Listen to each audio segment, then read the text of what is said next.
Alright, hopefully that fixes it. Had a small technical difficulty at the start of stream, but I think we're good now. So, yeah, I think we're good now. Hopefully. We'll see. But anyways, hello everyone, and welcome back to SnowBreak. We are here for the Cerulean Getaway event. And as you can see, there's some very pretty ladies that we get to enjoy. So I'm looking forward to this event story, because, oh, there's some pretty ladies. And I'm definitely going to need to buy some of those swimsuits for some of the side characters once I eventually have money. So, eventually. I mean, we got a whole ass 39 days for the event, so we got plenty of time. Okay, so we got the story. I want to go through the main story today, but before we do that, I want to go do the materials and the trial stuff first. So, let's go ahead and, we'll start with the materials. Let's just do these quick. Just get through all this stuff. See what's in the shop. Normally I would probably do these ladies, but I feel like for the Cerulean Getaway, we should use more properly outfitted ladies. So do Enya, I'll do, where's Marion?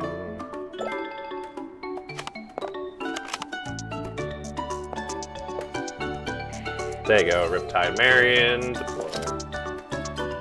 And then, do I have another character in a swimsuit? I know some of them have gotten swimsuits, which is nice.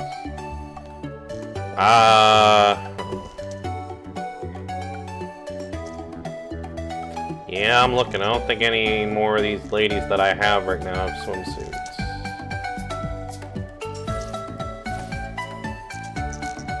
It's more schoolgirl, but...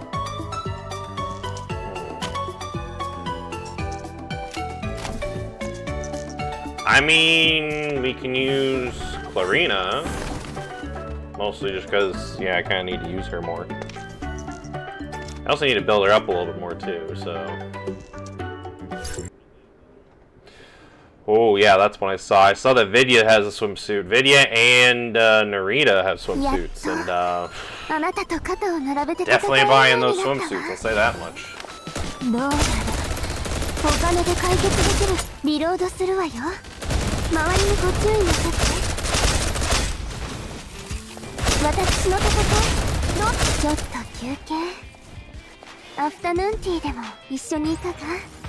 Yeah, see, that's pretty good.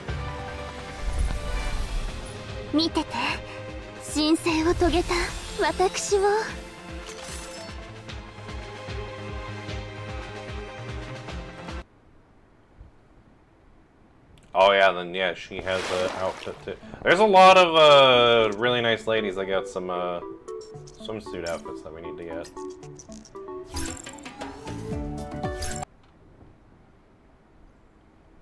Definitely really want to get that Fenny one.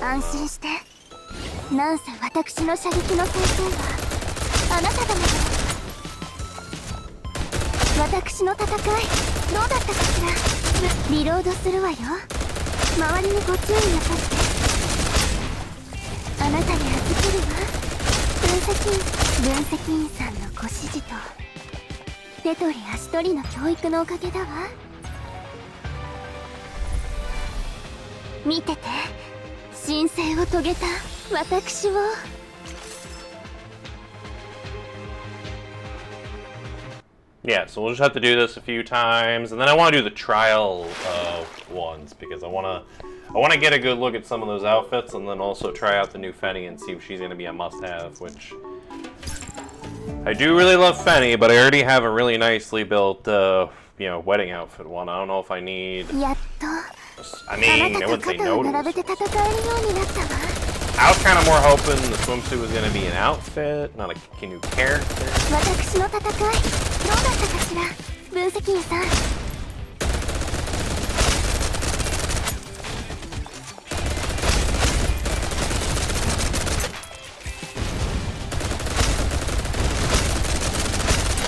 ードするわよ。周りにちょっと休憩。アフタヌーンティーでも一緒にいかが？見てて、神聖を遂げた私を。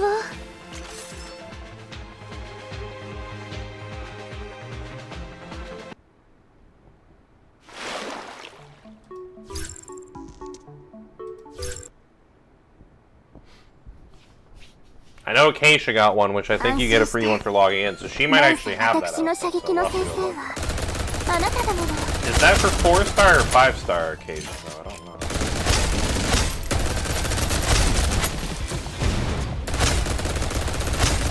Usually when they give out free outfits, they're usually for 4-star versions.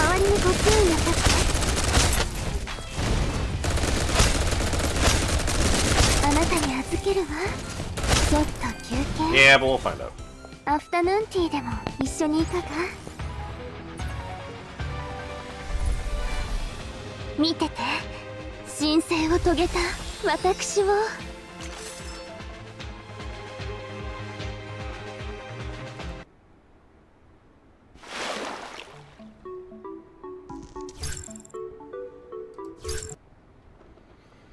Oh yeah, definitely want to get some of those nice swimsuits. 安心して。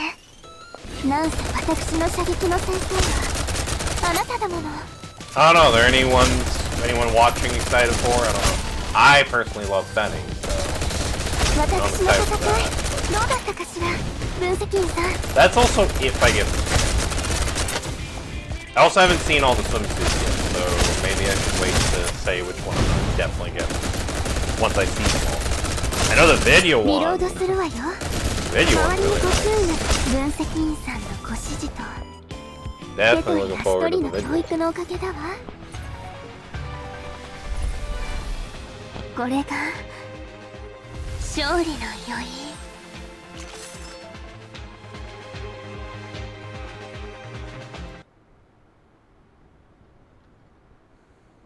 Yeah, the video one looks nice.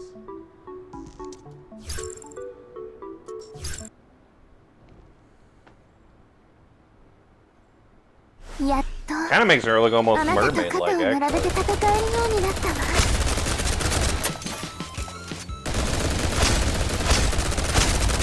Reload するわよ。周りにご注意なさって。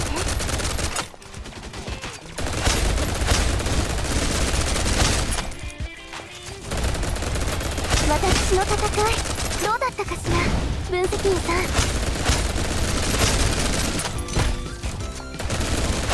ちょっと休憩。アフタヌーンティーでも一緒にいかが？これが勝利の余韻。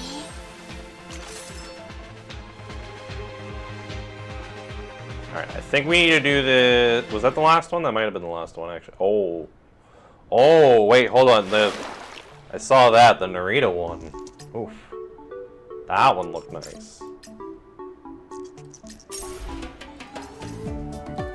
Yeah, let's see what's in the shop. Alright, before we do that though, I need to see some of these outfits. So first of all, let's do some of these trial ones.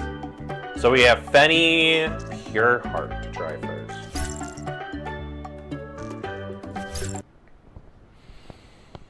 Ooh. Yeah, I don't know, that Narita one, that one might be up there for my favorite too. Unacceptable. I want ice cream after this. Alright, let's see how this Fenny goes. Fenny dashes toward at a target to slam a heart pulse ball, dealing thermal damage. Oh, she's back to thermal damage, that's nice. Entering area priority state in which Fenny can perform different attacks. So... Oh, okay, so I see.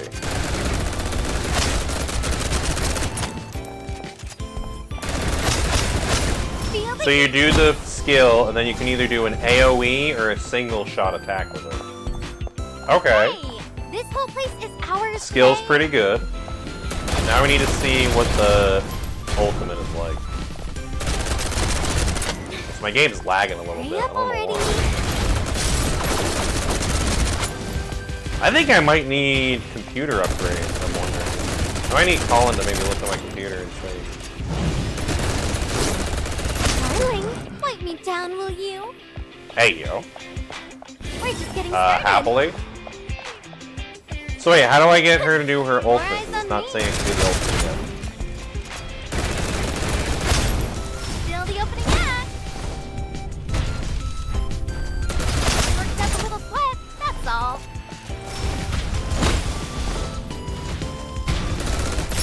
Darling, wipe me down, will you? Oh, if you like build it up enough, you can just like spam it a little bit. Oh, if you do the single target. How do you do the ultimate though? Spinning attacks with Heartfelt Burst Thermal. If you raise at least a certain amount of balls and can make a burst ball all. Oh, I need to reach 3 stacks with her thing. Hold on. Take this! Worked up a little sweat, that's all. Darling, wipe me down, will you? Alright, so now that she has 3 stacks, Hey! now she can use her ultimate. Golden heat wave! Coming in hot! Oh, okay. That didn't look like it did that much damage. Worked up a little sweat, that's all.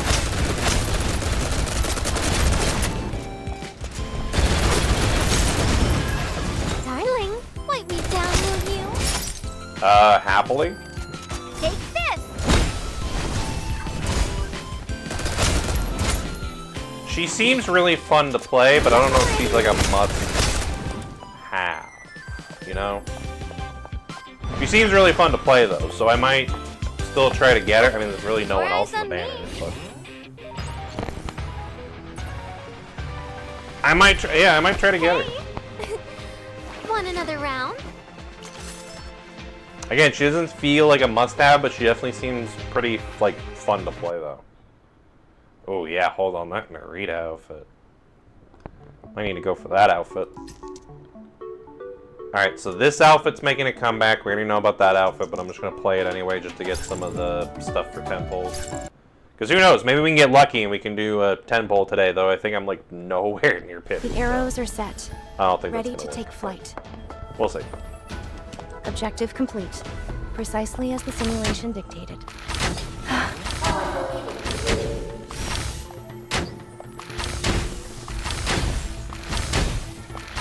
Reloading now.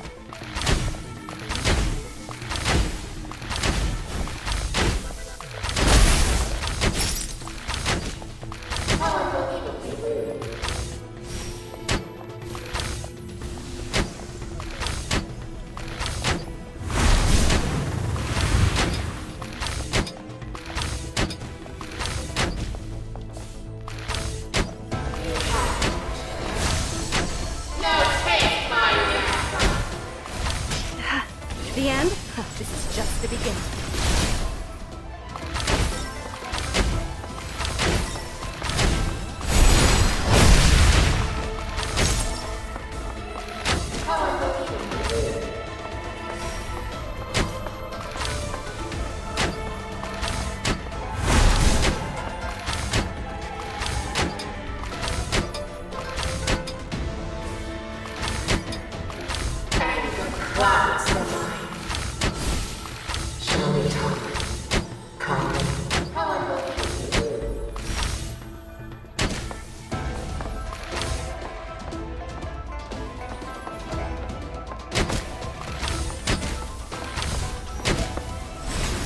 Foreseen your inevitable end.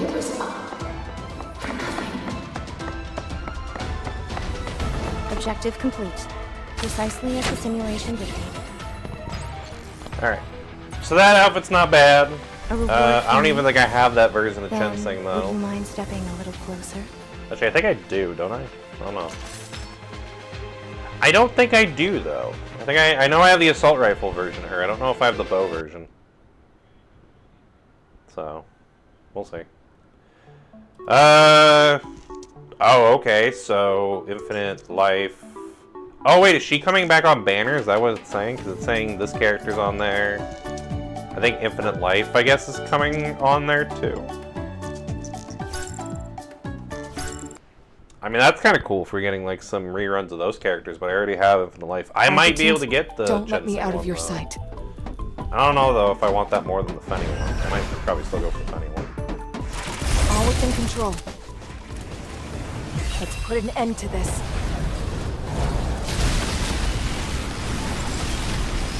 Enemy forces.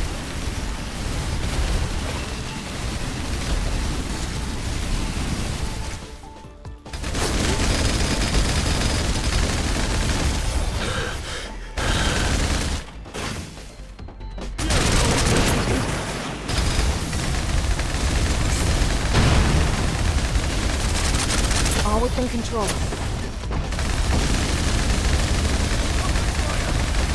Ready. Valhalla awaits. Objective complete. There you go. Awaiting orders.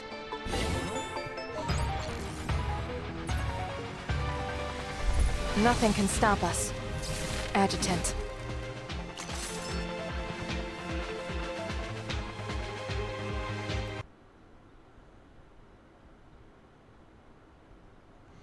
Alright. We already know about all these ones though. I wanted to see like some of like the new ones.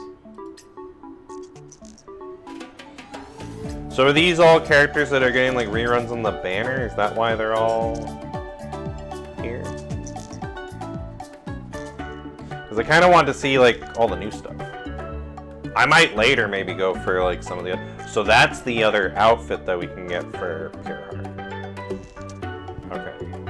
Here's where we're going to see some of the outfits. I might do the character ones maybe later. Let's make some sweet memories this vacation. Very nice outfit. Alright, defeat 4 enemies. This should be easy. Darling, wipe me down, will you? Hey! This whole place is ours today. Let's grab some shade and take 5. Yeah, if I get the new Fenny, I'm definitely going to get this outfit for her. Here comes my serve of love.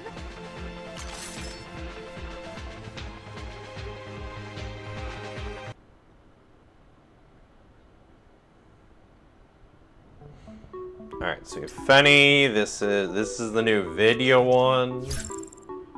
Very nice. I think that's for probably the Swan one, isn't it? Yeah, because she's a この sniper. 服で分析員さんを落としちゃおう。 I mean, I don't mind. I have both. I'll definitely probably get this outfit for then. I mean, I kind of like the flight attendant one, but no, that one's not bad. And I don't know why this one almost gives like mermaid-esque vibes to me. I don't know why. 手がかりを洗い出していけば、おのずと真相は見えてくるはずです。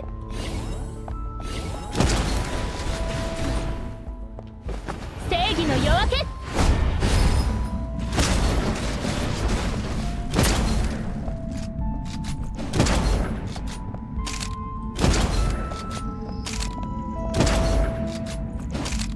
闇を照らして。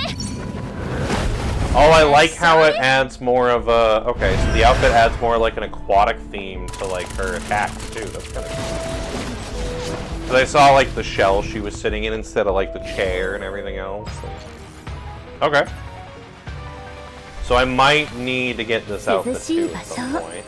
Cool. 探しましょうか。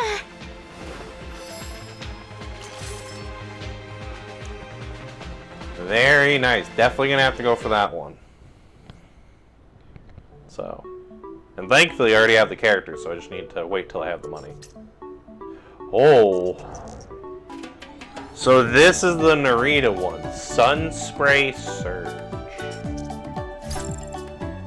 Oh, hang on. Yeah, no, that's a really nice outfit. That might actually almost be my favorite of the of the swimsuits. God damn.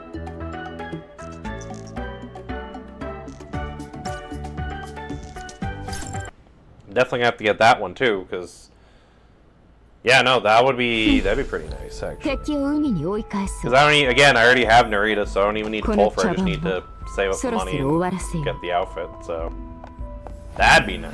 戦うなら今だ闇を恐れる Oh, and yeah, like I said, it adds an aquatic theme to it, so now it's like watery instead of like fiery. I like that.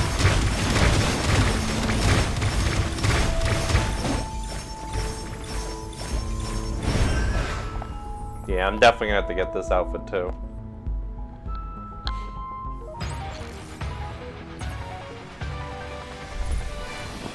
Oh, okay. The animation's not bad. 落ち着け I like how she's about to drink and then just pose like, oh, hey, I didn't see you there.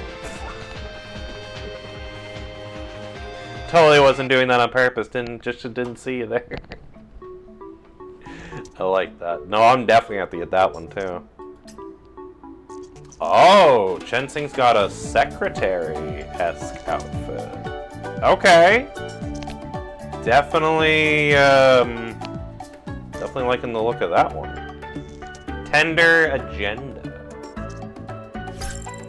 I might need to get that one. Although, I don't think I have the bow version of her, do I? I don't think I have Jade Arc. Once the bow is drawn, there is no retreat.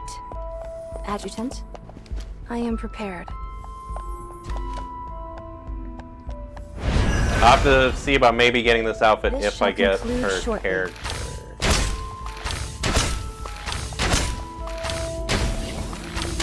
I mean, kind of looks Your like it defeat is plays never in question. normal at least. Advantage gained.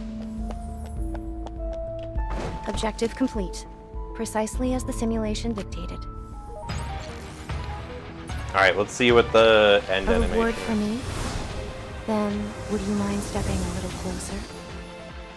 Oh, so it's the same, just... Okay, so the animation's not different from her normal bow one, it's just the outfit. Still, it's not a bad outfit. Oh, and then Katya's got a swimsuit outfit too with the Surfside Leisure.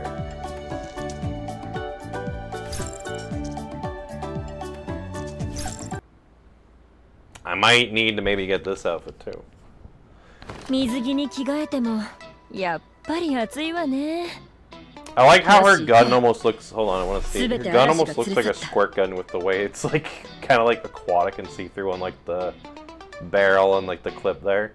I can't zoom in much more than that, but we can look at the weapon later for the skin maybe.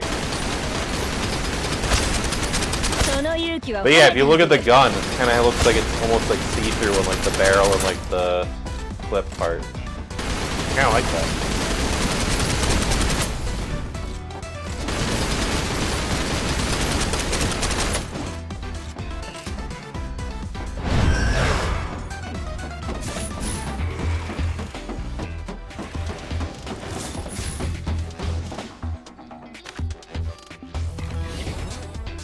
Yeah, I might have to maybe get that outfit too.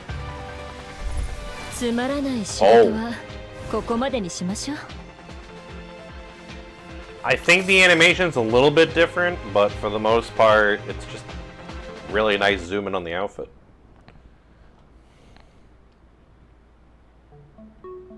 Okay, so we have that one. We already know about Marion's one from the last event. So it's this, I already have this outfit, but still a really nice outfit.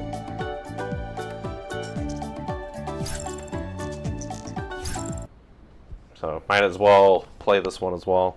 Still, no, don't get me wrong. Yeah, the Marion one though is very nice. All done, boss. Did Marion sound a little different there?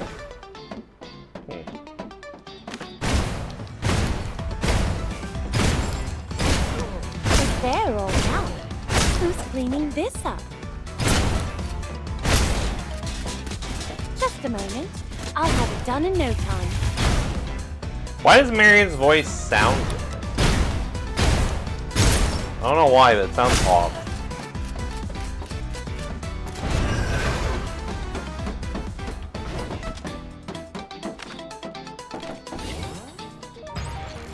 Is that just me, or I don't know, her voice sounded off to me.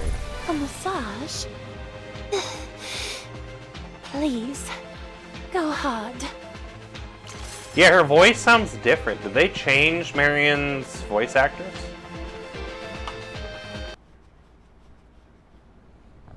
Kind of want to look that up real quick, because that doesn't sound right.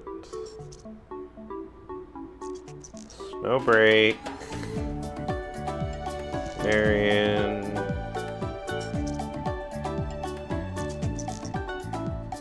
Voice actor.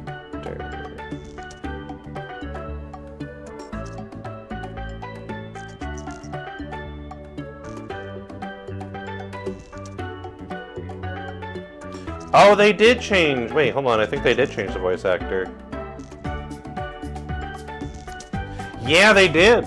They changed the voice actor. It was originally Eleanor Bennett.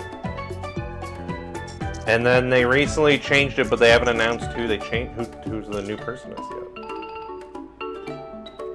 Huh. Okay, I thought that sounded off. So yeah, they changed Marion's English voice actor. Huh. Okay. I was wondering why it sounded off. I guess that's probably why. It's because it's not technically the same person. Might not technically, I mean it's not the same person. Okay, interesting.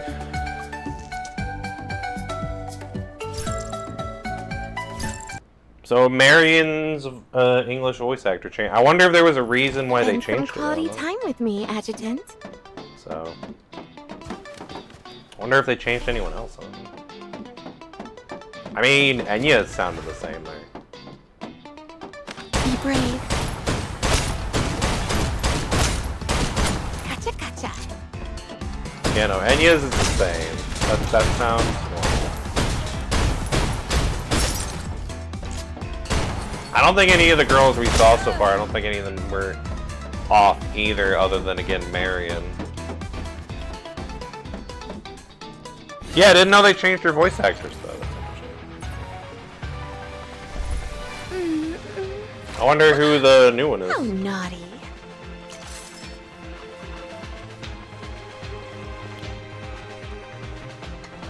I mean, I guess we'll just have to wait for SnowBreak to tell us, I guess. Yeah.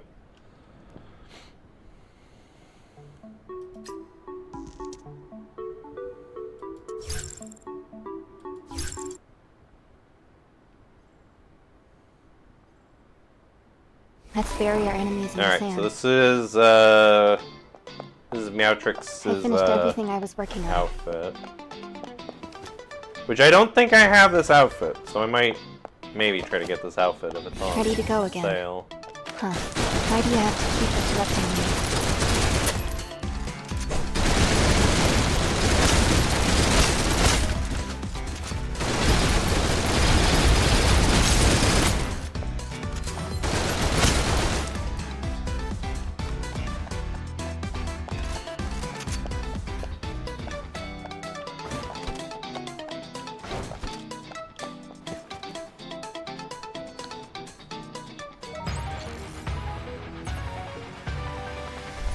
On to the next objective. Alright, so I think we kind of went through all the new... It looks like we went through all the new outfits, because I think these are all now just normal outfits. Yeah, because there's Chensing's Ethereal Cloud one. I don't think that one's new. I don't think so. Yeah, there's her other one there. There's the flight attendant. Okay, so most of the other ones here aren't new. Okay. So that was all the new stuff basically that we saw.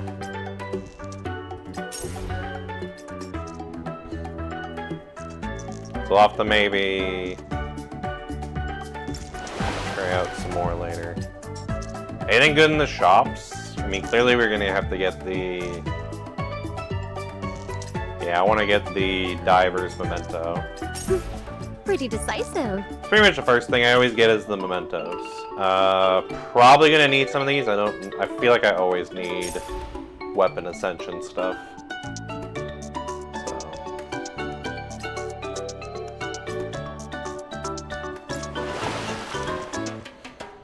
Alright, so that was the materials, that was the early trials. Not too much in other terms of event. Looks like the Supreme Battleground, Dreambound Harbor. Frost Toss-Up, I don't know what that is.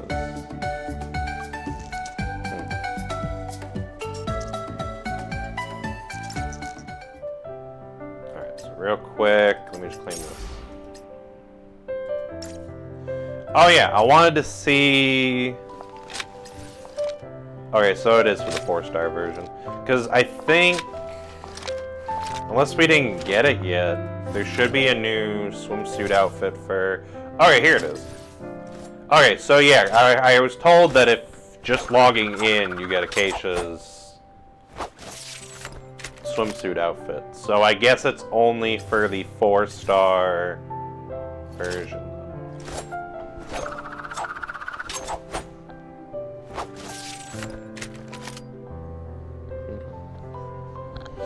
Is it bad? I was kind of hoping it was going to be for the 5-star version. No. Honestly, I kind of like this outfit a little bit better just because I feel like it's more Acacia, I feel like, this one. So I'll keep that one. Is there anything else? What about storage? Yep, all the rose stuff is gone. We got a lot of these vials I can use. Let's see, got those. What's this? Activate, select one operative below to recruit. Oh, cool, so we get a free one of like the standard banner characters, even though I already have all, I'm pretty sure I have all these ones. I'll probably use it. And out of these characters, I feel like the Frida one's the one that I use the most, because I don't have Turbo Frida, so this is actually my strongest version of Frida. Yeah, so I'll just get the Frida one. Cool. So then now we can go to Frida, Manifestation. Man, my Frida's actually pretty strong. I should use my Frida more often. 1436. She is strong. Hold up. Organized by power. Oh yeah, no, she's my second strongest character. Wow, I should really be using Frida more often. Frida is my second strongest character. Right after Fenny and just above Churn. That's crazy that she's above Cherno.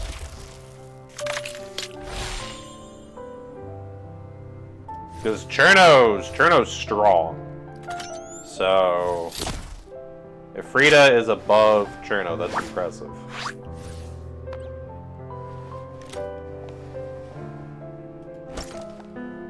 Alright, so Fenny's still my strongest, that's good. Anything new at the base? Oh! Okay, because I think I did see in like the teaser trailer there was something talking about the base, but I didn't see what it was. Oh, new stuff for some of the girls' rooms. I don't have Boo Boo, but...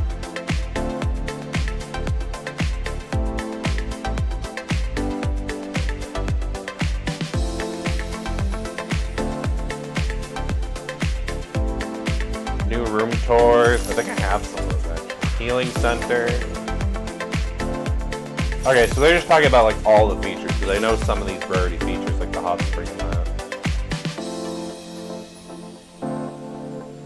The bar, I do like the bar. Oh, so now we have a beach? Damn, how big is this fucking place that we have our own beach?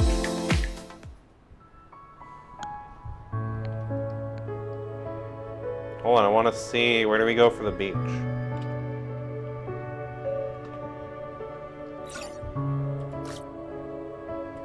Yeah, let's display the dolphin. Oh no, those are whales. I thought those were dolphins. Oh cool, we have that statue. And then... Oh, I should really grab this stuff, huh?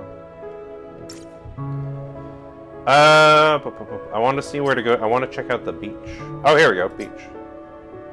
Looks like right now, Fenny, Narita, and Cirrus are at the beach.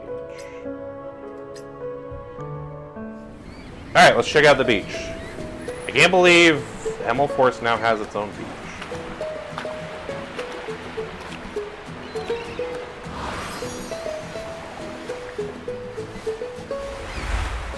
Yeah, Narita's swimsuit might be one of, if not my favorite, of the swimsuits.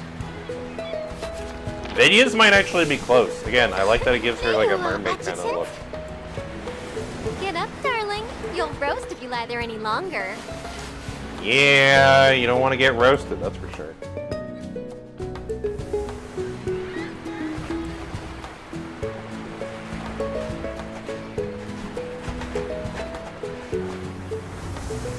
Damn, Acacia just stealing the show. Oh, and I'm still in the tuxedo.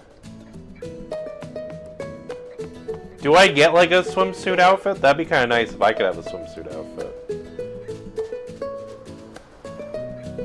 Oh, that's cool saying things.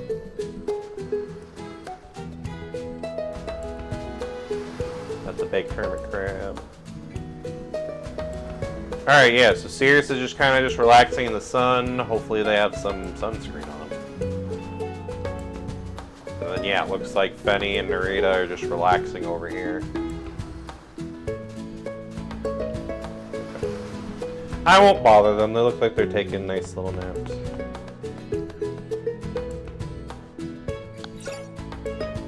Oh, I can invite girls to soak up in the sun.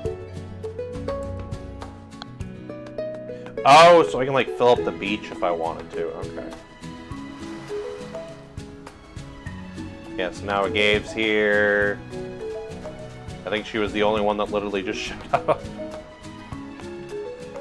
Oh yeah, the only difference is now that now Gabe's here. Okay.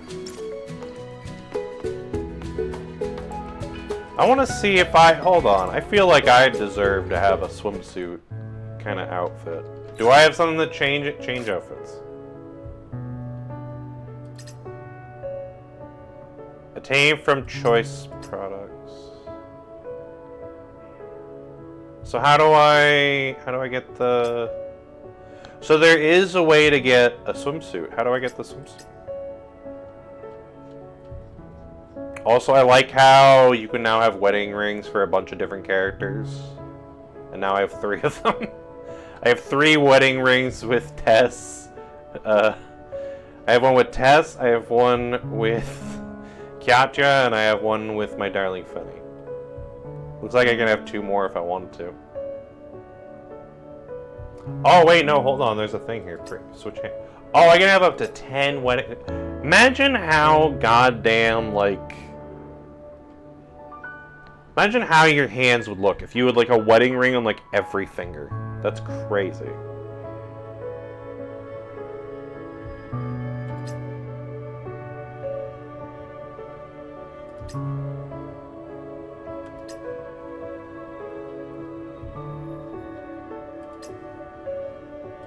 I'll have to wait and see how to get the swimsuit outfit.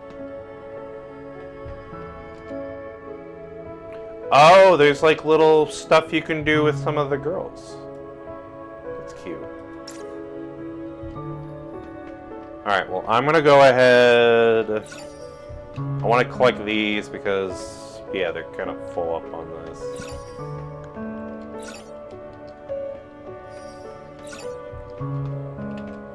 I didn't realize this was already full again.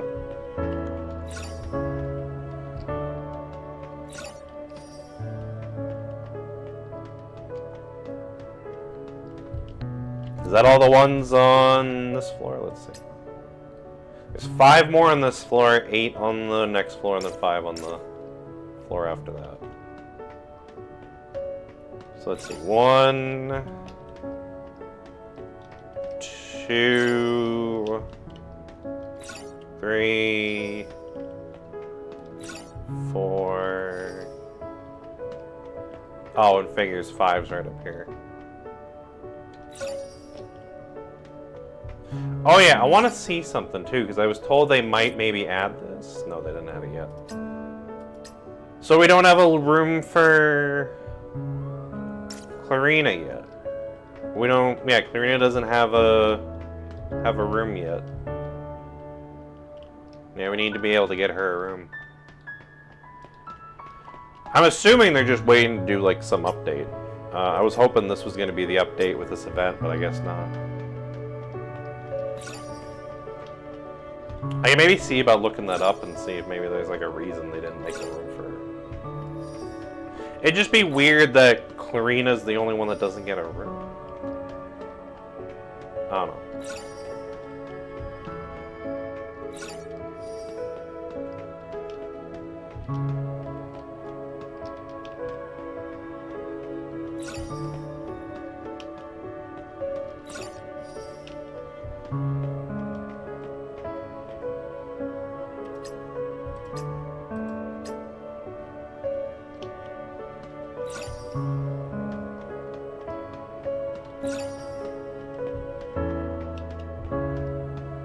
There.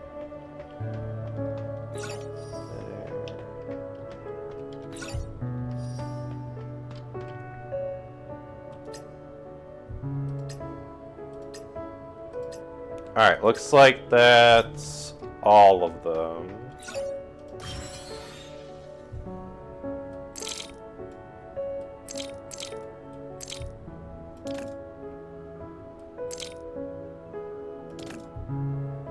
Yeah, I don't actually know if I have enough there.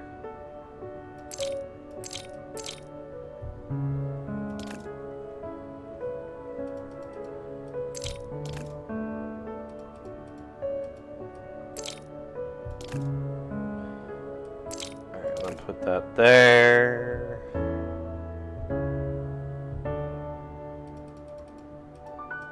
That there, that. No. This there. And then I just need one. Yeah, I just need one more.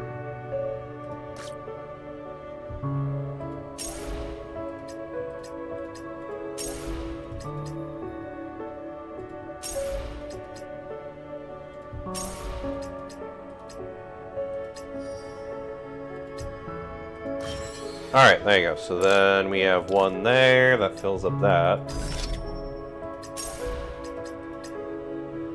I don't have enough to do the same thing again. I could try, but I don't think I have enough to do the exact same thing again.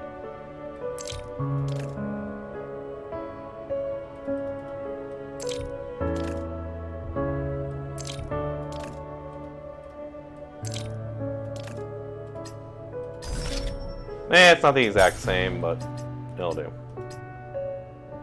Oh, that's all I could do. Okay. Cool. How many ticks does it give me now? 2,100, damn. I might need to buy some stuff with that later. Alright. But let's leave that for now.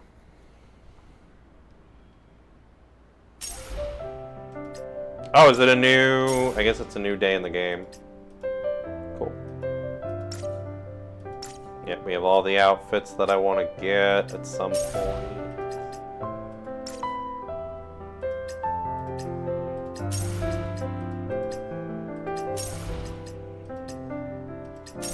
Oh yeah, we got a whole new battle pass now that I need to work on.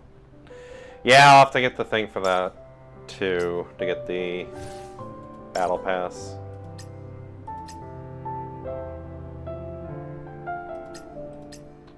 Yeah, we can work on a lot of this later,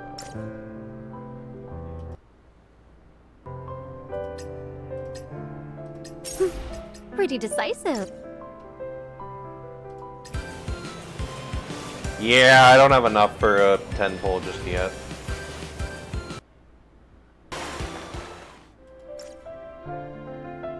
Just go with your heart. I mean, I can get maybe like 2 from that. This refreshes in 2 days. I'll probably wait on that.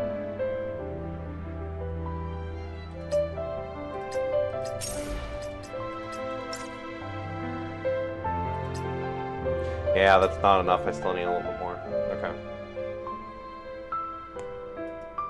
Cool, so we'll just need to get the stuff to do more pulls. Alright, well I think we've been waiting long enough. Actually, maybe we need to wait just a little bit longer because I need to go use the restroom. I'm gonna go take a quick break to go use the restroom, and then when we come back, we will finally get started on the Cerulean Getaway adventure. So I'm gonna take a quick break, and then we will be right back.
Alright, Amek. Sorry about the long wait.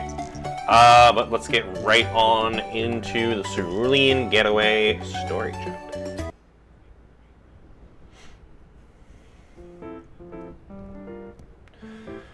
Once the vacation spot was settled, everyone sprang into action. Packed with uncontainable excitement, the whole base buzzed with anticipation. I was no exception to this. Oh, I see our darling Fenny's already here. As I tried to maximize suitcase space, a lively blonde burst into my room, hopping over the clutter on the floor before hopping onto my bed and crossing one leg over the other. Darling, I just got back from the R&D department and heard you all decided on the destination without me. Oh, they finally had English voice actors for this. I think that was one of the things like people were asking for, like, hey, we need more like English voice actors for like the actual story chapters. Because usually you only get like English voices in like the gameplay, but that's kind of cool. They added that for that. That's kind of cool. Which one's called? Next time you have one of those meetings, could you wait for me? I can't just let them whisk my darling away somewhere without even telling me. Fenny's playful protest carried a trace of teasing pout, her voice sweet as velvet, and her gaze dripping with affection. Alright. Next time we'll wait for you before deciding. I closed the suitcase and let myself fall beside her. My hands slipped around her waist, fingers naturally finding those golden sunlight curls. I made the call fast because I knew, Really? because I knew we were going to want to go somewhere quick. She gave me a skeptical look, then nuzzled her cheek against my chest, a silky lock of her hair brushing playfully against my neck. It felt like a sweet and flirtatious trap. If my answer failed to satisfy her, she'd make me pay. I figured your new swimsuit would be perfect for the, Haloria's Sea. Huh? How'd you know I got a new one? She perked up in wide-eyed amazement. Didn't you say the old one wasn't sexy enough? So I figured the new one must really show off all that dazzling figure. And I'll bet the color is as bold and radiant as you two. My fingers drifted down the line of her back, slowly tracing out a sensual curve. In my mind, I could already see it. Fabric, clean tight, barely there straps framing her in the right ways, impossible to resist. She melted into my touch, though she kept up the act, a mock frown, ruby lips sweetly puckered. You ruined the surprise, darling. Do you have to know everything? Well, I don't know everything. I'm still waiting to hear what the R&D department had you for. I said it even though I've already pieced together what most of the reason probably was. They were likely designing a new exosuit for her. Hearing the question, she couldn't contain her excitement any longer and sprang off the bed. Her slender but toned arm caught mine, tugging me to my feet. They're designing new exosuits for me and Cirrus. But before they start fabrication, they need updated measurements for our figures. I guess that makes sense, yeah. Also, Cirrus is getting it. That's probably the other swimsuit one that we saw. Because I think we did see Cirrus earlier with the swimsuit too. So that's cool. Maybe later down the line we might be getting a new Cirrus as well. Mm-hmm. There's no way I could measure myself properly, so of course I came to you, darling. She pulled a soft measuring tape from her pocket, looping it around my finger as she spoke. Her voice as sweet as her touch, sending a ripple of tingling heat straight through me. Wouldn't it be more accurate to use the medical department scanners? No way! I'm not letting some cold, soulless machine touch me. Your warm, gentle hands are just what I need. Before I could even reply, her clothes slipped away like falling petals, stirring the air with a breath of warmth. Sunlight poured through the window, brushing against her alabaster skin and tracing every graceful curve with a soft golden glow. Time to take some measurements.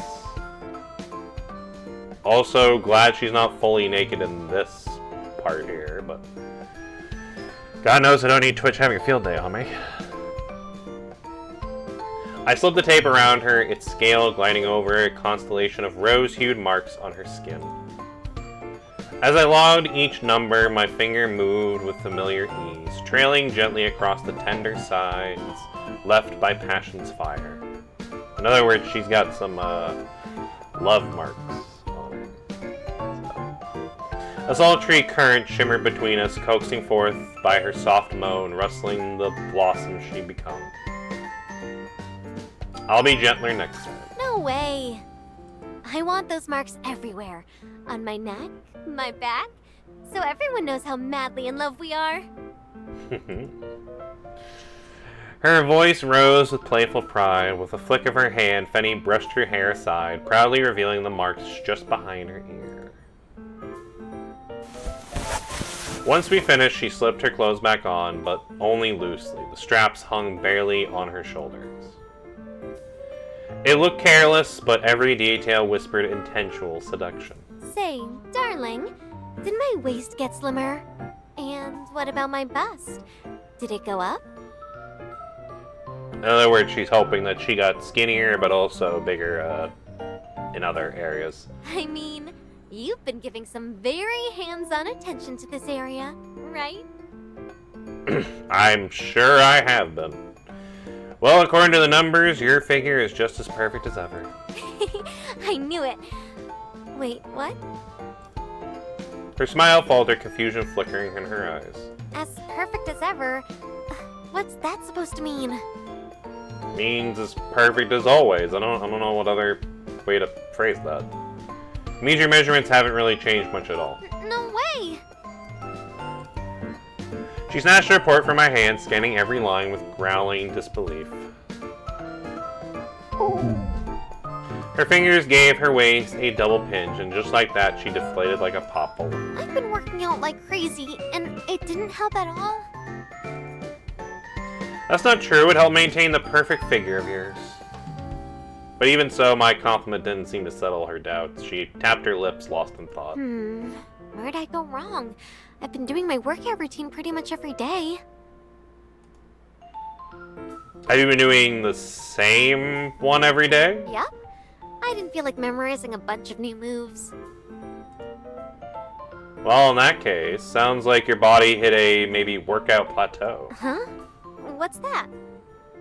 I think if I remember correctly, I think that actually is a thing. Like, once you start, like, working out, like, if you work out, like, the same routine, like, over and over and over again, eventually your body's gonna get, like, to a point where it's, like, a worked out plateau, where, like, this is basically as physically fit as your body kind of can be doing this workout. Because the more and more you do it, it's not a... Think about it like Dark Souls kind of like leveling, actually.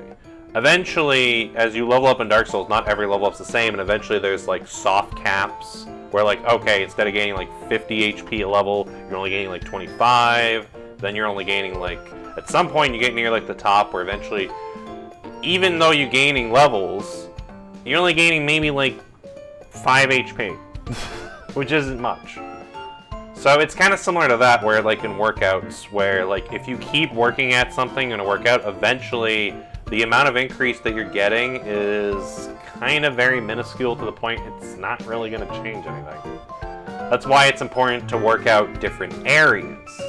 So if you focus on nothing but just working out your legs, then yeah, you're going to have some really fit legs, but eventually you're going to get to that plateau where like you don't need to work out legs anymore.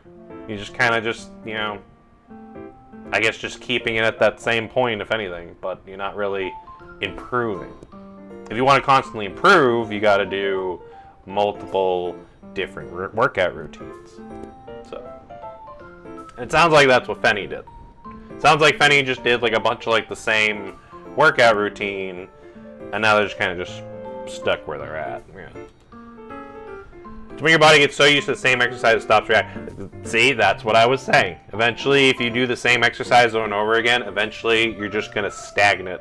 And you're not going to get as much of an increase. If anything, you're just going to just keep yourself where you're at. So, that's why it's important to work out different parts of your body when you work out. So, you should do like leg day, arm day, you know, abdominal, all that, you know, fun stuff. I used to work at a like an actual like, you know, gym, so I didn't really, like, work out, but I worked there. So, I know a little bit of what I'm talking about sometimes. But yeah, so. Am I going to say that I'm a bodybuilder and I know what I'm doing? Absolutely not. I am very squishy. I am no bodybuilder. So, I just happen to know things sometimes. So, sometimes I have my smart moments. It starts conserving energy instead of changing and your progress slows to a crawl. For real? Yep, that really happens. She covered her mouth, eyes wide in astonishment. But the shock quickly gave way to quiet disappointment. If I'd known that, I would have pushed harder. Well, again, it's not so much you need to push harder, it's that you need to work out different areas. If you're doing the same workout over and over and over again, yes, that's good. It's going to help you maintain good physique, but if you want a lot of changes throughout your whole body, you need to work out, well, the whole body. So, you're already perfect, Fenny. Even if you didn't try, I'd still be crazy about you. I mean, that's also true. Fenny is still very attractive. Really? You're not just saying that, right, darling? Not at all. Words alone weren't enough as she shifted closer in my arms, searching for a resurgence through the heat of skin on skin. She rose on tiptoe for a kiss, then another and another, and each one more lingering and more insistent. Her tongue started to grow bolder, too. I let her lead at first, savoring her playful fire, then gradually took back control until a tender moan slipped from her lips and her eyes fluttered open, trembling. Just then, the soft patter of rain began to tap on the window pane. One of those summer showers, hot and steamy, just like the air between us.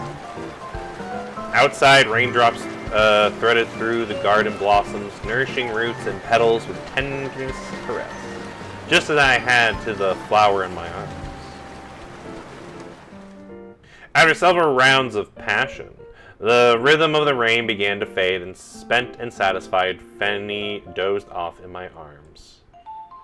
Sounds like that a fun time. The blinking time on my terminal reminded me that duty was calling. As I left the room, I took one last glance, the sheets a tangle, the air still thick with sweetness and heat. Well, looks like I ought to do some serious tidying up when I get back. As the sun dipped low, slipping through the curtains in the golden streaks, the girl on the rumpled sheets slowly blinked open her sleepy eyes. The warmth from before still lingering inside her, rising low like a slow-burning flame. Barefoot and wrapped in blankets, she shuffled through the room in search of water, still half dreaming. Then she stopped as she drawn to a mirror. The hickeys speckled across her skin shimmered like stars in her eyes, glinting with sweetness and bliss. Grinning, she dove back under the covers, giggling as she breathed in the scent she'd never left behind. Oh, hi, Rosie. You chose to pop up at a slightly steamy time. Sorry, we have to take a cat break because somebody here is demanding pets. So, hi, Rosie. Yeah, Rosie demanded pets and bumping my arm and stuff. So we get little Rosie cam time. Yes, we do. Rosie, I told you, you gotta stay over here so people could see your pretty face. Or at least your pretty, you know, self, at least. Even if you're not gonna show them your face. Rosie, that's my mic cord. There you go. There you go. That's a good Rosie.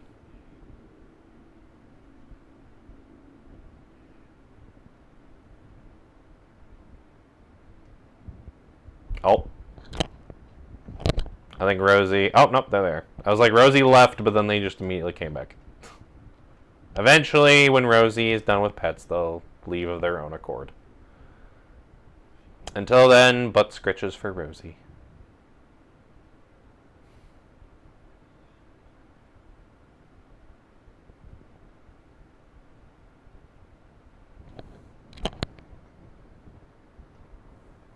Rosie, you good? There you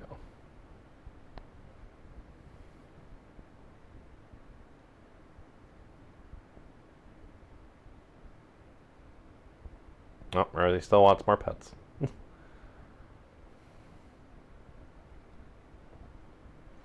Time to give you some butt scratches.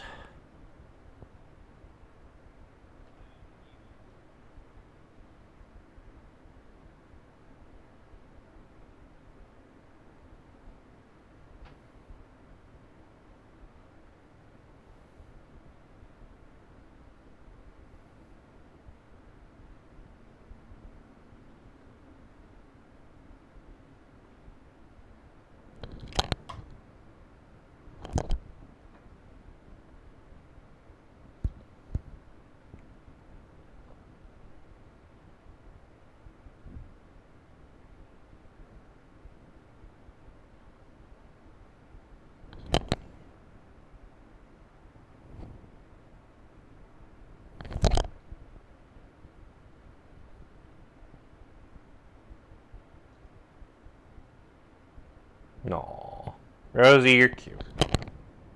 Yeah, you're cute.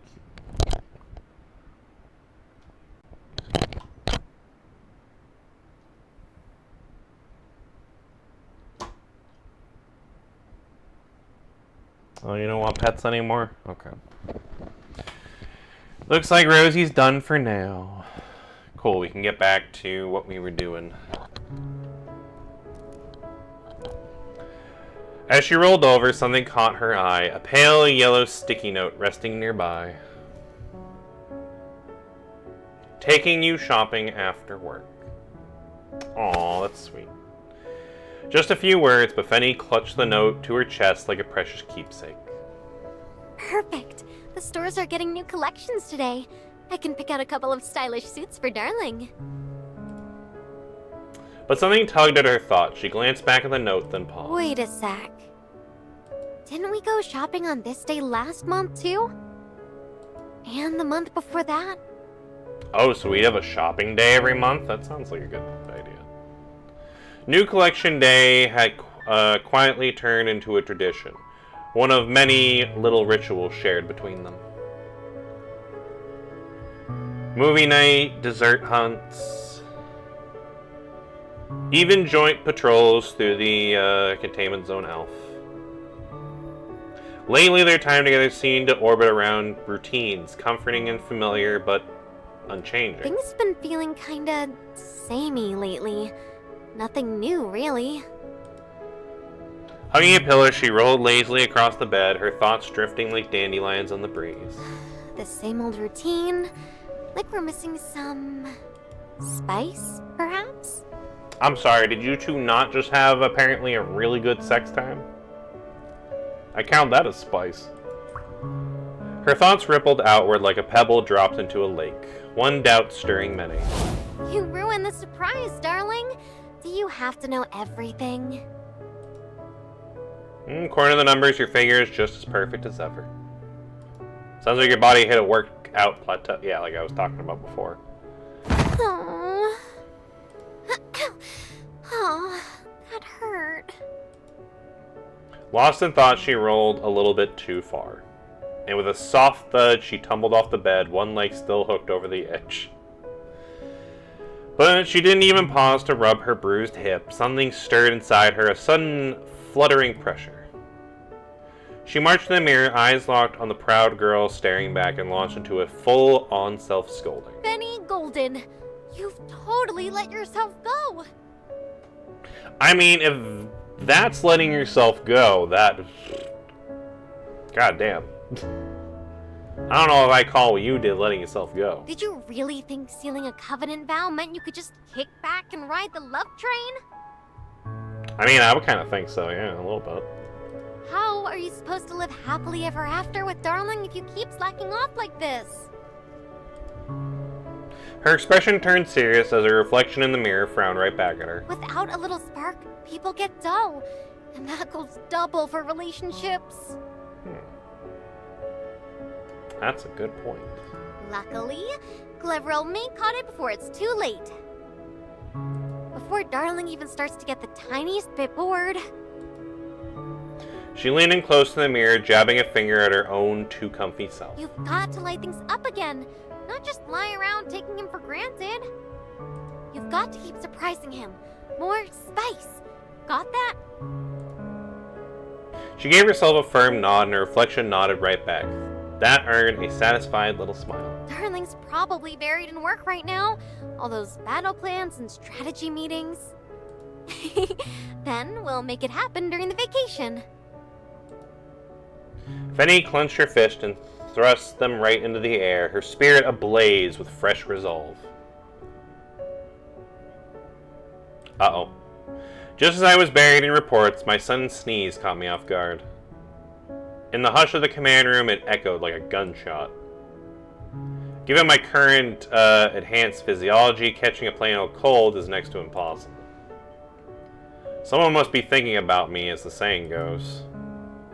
Then again, if that's true, the list of suspects might be a little too long.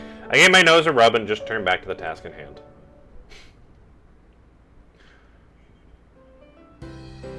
Time slipped by, and before we knew it, Hemel Force's vacation had arrived. As usual, the girls were split into two travel groups, flying out a day apart. The spacious cabin buzzed with chatter, all lively loud, but Fenny, usually the life of the party, was oddly quiet. She perched by the window, wearing a faint, mysterious smile, occasionally clicking her tongue or muttering under her breath. At this rate, we'll probably need 3 flights for the next vacation. Yeah, we do tend to keep picking up new manifestations. We're getting more and more girls as this goes on. Doesn't matter how many rivals show up. I've got the sharpest romantic instincts of anyone. My prize must be a lifetime of happiness with Darling. I mean, that is true, despite the fact that there are a lot of very, very attractive ladies. Fenny will always be my wife. The more she thought of it, the brighter she beamed, her eyes curving into crescent moons. What's going on in that head of yours? You're grinning like a cat that just got creamed. Huh? Nothing. Caught mid-scheming, she flailed into full denial, hands waving wildly as she tried to play it off cool. Suspicious. To keep a closer eye on this unusually quiet Fenny, I moved over and took the seat next to her. Could have sworn I heard you muttering something about instincts. Oh, that? I was just saying, you should work on sharpening yours, Darling. Oh? Everyone's already got their eyes locked on you. I mean, I am the one guy in, this whole vacation, so there's a lot of ladies. Even without Fenny pointing it out, I could feel it. The heat of those sidelong glances all around me, each girl clearly had her sights set on the seat that was next to mine. A quiet tension hung in the cabin. The air itself felt taut, humming with a sultry edge of rivalry. Want me to handle it for you? I don't need you guys having an all-out battle on a, cargo plane. Her breath brushed by my ear like a feather, warm and laced with sweet, unmistakable scent of hers. She gently guided my head down into her lap, craning it like something precious. If you're tired, Darling, why not take a little nap? She raised her voice just enough for everyone to hear, and right on cue, a chorus of sighs rippled through the cabin. Aww, and here I was hoping the adjutant might sample my exclusive in-flight service. Guess that's off the table. Wait, hold on. Can we have some in-flight? I want some in-flight service. I mean, please? I smell jealousy in the air. Yeah. I like that these are all now fully voice acted. I like this. Jealousy? I didn't notice. See what I mean? If I hadn't stepped in, you'd have been eaten alive, Darling. I mean, there are worse ways to go. With my head resting on her lap, all I could see were soft, round curves, but from her breezy tone, I could just picture the sweet little grin on her face. My head sank into the cushion of warmth like falling into a cloud, too cozy to resist, sleep quickly swept me under. I wasn't sure how long I dozed off until the girls' excited voices started to shatter the calm. Adjutant, rise and shine. We've arrived. Oh, I guess I slept most of the flight. It's sunny out there. Perfect weather for a vacation. Yeah, Marion's voice actress is definitely different, and yeah, I looked it up earlier. Yeah, no, she has a different voice actor, and I can kind of tell. I don't know, I kind of like it. I feel like it's just something I'm going to have to get used to, because the voice clips I heard before were... I mean, I liked her old voice actress. I don't know why they changed it, but... who knows? I'm sure I could look it up, maybe. A fresh sea breeze slipped in, brushing past my nose, gently coaxing me back to wakefulness. Outside the window, the cerulean blue sea stretched wide and gleaming, crowned by a towering complex. Its domed, curved glass roof caught the sun like a jewel. Well, that does look very pretty. About it, the floating docks unfolded into a landing pad ready to greet us. Days earlier, Clarina had arranged everything to perfection, evacuating the complex of everyone except the Himmel personnel. Okay, so Clarina's going to be here too.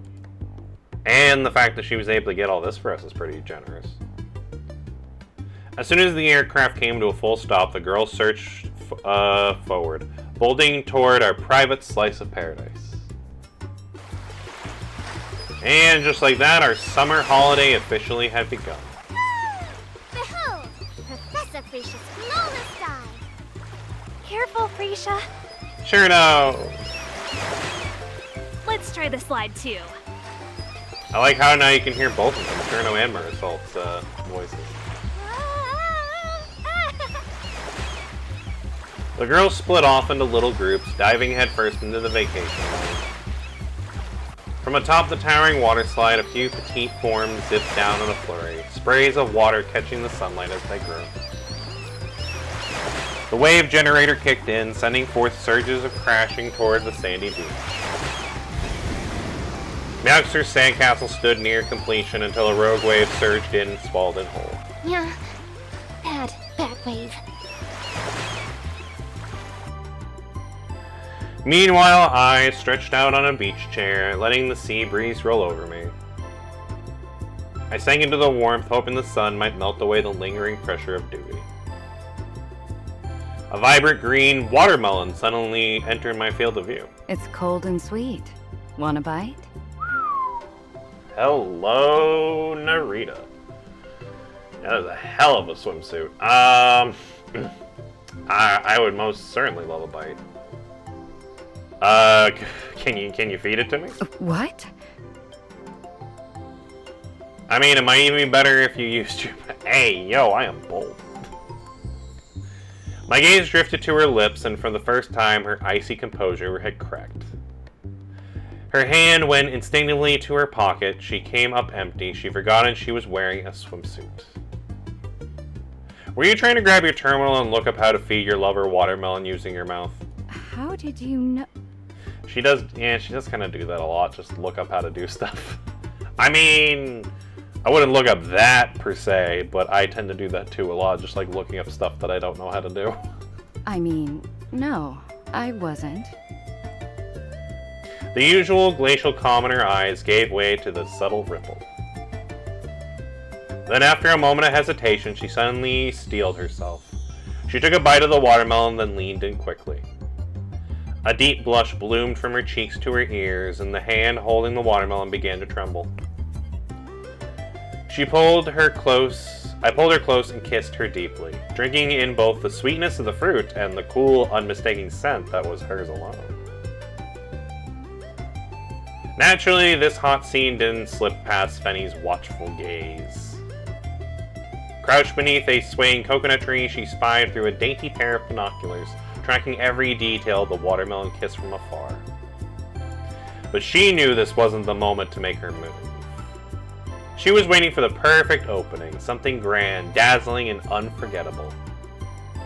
Whether it was blowing everyone away with the stunning fashion design or single-handedly taking down the SnowBreak Akuma mech.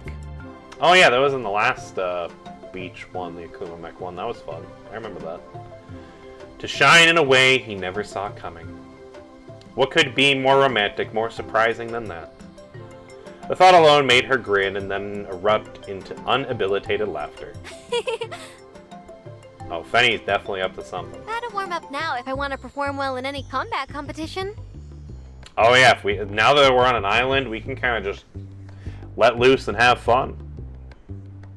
So if you guys want to fight all out, now this is the place you want to fight all out. 1, 2, 3, 4, 2, 2, 3, 4, 5, 6, 7, 8, and one more time. Under the tree, Fenny launched into a full aerobics. Nearby, though, Meowxer tilting her head, utterly puzzled by what she was looking at. Fenny's acting super weird. Yeah. A while she stared, another wave surged ashore, mercilessly flattening her fresh finished kitty castle. Yeah, I do really like that Narita outfit. I'm definitely gonna have to get that at some point. Oh, speaking of, we have a combat mission we can do. Company's newest development, Power Sync device. It can be used to boost an operative's overall abilities when they haven't reached a recommended training level due to the technical limitations. It's only available in certain scenarios. Oh, they added something new called Power Sync. Can be used to boost an operative's overall abilities that haven't reached recommended levels. So let's see. Oh, I get it. So like if I was gonna go in, let's say I want to use a character, but the character's not level 80 yet. I could do Power Sync, and I can make the characters equal to my level, rather than them being stronger than me. That makes sense. Also, I was kind of hoping I could use my characters, but whatever.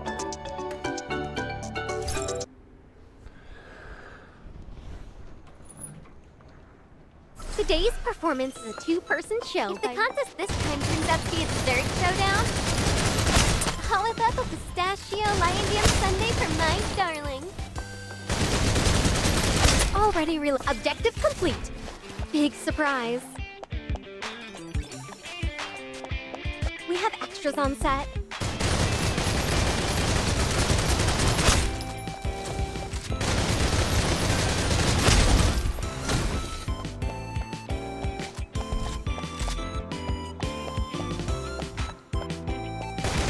Finding money.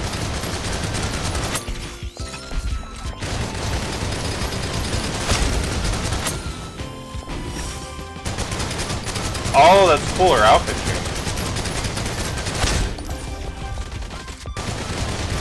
Do you think you're a match for me?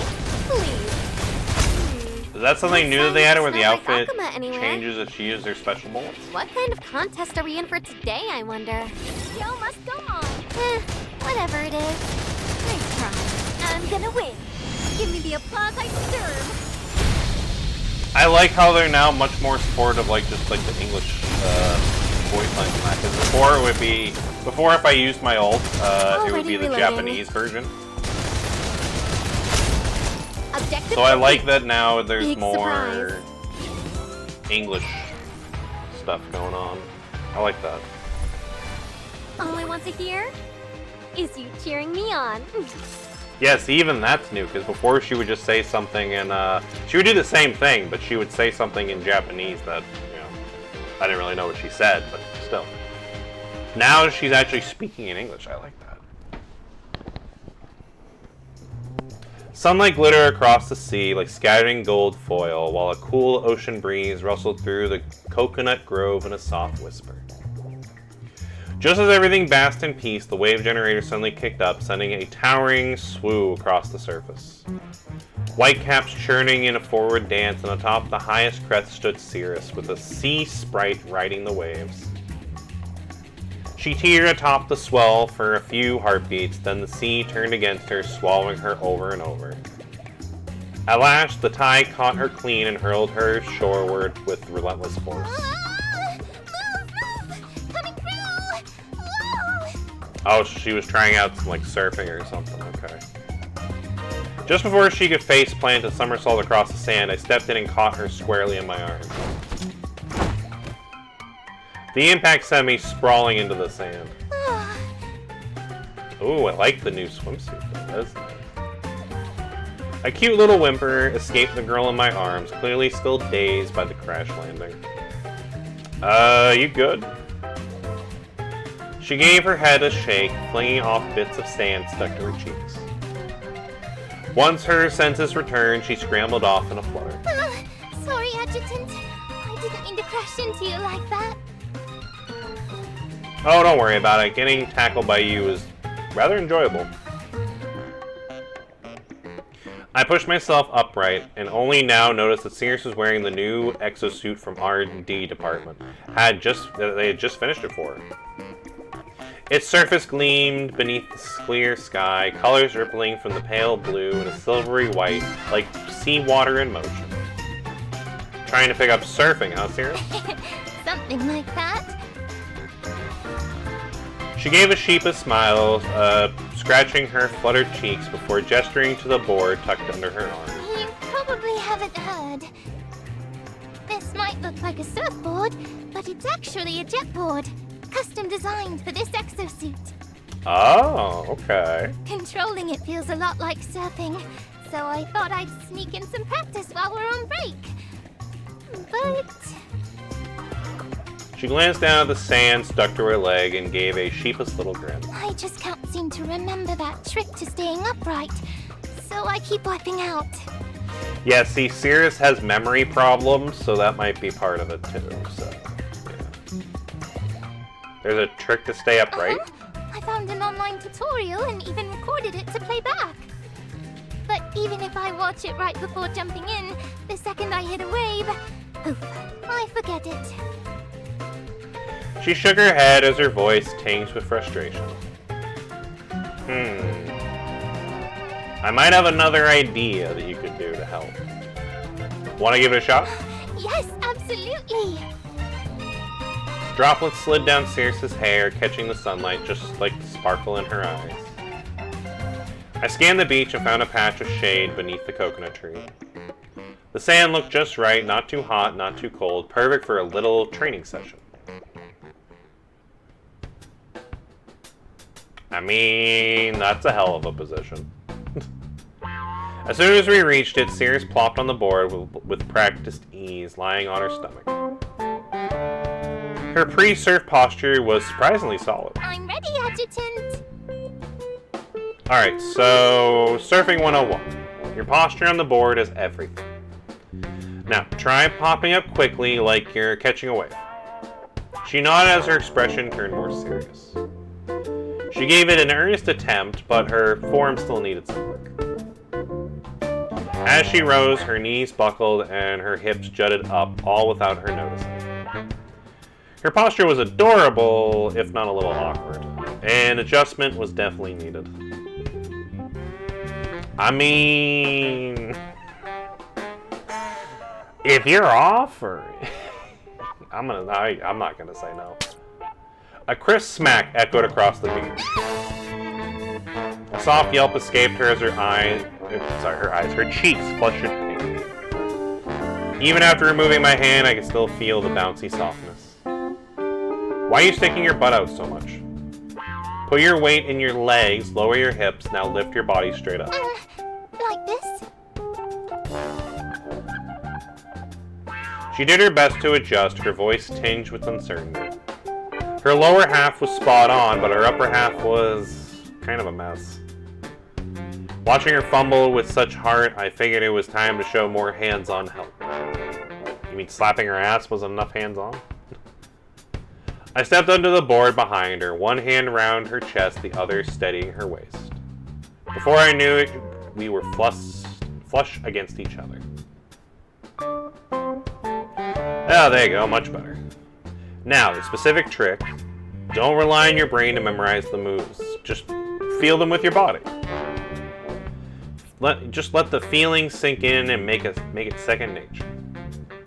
I leaned in close, my voice low beside her ear, guiding her through each motion. Meanwhile, the pale tips of her ears began to flush a soft pink, a subtle shiver running through her. Feeling? Cirrus shut her eyes, letting her senses take over. First came the feeling of the hands, rough-skinned yet gentle, anchoring her firmly in place. Then the steady warmth of the breath across the nape of her neck, sending tingles straight down her spine. The cool breeze at her ankles and the uneven sand beneath them. Every nerve strained to capture the moment, to burn it into muscle memory alike. Something wonderful and indescribable was quietly stirring itself in her core and her soul. So, think it's sinking in yet? Roused from her trance, Cirrus slowly opened her eyes, her cheeks still warm from the focus she poured into the moment. I think it's working. Where'd you learn that trick, Adjutant? It's a long story, I'll tell you another time. Then, can I try for real now? I gave her a small nod and she bounced up like a spring little deer, grabbing her board and dashing into the crystal blue ocean. The waves were just right, and with her fresh insight, Cirrus found her footing and rose to her board with ease. She moved with the rhythm of the surf, blending into the blue like a creature born of water. Adjutant, I did it! She beamed from ear to ear, waving at me in giddy excitement. Eyes on the waves. In that instant, the water surged. Cirrus wobbled, trying to stay upright, but the swell won, sweeping her under. Cirrus, you good? I shouted, heart sinking. There was no reply. Moments later, only her board reappeared, bobbing quietly atop the wave. Uh-oh. I mean, hopefully she's okay, but she looks very pretty. Honestly, yeah, that looks very pretty in the water. Beneath the water, silence reigned. Sunlight filtered down in fractured beam as vivid reef fish filtered by. They seemed curious about the intruder, yet kept their distance. She could have easily floated up with just a kick, but she didn't move. Instead, she let herself slowly sink into the deep blue as if drawn by something unseen. Why? There was something hauntingly familiar about this breathlessness feeling. A strange warmth clung to her fingertips and lips, not seawater, but something else, something that felt like a memory resurfacing through touch. A slow, aching pressure welled in her chest, then came the tears, silent, uncontrollable, vanishing into the sea. Why does it feel so sad? Is it just because I'm drowning? In the quiet, weightless blue, something within her began to unravel, peeling away strand by strand. If it's a painful memory, maybe remembering it wasn't a good idea. Her mind warned her, but her body seemed to be screaming for something lost to return. Through the haze, she saw a blurry figure drawing near. Shards of a memory shimmered around like stars, more dazzling than the sunlight dancing on the sea. Oh, something's happening.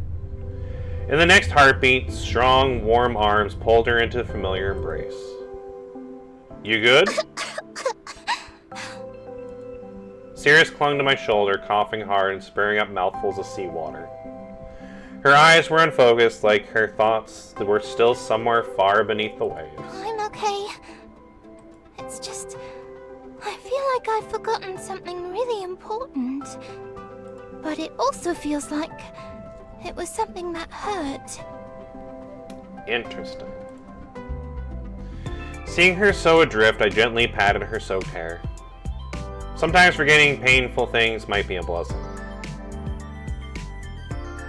The waves rolled in, layer by layer, nudging us closer to land. Soon my feet found solid ground, and with it a quiet sense of relief. But in my arms, Cirrus remained distant, her thoughts still lost in the undertow that almost took her.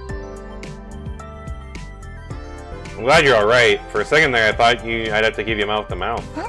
Mouth to mouth? Wait, so I'm not getting it? That's the part she was hoping for. She was hoping for mouth to mouth. A flicker of disappointment crept into her voice. Her legs, still wrapped around my waist, tightened subtly.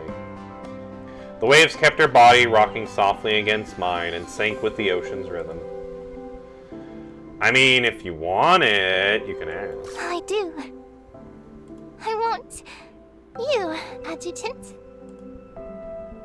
Her words were clear as crystal, no stammering, no second thoughts. Then came the kiss. Salty, sweet, and breathless were lips and beneath between. The sea rocked us closer again and again until there were no space left between us. No telling how long we stayed like that until Acacia's voice called from the distance, shattering the spell. Tabletop expedition ready to roll out. First testers, gather round. Oh, we playing tabletop games? I'm down for tabletop games. As Sirius and I wandered over, we saw Acacia had already roped in her first test player. Didn't think you were the type for this kind of game, Narita. Yeah, I got curious after hearing the backstory earlier. And it's a nice throwback to our days investigating side by side. Her voice carried a hint of nostalgia and her eyes lit like quiet warmth. 1, 2, 3. Still one short. Wouldn't that make 4 if we counted you? I'm the story creator, technically. I already know all the plot twists. Oh, I guess that's true. If I played, it'd totally kill the immersion. Wait for me! Oh, there you go. We can have Fenny play. Fenny burst out from behind a coconut tree, waving at me with boundless energy. To my surprise, she already suited up in her new exosuit. Oh. So what's the competition this time? Fashion design? I do love the watermelon pigtails. relay? Beach volleyball battle? Whatever it is, I'm prepared for anything. It's gonna be a board game. Changing into this new exosuit might have been overkill, but if it catches Sterling's eye, totally worth it. None of those. We're playing a game called Tabletop Expedition. Huh? What's that? Sounds like we're just playing D&D, which I am 100% for. Fenny's eyes went wide, clearly not the answer she was expecting. You missed the pre-vacation briefing, so you wouldn't know. But it sounds fun. Why not give it a shot? Games are fine and all, but without some competition, how am I supposed to stand out? Then again, this fresh challenge counts as changing up the routine. True, it is a change. If I nail it on the first try, Darling's bound to be impressed. After Sirius extended the invite, Fenny stayed quiet for a long moment. Her expression flickered between hesitation and resolve.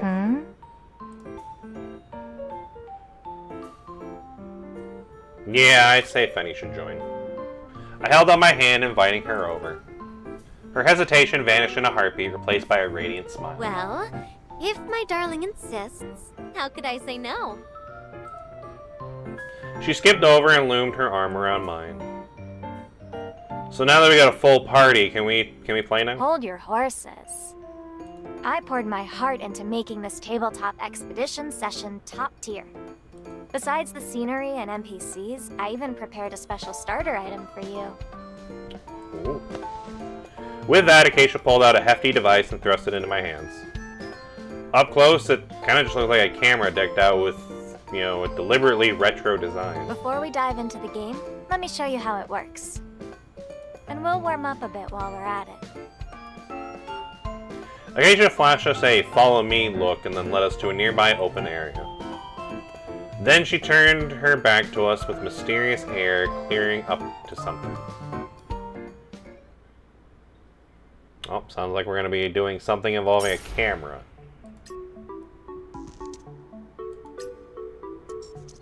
Oh, and we have another tutorial thing here.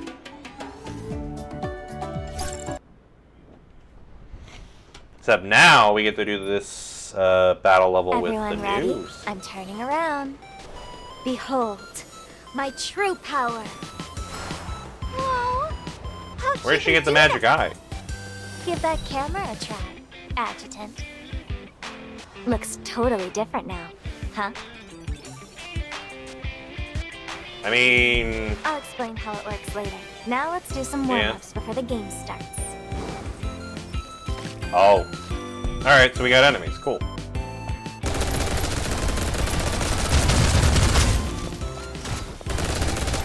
heat.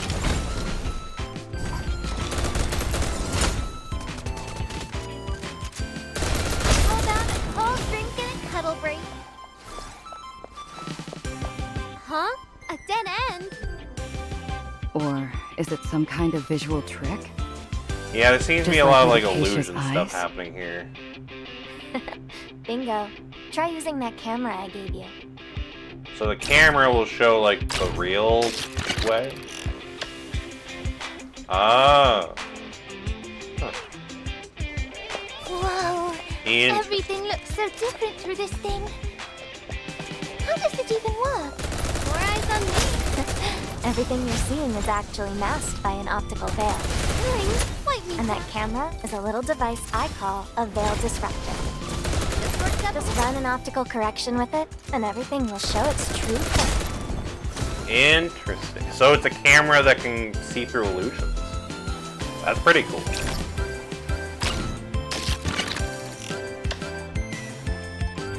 How about a cold drink and a cuddle break? Hey! This whole place is ours today.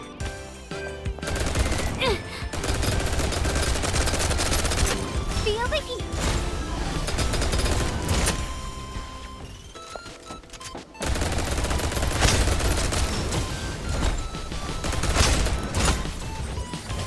Darling, wipe me down, will you?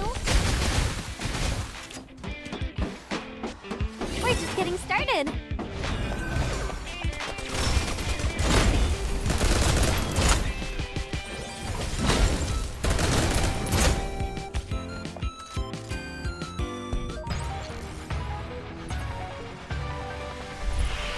Hey! Want another round? With you, Fenny, I would always like another round.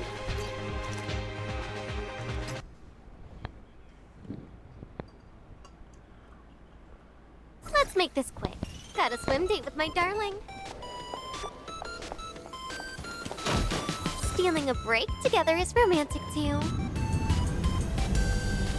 Wait a minute. So you developed this whole optical veil tech just for your tabletop expedition game? Not exactly. It was originally for giving my Akuma mecha paint job. I mean, that's still kind of cool though.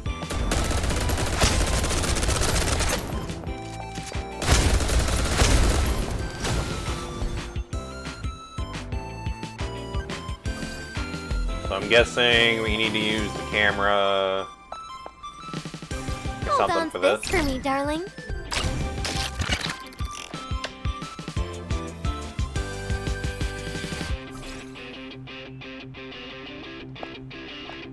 Neat.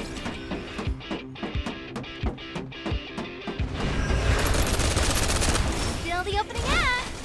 Just worked up a little sweat, that's all.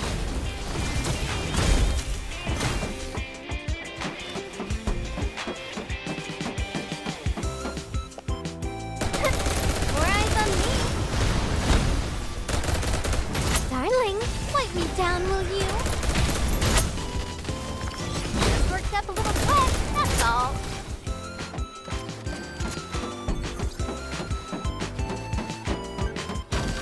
Stealing a break together is romantic. Ooh, it's a balloon blaster challenge.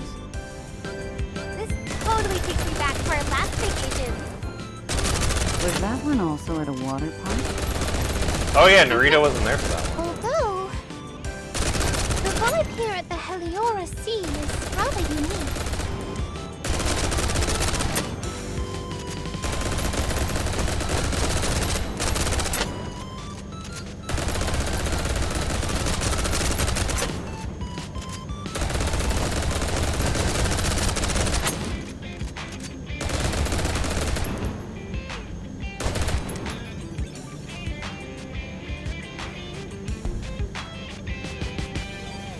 Alright, I got all the balloons, so now what?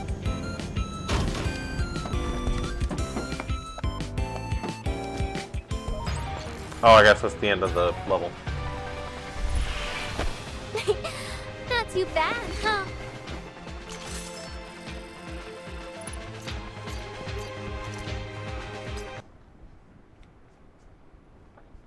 What do you think? Pretty cool item, huh?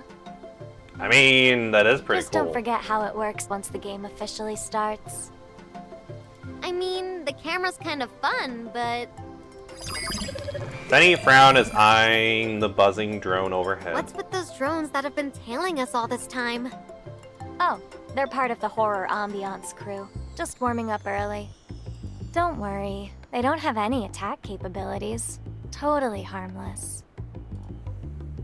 Well, at least they're not, you know, gonna attack us, I guess. A smug little smile curled on Acacia's lips, clearly pleased with all of her work in the game design and setup. So, can we finally start the game now? Mm-hmm. This way, everyone. That elevator will take us straight to the hotel lobby, our spawn point for this round of tabletop expedition. Acacia pointed at the elevator and skipped off ahead to leave the group. Just as we neared the elevator, my terminal buzzed in my pocket. I opened the message to find a short note laced with a quiet concern. Adjutant, Merso and I gave it some thought and figured we should come clean. Oh? We'll be playing NPCs later on, and we're just a little worried that... Seeing that little typing bubble blinking nonstop made me chuckle. I could practically see the two of them scratching their heads all flustered. I shot off a quick reply to ease their nerves. I was there during the whole Acacia pep rally, you know. So I had a pretty good idea that you two would be up to it, so don't sweat it. Honestly, kind of looking forward to your big debut. In fact, Acacia's so-called pep rally was more of a horror movie marathon. I hereby declare the pep rally for the Tabletop Expedition production cast officially underway. Acacia stood at the bed, brandishing a makeshift megaphone made from a rolled-up newspaper radiating commanding energy. The fact that newspaper still exists in this game is crazy. After her impassioned introduction, she paused theatrically, maybe waiting for some applause. I need to say, I'll give her some applause. Cherno cross-legged on the floor, clasping with gusto, probably making up for Murasalt's share too. Nearby, Vidya watched on, slightly puzzled. Wait, isn't the adjutant supposed to be one of the first testers? If he's here for the briefing, doesn't that mean spoilers? I say, I don't know shit what's happening. I glanced at Acacia, silently asking the same thing. Acacia didn't answer right away. Instead, she hopped off the bed and dragged over a large cardboard box.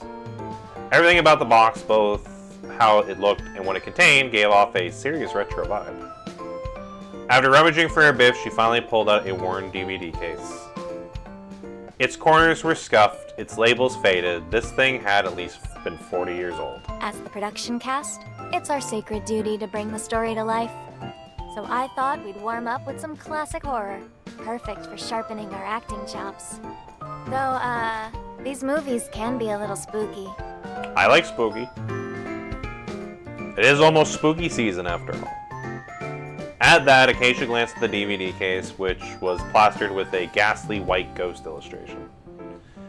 The very next second, she pinched the corner of the case with a clear look of distaste and tossed it to the side out of sight. So, I brought the adjutant to watch with us. After all, he's the one person who always makes everything feel safe. I mean, that is true. Her eyes followed mine, full of absolute trust. You're overthinking it, Acacia.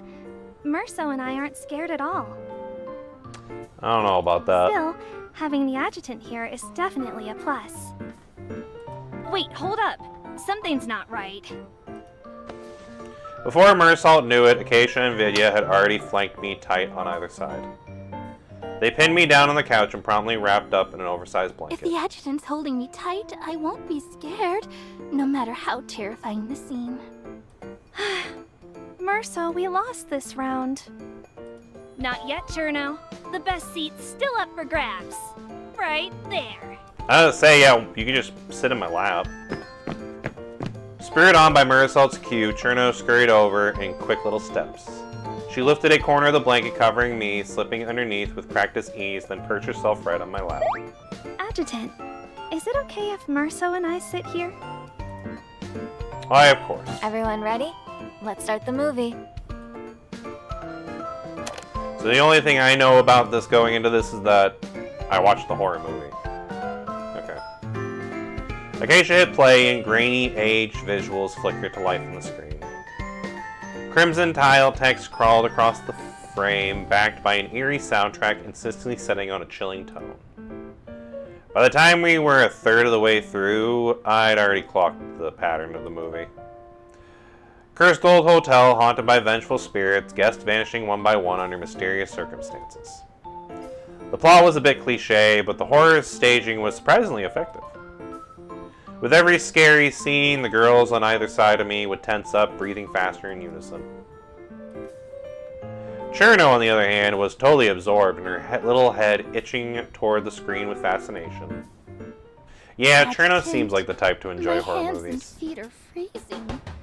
Could you warm me up? Hey yo. Vidya's foot brushed against my ankle, cold as ice. I mean, I'll definitely help warm you up if you want. Then, can I rest them on your warmest spot? Dare I ask what my warmest spot is? I gave her a silent nod as she curled up in my lap, legs draped over my chest. Her feet found the warmest spot, and sudden contact sent a shiver through me.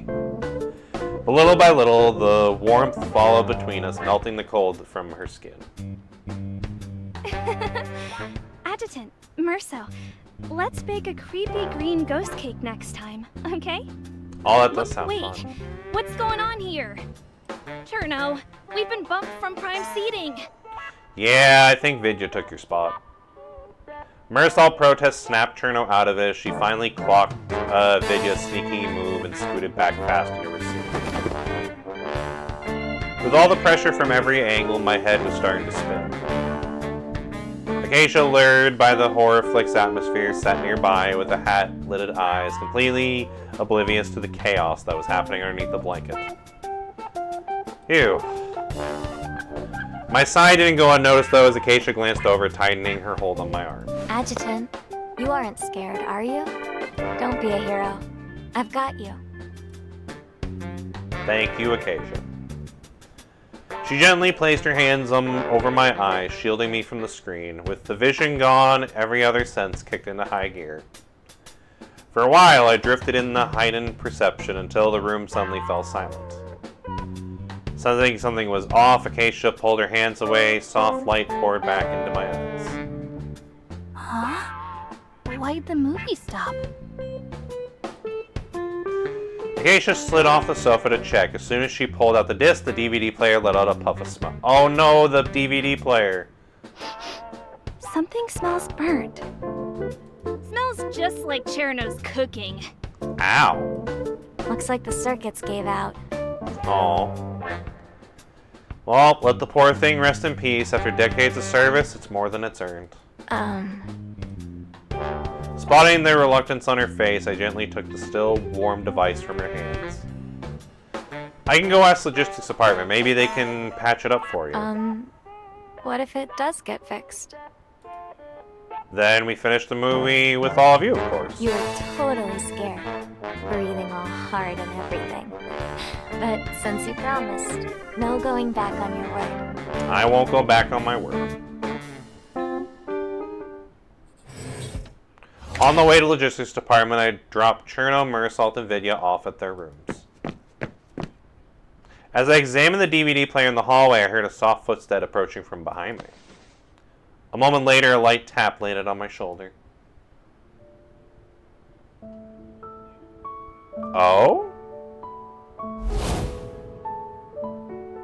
Yeah, I gotta say, I don't know who that is. Is that someone new we're getting? I turned to find a girl I didn't recognize. Her long hair shimmered under the corridor lights, streaked with eye-catching pink highlights. She was standing unusually close and carried a delicate, fruity scent, soft and sweet like a fuzzy peach. Excuse me. Do you know how to get to HR? She beamed as she asked me, her smile curving into an effortlessly charming expression. HR is one floor down. You're on the wrong level. Really? She cupped her cheeks, letting out an odd but adorable gasp. Oh, good thing I ran into you, or I'd totally have missed my interview. Oh, so she's a newbie. Now, how can I ever repay you? Ooh, I know! I mean, you don't really need to pay me back, but just it was just a small favor. I was about to politely decline, but the girl in front of me gave me not much of a chance. She leaned in slightly, tilting her head towards me. That's what I noticed. Perched atop her head was a pair of ear-like Oh yeah, she's got little cat ears. As a thank you, I'll let you pet them. It was an unusual offer, but the way they twitched caught my eye and curiosity began to creep in. Were these actual ears? What would they feel like? Seeing me hesitate, she leaned in closer, her eyes crinkling into a cheerful little crescent as she smiled. Come on, go ahead. They feel amazing.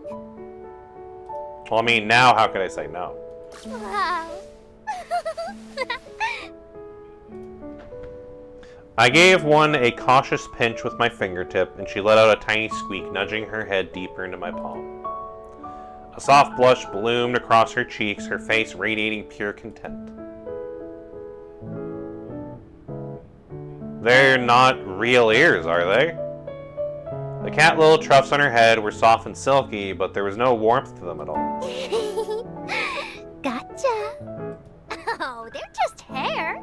For some reason, these tufts have a mind of their own. No amount of brushing works. So you just happen to have hair that just perfectly makes like cat ears on your head. Miss Mia! I like how even NPCs are getting some voice acting. Like, goddamn. Usually, like, the NPC characters don't even get voiced. Nice. An HR staff hurried over, upon spotting me, bowed quietly with a flustered look. Apologies, Adjutant. This is Miss Mia. She's here for an interview. I lost track of her for just a moment, and she wandered off. That's entirely on me. I mean, a little bit on her for wandering off, but no worries. Just don't let me keep you from your interview. I keep my tone as gentle as possible, but the staffer still looked rattled and shot Mia a look that clearly meant hurry up. But Mia just flashed me a bright smile and waved cheerfully as she turned to go. She did it with such easy familiarity, like we were old friends. See ya, Adjutant. Off to my interview I go. From down the long hallway, I could just make out the HR staffer's slightly exasperated voice. Miss Mia, please stay close this time. No more wandering off, all right? Even if you're a temporary appointee on a special assignment, you're still expected to follow staff protocols.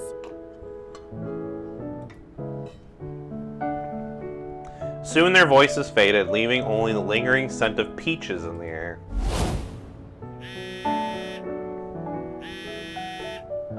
My terminal buzzed, snapping me out of the memory and back to the sea resort. A new message blinked on the screen. Well, as long as you have fun, Adjutant. Oh, Merso and I are off to help Enya with dinner now. We'll have some kebabs hot and ready when you're done. Oh, kebab sounds good. If we're having a barbecue tonight, I wonder what fruit Enya lined up for a healthy snack afterwards. As the thought crossed my mind, an ocean breeze swept in, carrying the soft, sugary scent of peaches. Oh, is that girl here too? I wonder if she's here as well. Oh wait, there's two. Wait, no, we did that one, didn't we? Yeah, no, we did that one. It's this one. Okay. I was like, wait, we have two to go to? I thought we were at file 1, but no, we have that way on this way, so. Game start. Oh, now we're playing as Narita.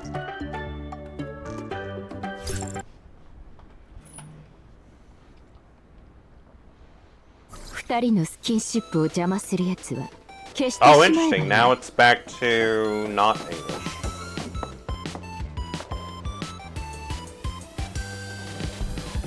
Oh, I wanted to look at the new outfit.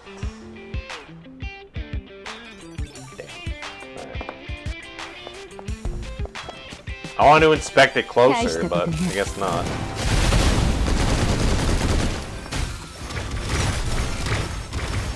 I do love that it kind of gives more like a water element to the attacks too. That's kind of cool. Don't you think you overdid it on the drones? Was it? I was hoping for more. But the logistics department only let me borrow this many. They're not gonna jump scare me at the hotel later, are they? Let's hope not. Oh, they definitely are after hearing that. I remember the bottom level of this place's underwater museum, right? Oh, there's an underwater museum here? Really? How incredible. I heard they can jam signals and even override robots. Why would you want to bring drones down there, then? Like that too. Yeah, so that tells me that if you bring drones down there, that this is not going to end well. Leave it to me. You look really hurt. Must have been fun. 見せてあげよう。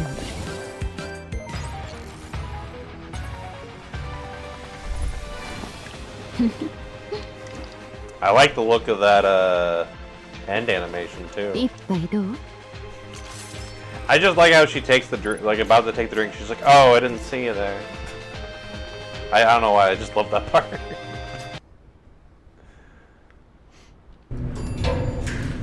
Ding dong. Acacia led us from the water park back to the hotel floor. The elevator door slid open, slowly revealing the inside of the lobby. Oh, wow. The resort staff was already cleared out, only a few service spots still moving about, making the place feel more deserted. This way. She stepped out first and pointed towards a quiet corner. There, a small square table stood waiting. Neatly arranged at it were 4 sets of cards and pencils, along with a handful of colored So we are playing D&D, because we have some dice. First up, create your character sheet. You'll be role-playing them later, so choose wisely. Oh, so we are playing D&D. This is awesome. Just follow my lead, step by step.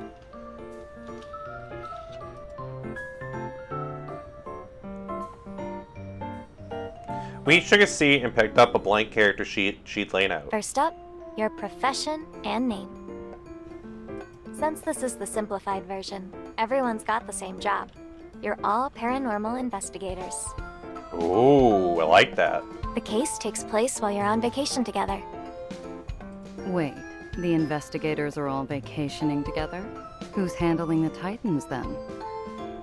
I mean, I guess Narita's got a good point. There are no Titans in this story. Try to stay in character, Narita. And no more work talk. Sirius tapped her chin thoughtfully, then looked only made her seem more and more adorable. So now we just fill in our names? Are we supposed to pick aliases for the game? Huh? I don't want my darling calling me anything else. I'll stick with Benny. What about you, Adjutant? Feel like trying a new flavor? Say, Yggdrasil Heartstealer? I mean, that does kind of fit what our character kind of is in this game. Acacia shot me a look, equal parts awe and expectant. Nah, it's a bit cringy and over the top for me. Right after I said it, I caught a glimpse of Narita blushing faintly. She quietly grabbed the eraser and started frantically scrubbing off something off her. Oh, she was gonna go with something cringy too, wasn't she? From the length of it, she probably had been something like Styx. Yeah, because probably Styx Envoy was her usual nickname back before she worked with us.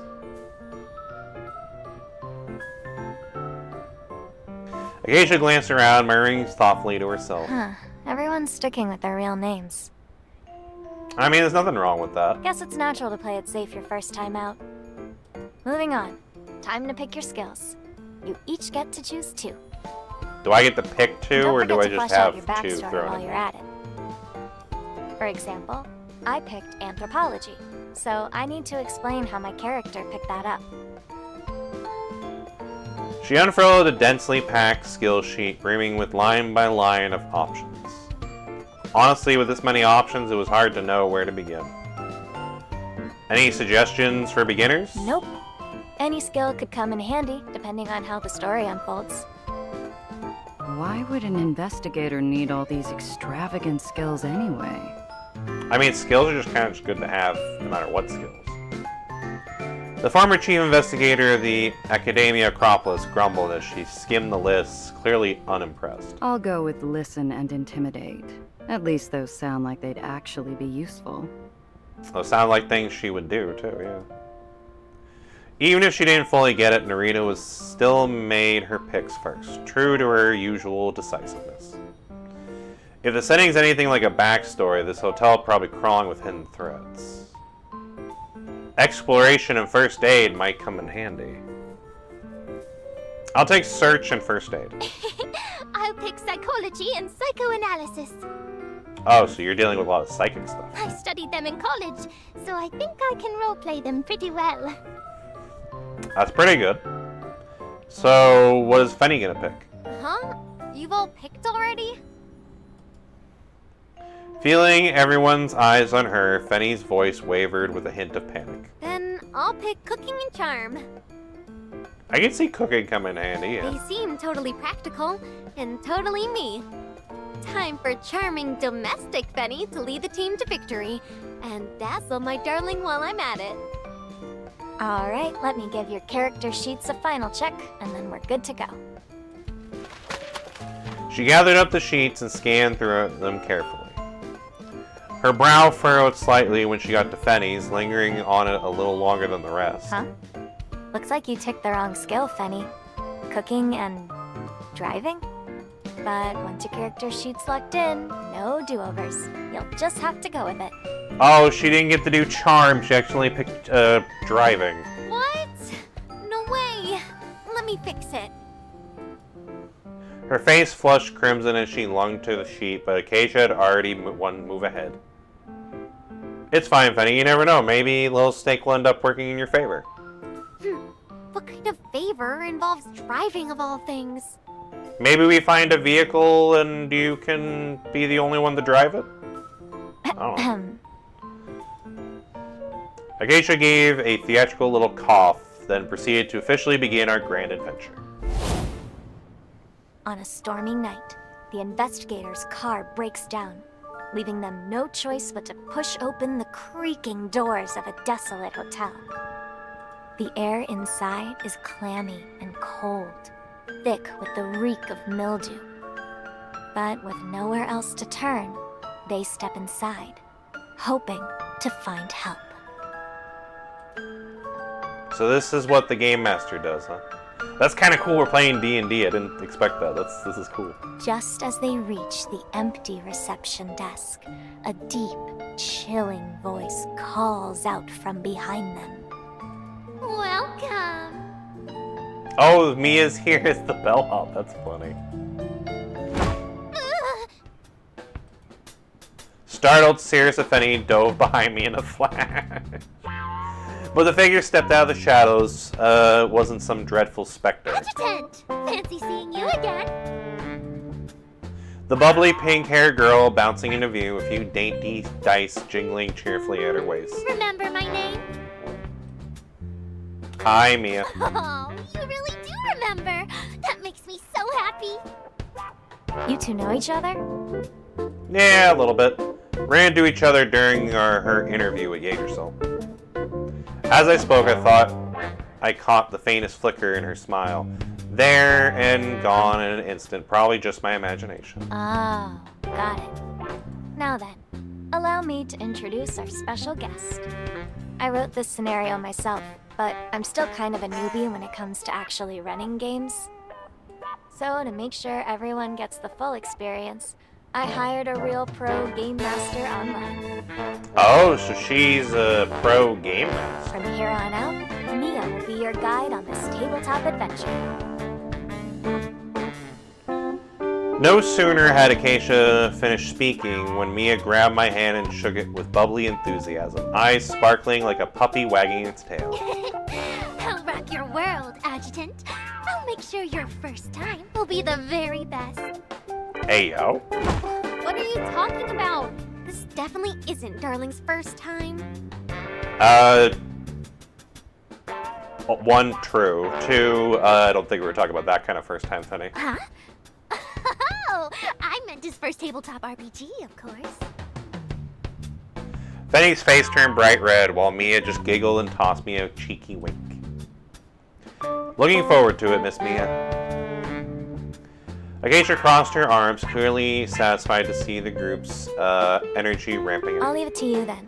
Once you finish the full scenario, don't forget to leave your honest feedback and any suggestions for improvement.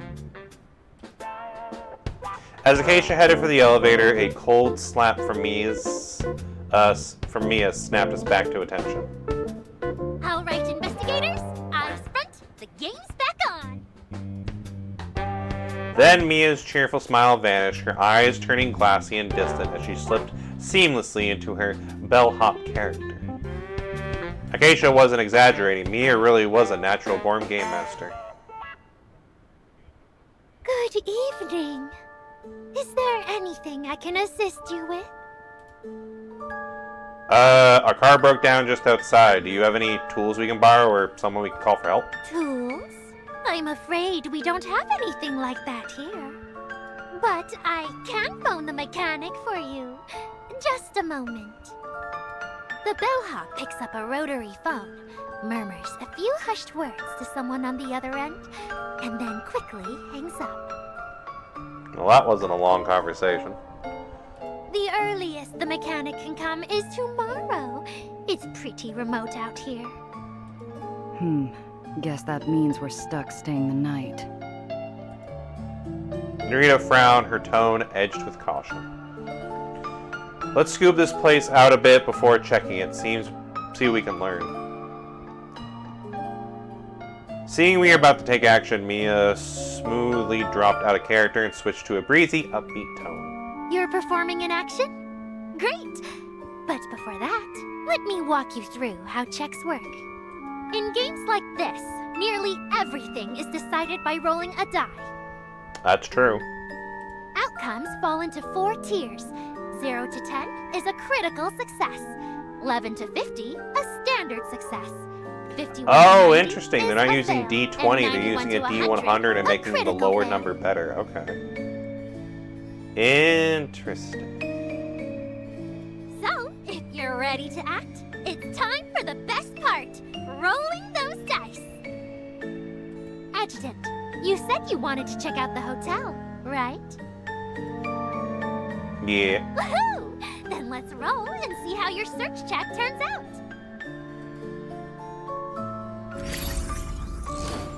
Oh, I actually get to roll a dice. This is kind of cool. The adjacent search check, observe the hotel. Target, get something lower than 51. Hey, I got 44. Wow, you're amazing, darling. First roll and it's a success. On closer inspection, you see a thick layer of dust covering the reception desk. It clearly hasn't been used in ages. No guests have checked in for a long time. And the bellhop's skin, it's pale and bloodless. In the dim light, parts of her body seem faintly translucent. She's a ghost. Your instincts scream the truth. This is no living person. The bellhop's chilling voice rang out again, this time laced with a hint of irritation. Would you like to check in now? Wait, Fenny motioned us over urgently, and we all leaned in horror in. movies, splitting up's always a death flag. I say we stay together tonight. That might be the most sense I think anyone's ever done in a horror situation. That is a very good call. I'm proud of you, Fenny. One room will do for all of us, please. At that, the bellhop curled her lips into a stiff, sneering smile. 4 guests squeezing into 1 room? That's suspicious. We don't accommodate the shady types here. Coming from the hotel, that's 10 times sketchier. A little bit, yeah. She's trying to split us up. Classic divide and conquer. Let's see if we can talk her down. Who's the best person for the job? Oh, we have to remember their skills. So Fenny has cooking and driving. Narita has listen and intimidate, so she might be the best one to do. And then Cirrus just has psychology stuff. I'm gonna go with Narita. Let me put her in her place.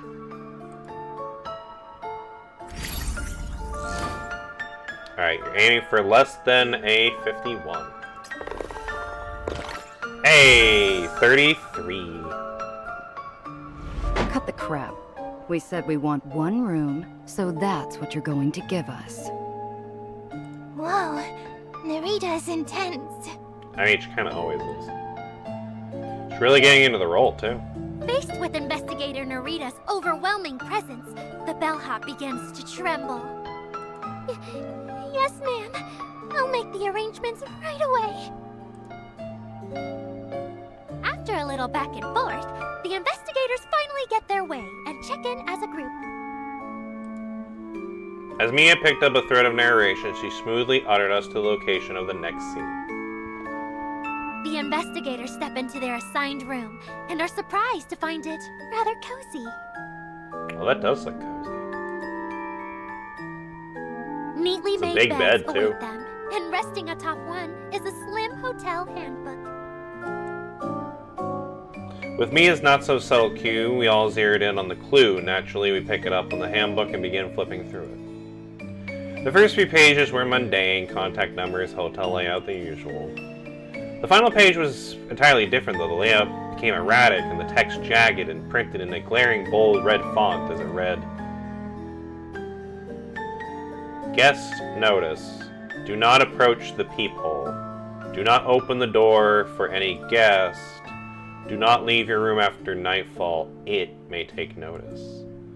If you already been noticed, please surrender peacefully and become one of us. Resistance is futile.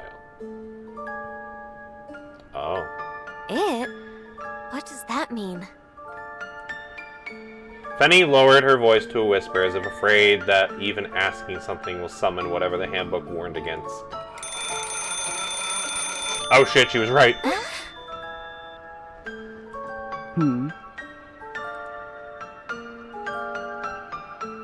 A shrilling ring shattered the silence in the room, and the crimson-red rotary phone on the nightstand was rattling violently. Already on edge, the girls all flinched. Alright, I'm gonna pick up the phone. The moment the receiver touched my ear, a voice drenched in terror and despair spilled through. Please, save me. I know how to break the hotel's curse. What is this, Luigi's Mansion now? Before midnight. It has to be before midnight. Otherwise, you'll all be trapped here. Forever. A blast of static cut the call short as the line went dead. A heavy, uncanny silence settled over the room. No one spoke. Every eye remained locked on the now still phone. What should we do? The handbook said not to leave the room after dark, but... But if we don't try to help, we might end up in danger too. What's your call, Adjutant? The caller didn't say where they were. But we're not gonna find any answers just sitting around. I'd rather take initiative than wait to get picked off. Then we're going with my darling's plan. Let's move out. Woohoo! The investigators choose to brave the night. They open the door and step boldly into the unknown. Tonight, it seems luck is on their side. The dreaded gaze the handbook warned them about has not yet noticed. As Mia was narrating the scene, I heard a strange noise. I turned and caught a flicker of something faint, glowing blue along its edges slipping just out of view. Was this part of the scenario too? But when I looked again, there was nothing, only the lamplight and our shadows. Nothing else. Honestly, thinking about it, Kyacha would be perfect to be like the ghost in this because they can phase through stuff. Yeah, Kyacha would honestly be like the perfect fit for this.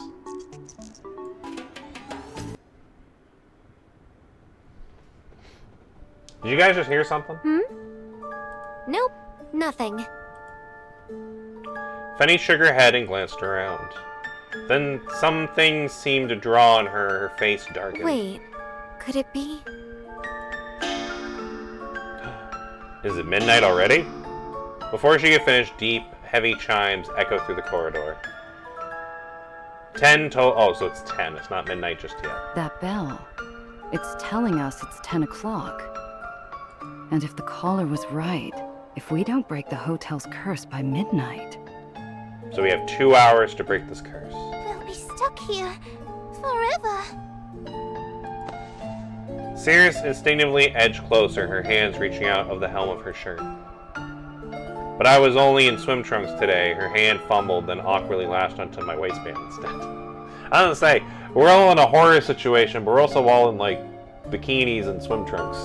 Wait, that means we've only got 2 hours. That's also true. Thank you, Fenny. We need to move fast. Let's start by searching the area.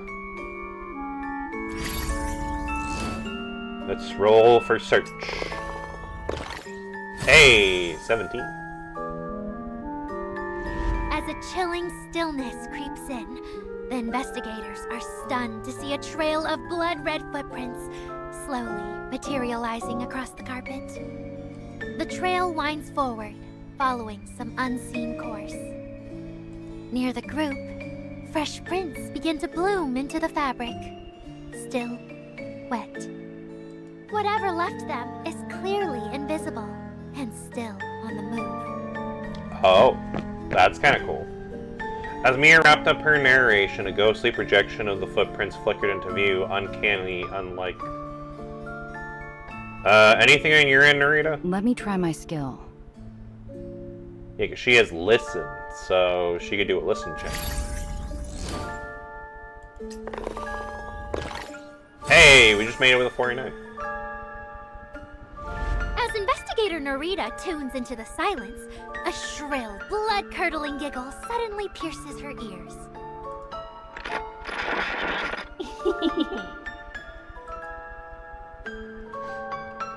Who's there? Wanna play hide and seek with us? We'll hide and you seek. What if they catch us? I just realized this is Cherno and Marisol. Then we'll add them to our doll collection.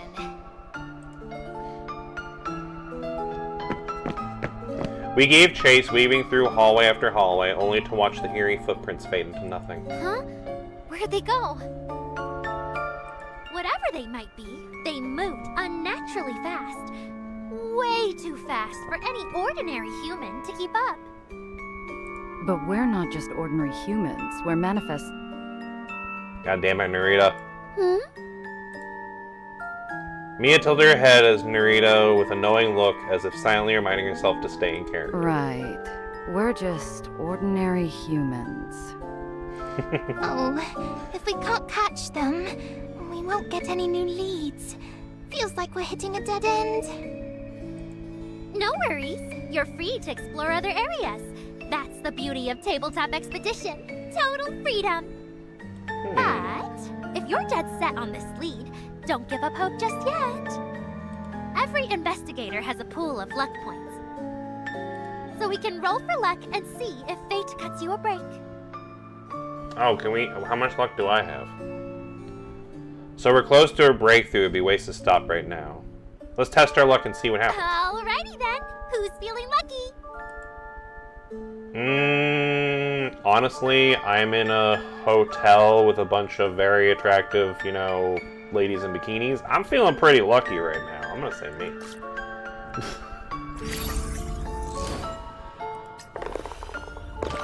Hey, 44. Luck smiles upon the investigators. Just as they're despairing over the trail going cold, a miracle appears. No premium sound system, no rear spoiler, no built-in mini fridge. But this baby goes 0 to 60 in 3 seconds. A wiggle car. Fenny, your driving is gonna come in handy. Mia threw her arms wide, proudly presenting a toy-sized vehicle behind her. What? You want us to ride a wiggle car to chase some ghosts? If it goes 0 to 60 in 3 seconds, I'll say drive is the right verb here, which Fenny has driving. That's not the point. What's important is... the wiggle car doesn't come with autopilot. You'll need someone to take the wheel. And Fenny has driving. Ooh, me! Pick me! Before Mia could even finish, Fenny was already bouncing with excitement in the front. Darling, pick me! Pick me! I totally picked driving as one of my skills, remember? I mean, I was Who gonna knew pick that Fenny accidental anyway. choice would actually come in handy. Yep, I'd say you're the best pick for this, Fenny, my dear. MVP of the night, here I come. Wait, does Tabletop Expedition even have MVPs? Who cares? As long as I get the spotlight, I'm happy. The moment Fenny hopped onto the wriggle car, she threw me a cheeky little wink. Darling, hold on tight. This little baby's way faster than it looks. Ah! The moment the rest of us tried to pile on, though, Fenny slipped right off the tiny seat. How are we supposed to fit on this thing? It's cramped back here, but don't worry, Adjutant. I'll keep a firm grip. I'll say, anyone wants to sit on my lap or anything, feel free. I'll stick real close to you too, Adjutant. Seeing Fenny all puffed up with frustration, I scooped her back into the seat, gave her a fully golden mane of gentle nudges with my chin. And just like that, my little lioness lifted up again. All aboard? Hold on. I'm about to put the pedal to the metal. That's hilarious, just seeing that. Fenny just with all three of us just in the background. And just like that, squished into one hilariously awkward pile, our little chase was back on. In the game's lore, the wiggle car was as fast as a sports car. But in reality, Mia kept pace beside us in a leisurely stroll, not even breaking a sweat. Fenny's earlier excitement vanished in a puff as she threw me a helpless little side glance. Darling, are we gonna make it to the next scene before the year's out? Yeah, feels like we're close. Hang in there, my little lioness. Suddenly, a cold wind howled through the hotel corridor, smothering the air in a chilling dread. The bellhop's voice echoed faintly through the gloom. Oh my, naughty little guest, aren't you? Didn't I specifically say not to leave your room after dark? It has already begun its rounds. Let's hope you don't get caught. So I'm guessing it is like actively roaming around the hotel looking for us? What? The story changed real fast. Fenny tensed up and the wheel car beneath her wobbled like it felt her nerves. Things have taken a turn for the worse. It has appeared right behind the investigators. Uh-oh. Their escape now hinges entirely on Fenny's driving skills. On me. I believe in you, Fenny. Come on, Fenny, roll good. Oh, okay. Oh no, she failed. Fenny scratched her head, clearly baffled by the results. Huh? No way! I'm supposed to be a tabletop RPG prodigy.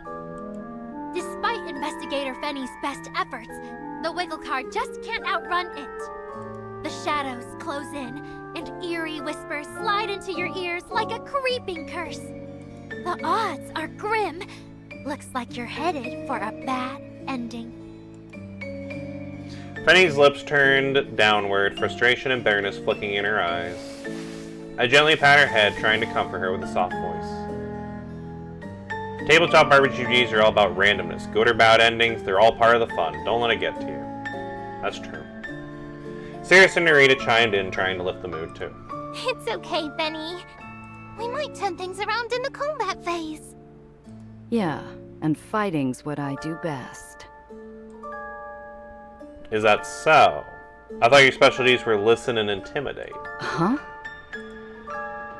Narita shot me a look that was half pout, half dead serious, a look that made the corners of her mouth twitch as if trying not to chuckle.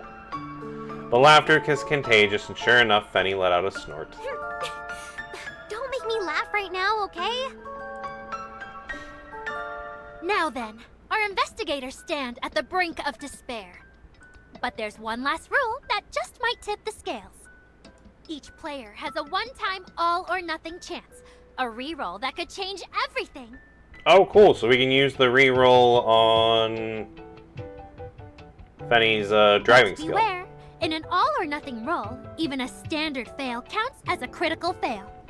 So we need to get a very low number. Got it. Fenny's face lit up with hope at first. But the moment she heard those final words, her brow knit with worry. Should I really take the gamble? What if I blow it again? I believe in you, Fenny. She turned to me, anxious and uncertain, her eyes silently asking what to do. Don't worry, whatever happens, I'm with you all the way. Well, if my darling believes in me, then I'm going for it. The two shimmering 10-sided dice trembled lightly in her palm. But instead of rolling them right away, she closed her hand into a fist and held it out toward me with a soft smile. I understood immediately and placed my hand over hers. Together we cast the dice that would decide all of our fates. Now then, will Investigator Fenny's desperate gamble pay off?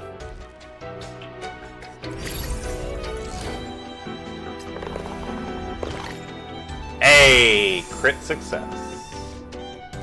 Even as dread thickens the air, the seasoned Investigator Fenny stays cool as ever.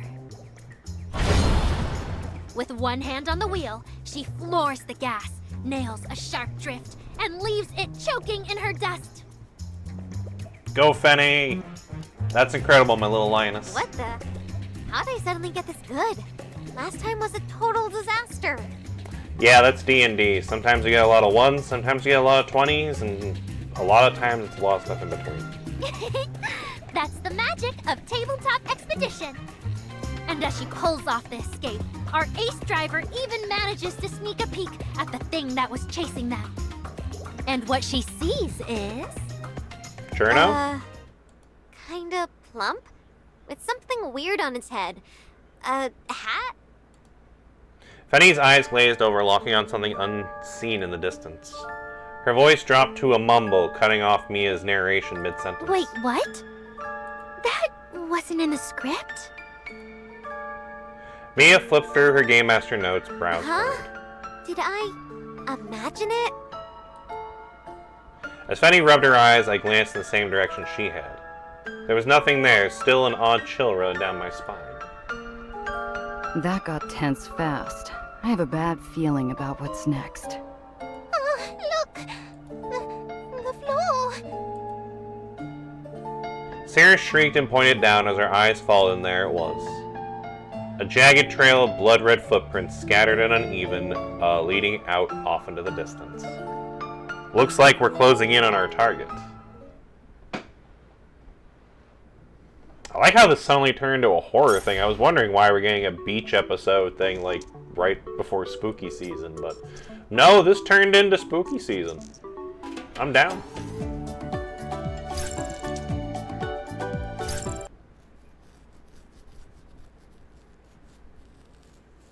See, what we should have done is we should have had the team be Cirrus, Narita, and Fenny.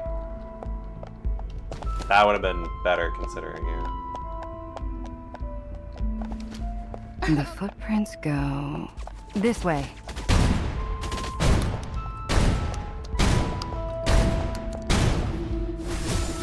Please, get out of my way!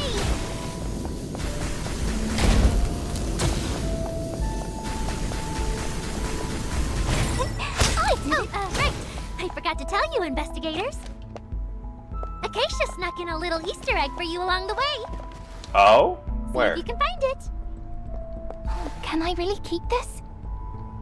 Well, now I gotta look everywhere, because I want to see what the Easter egg is.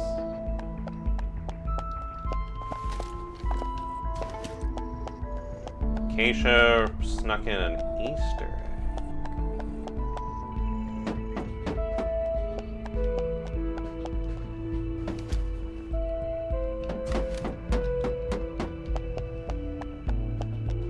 not down here, is it? I feel like Acacia would be the type to, yeah, just like have like an Easter egg like back in the starting area.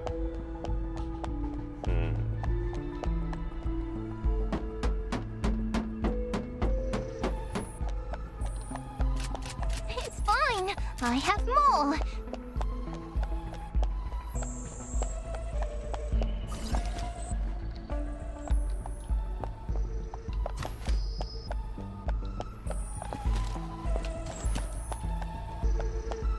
Yeah, I'm gonna check everywhere to try to find this Easter egg.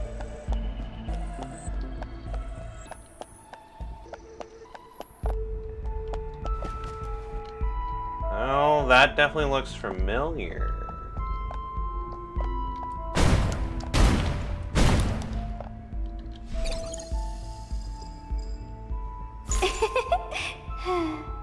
Oh. You'll never catch us. Oh, that voice is creepy.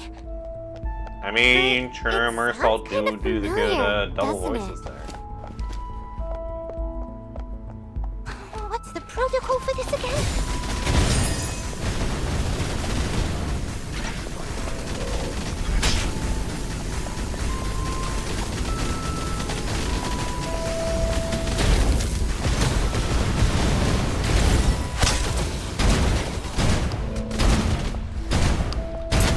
It's fine. I have more. Can I really keep this? That was a close one.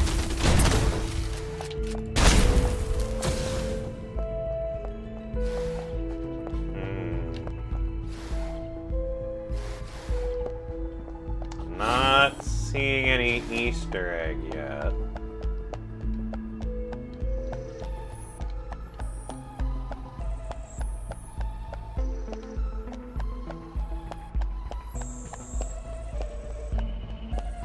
Objective complete. All recorded. I would say, I don't think we're complete just yet.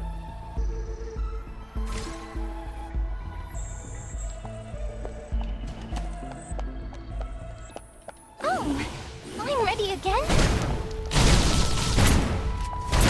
Alright, let's hit him with the burst.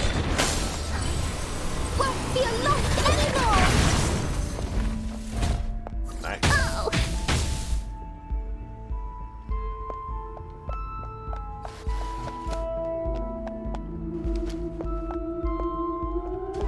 Not seeing an Easter egg yet.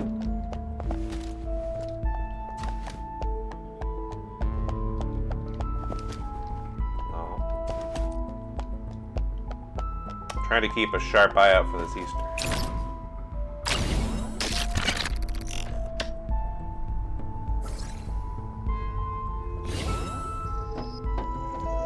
Objective complete.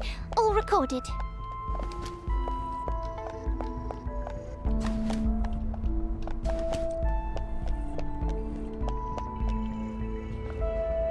Oh, cutscene.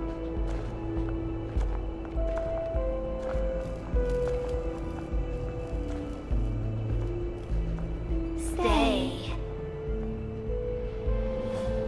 Stay. And play with us. It's a shining reference to the twins.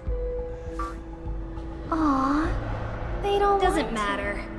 They'll end up That's just like the funny. woman in room 404. They'll be stuck here. Forever. I like that. That's cool. The shining reference of just having this. So that was the Easter egg. Was the two girls at the end of the hallway? Come play with us. I'll keep it safe. That's funny. I like that. That was good.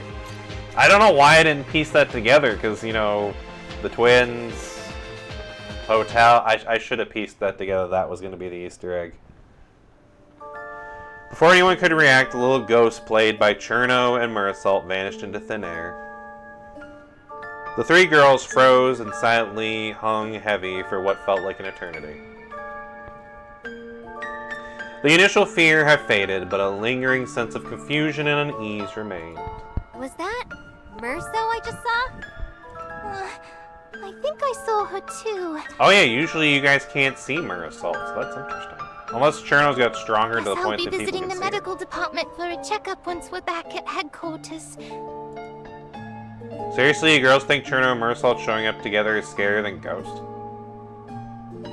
Cirrus, looking clueless, tilted her head in thought, then gave a firm nod. That's just way too strange. I guess they are mostly just used to seeing Cherno talking to themselves, not seeing her and Marisol. The bell chimed again, 11 tolls this time, a chilling reminder of how little time we had left. Let's save the Cherno and Marisol mystery for after the game. For now, we need to focus on piecing together the clues we've already got. That woman they mentioned, the one in room 404, could she be the same one who called us for help? Probably. It has to be. We've got to get over there and help her. Fenny tapped the air with a triumphant gleam in her eyes. Although, this room 404 sounds kind of ominous. With our objective decided, Mia led us to the door of room 404. But instead of opening it, she cleared her throat and squared her shoulders, getting ready to slip back into character. It seemed like this segment might have had some hidden twists. After a bit of deliberation, the investigators arrive at the door to room 404. But when they try turning the knob, it doesn't budge. So it's locked. It's clearly locked from the inside. I should have picked lockpicking as a skill. Yeah, that would have been a good one. Didn't you say investigators don't need that many skills? I was talking about Academica Acropolis investigators. Seeing us stumped by a locked door, Mia gave a sly smile and introduced a new rule. Every investigator also has an innate ability beyond the skills they've picked. Oh, now you tell us. When you're out of options, you can roll for inspiration. Succeed, and you might just get a spark of insight to crack the case. So, investigators, what's your next move? That's interesting, getting to roll for inspiration. You know, I feel like we haven't had Cirrus roll that much, so I want to have Cirrus have their time to shine. Me? Yeah. Well, if the adjutant believes in me, then I have to give it my all. Yeah, you haven't got a lot to do yet, so I want to give you I'm something. going to psychoanalyze the lock. She stared intensely at the doorknob with all the seriousness of a seasoned therapist, like it were truly her troubled patient. Technically, that's not how the rules work. But if Investigator Cirrus lands a critical success, I'll allow it. Because that kind of luck might just bend the laws of reality. Criticals aren't easy, but I'll try my best. I believe in you, Cirrus. So if we get a critical success. And we did. Damn. Oh, a crit for real? She psychoed the lock. Though the lock has no mind of its own, after Investigator Cirrus's heartfelt intervention, it begins to feel strangely sentient. Sensing a breakthrough, Cirrus doubles down, lecturing it on advanced psychological theory and the meaning of existence. You're not a door lock. You're not a door lock. You're a pizza. You're a pizza with extra cheese. Oh, that sounds good right now. Wait, I'm not a lock. I'm a pizza with extra cheese. Then what's the point of guarding this door anymore? It's time to find my true calling as a pizza. Man, now I kind of want pizza. She's even role-playing the lock now. The level of committed is honestly impressive. With a soft click, the lock falls to the floor.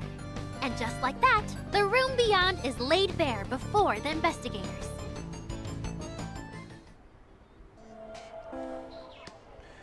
We then stepped into the hotel room, nearly identical to the one we stayed in before, though a little bit smaller. Before anyone could speak, a frail, trembling voice called out from the corner. Stay back. Please. Don't come any closer. Hey, it's a cave. Oh, it's Vidya? Technically, it's an NPC played by Vivian. Even though we kind of broke character the moment we saw her, we still never missed a beat. Tears welled in her eyes, and in that instant she looked heartbreakingly fragile and desperate. I mean, she is an actress. It makes sense that she's, you know, good at acting. Please, please don't summon that thing. The investigators find a woman, battered and bloodied, cowering in the room. From the state she's in, it's clear she was the one who called for help earlier. But her physical injuries aren't the worst of it. Her mind is fraying at the seams. Still, amid her scattered mutterings, one thing stands out. She may hold the key to the hotel's darkest secrets. Oh. What's your next move, investigators? We need to get her mind back to normal. Okay, I'll try my best. You can do it, Miss, Cirrus. I can feel it. There's still strength deep inside your heart. Please, if you're willing, share your sorrow with me. Alright, come on, Cirrus, you can do this. Oh, maybe not. Oh, Well, you gave it a good try. Despite investigator Cirrus's best efforts, the trauma weighing on this young woman's psyche is too deeply rooted. Her thoughts remain adrift in a nebulous gray haze, her lips mumbling unintelligible fragments under her breath. Yet her gaze remains fixed on the pages scattered across the desk, as if clinging to a final sliver of hope. So something on the desk might be what we need. Our next lead must be the notes on the desk. Let's check them out. I picked up the stack of lightly yellow pages, each one covered edge to edge in incriminating occult symbols. A few pages in, a colorful illustration slipped out. Its rough, frayed edge suggested it had been torn from a book. The creature in the picture had a torso draped in vivid flower petals, but its lower half was a grotesque skeleton. The contrast was deeply unsettling, and warped form radiating a strange, visceral unease. If my hunch was right, this thing was the final boss that we'd be up against. Finally, on the last page, there was something even non-occultist like us could actually make sense of. After extensive study, I finally discovered a way to exorcise that thing.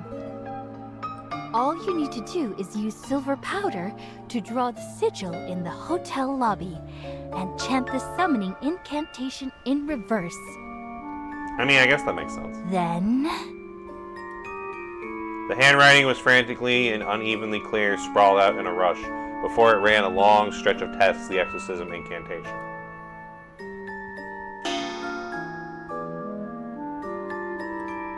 A heavy chime rang out, just one this time. That meant we had half an hour. I don't think that's usually how that works, but okay. Tick-tock! Better hustle, investigators! So we have half an hour to go. Now that we know the trick, let's head to the lobby and get this exorcism started. Not just yet. Why not? According to the notes, besides the incantation and the sigils, we need one last thing for the exorcism. silver powder. Exactly. We need to try to perform the ritual unprepared. We can end up making things worse. Then where are we supposed to find silver powder now? As we spoke, Fanny squinted up at the tall cabinet across the room. She stood on tiptoes, peering at it for a moment, then turned to me, eyes sparkling with excitement. Darling, darling, I think that jar up there's got silver powder in it. I walked over for a closer look, and sure enough, a glass jar labeled silver powder tucked high on the shelf. It wouldn't be easy to reach, but it wasn't impossible either. Oh, something's happening. While everyone else was focused on the jar of silver powder, Sirius suddenly felt a strange chill run down her back. A strange sound echoed in her ear, part bubbling water, part soft snore. Slowly, she turned and spotted a wall-mounted laundry chute. The chutes usually lead to the hotel laundry room used for easily transporting linen. Could this be a new lead? Driven by curiosity, Sirius edged closer to the laundry chute, cracking it open with a sliver and peering down into the yawning void. There was no light inside, yet she caught a faint glimpse of something spherical floating in the darkness. She leaned in for a better look, and her foot suddenly slipped. Without warning, she tumbled headfirst into the chute. Is she going down the chute, or is she just stuck in the chute? With a heavy thud, she landed unsymmetrically on the laundry room floor. Oh, so she did go down the chute. Groaning softly, she rubbed her head and looked around. But the mysterious object was nowhere to be found, and not in the chute, not in the room. It was as if it had never been there at all. Cirrus, are you okay? I lunged forward the moment she slipped and reached out, but I was a second too late. Thankfully, the chute's acoustics were surprisingly good. We can hear her from the other end. I'm okay, Adjutant. But I think I dented the laundry room floor. Are we gonna get billed for that? Damn, how hard do you have to hit the floor to dent it? Hi, Rosie. Her sheepish little voice floated up to me, and I couldn't help but laugh, part relief, part amusement. Hey, thank you, Present with the Fall. Welcome to the Chimaera crew. Hopefully you enjoy your time here. As you can see, we're doing a horror D&D-esque adventure here on SnowBreak, so I'm curious to see how this is going to turn out, so hopefully you and everyone else are enjoying this as well.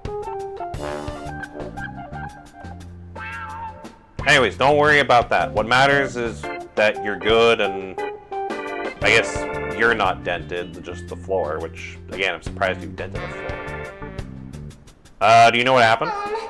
There was something strange in the chute. I thought it might be a new clue. Sorry, my hair was itchy. So I leaned in for a closer look and slipped. Turns out there's nothing down here. Maybe it was just in my head.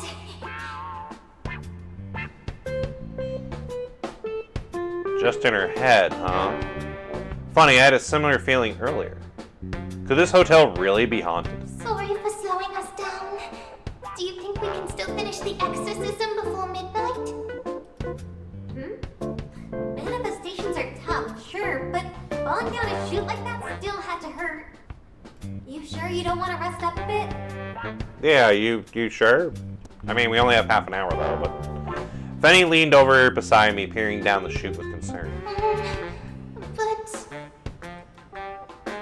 Cirrus hesitated, clearly still caught up in the game.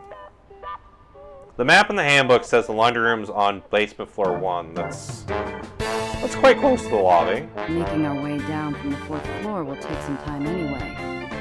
Yeah, we're gonna have to go down a few floors anyway to get to the lobby. We can just go past the lobby to the basement, grab you, and then go back up to the 1st floor. If we regroup in the lobby, Cirrus can rest first without holding us back.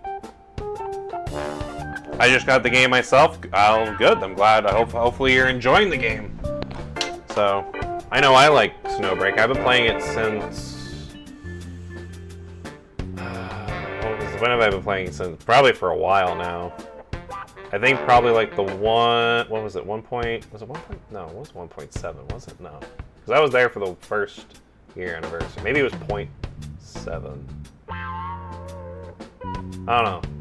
No, actually, no, maybe it was 1.7. I have no idea. All I know is I've been playing this game since kind of near the beginning. Not exactly the beginning, but near-ish. So, I've been playing it for a good while, and I can definitely say that I enjoy this game pretty well. So, and I hope you do too.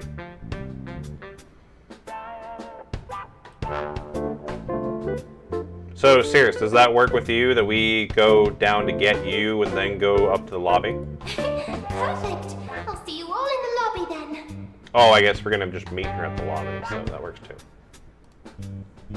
I thought we were gonna go down to get her and then go back up to the lobby together, but I guess that probably saves a little bit of time if we all just meet up at the lobby.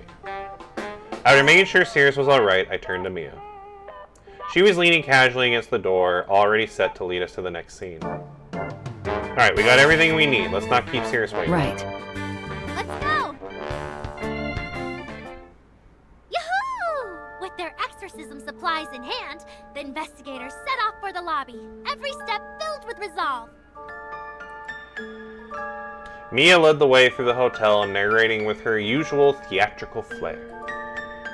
Fenny and Narita followed close behind. But Fenny's mind began to drift, and before she knew it, she'd fallen a little bit behind. Oh, thank you. I could use a little bit of a drink. Thank you for the hydrate or dihydrate.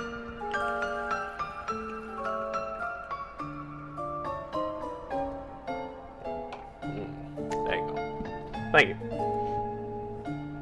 We've got to be near the end. Is the boss fight next? But I don't have any combat skills in this game, and I already blew my all-or-nothing roll. What can I do to stand out, to help lead us to a perfect ending? I mean, you still got your cooking skill that you picked. Maybe you could cook something? I don't know. The more her thoughts raced, the slower her steps became. She figured she'd reach the stairwell until she looked up. A solid wall had blocked her path. How'd I end up here? Oh, Fenny was distracted, and now she's lost. The party's starting to split up. This always happens bad in horror movies. How long am I live for? I'm probably going to try to see if I can finish the story chapter, so... I don't know, probably at least like another hour, maybe 2. So, yeah. There's no way I messed up the route. Was I really that spaced out?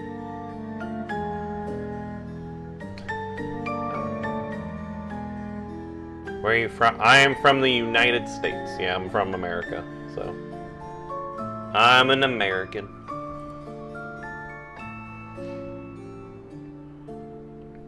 She stood frozen for a moment, then decided to try a different route to the lobby. She took a deep breath and turned down a new hallway. Oh? The sudden sound made her jump and nearly stumble backwards. She held her breath and strained to listen, but after several tense seconds, there was only silence.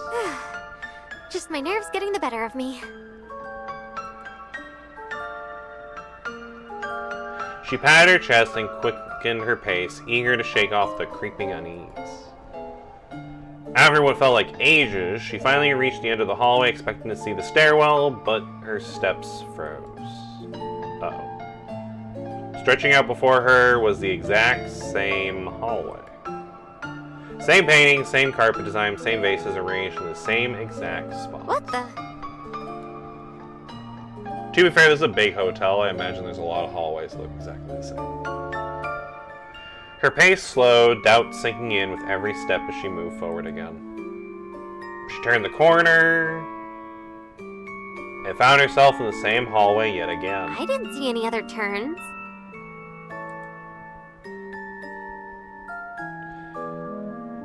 After yet another loop, a door finally appeared at the end of the corridor. Growing irritated, Fenny stomped over and flung the door open.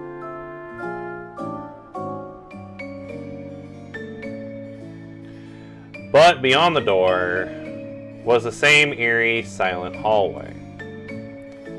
But this time, something was different. A hazy film clouded her vision like the air was thick with an invisible pollen.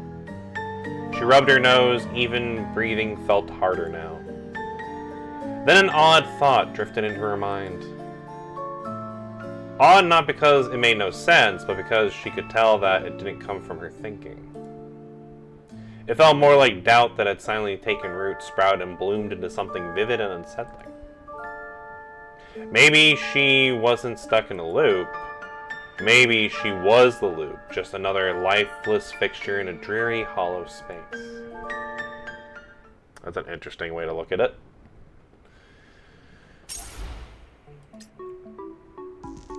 I mean, yeah, we still got a good other half of the story to go here, so...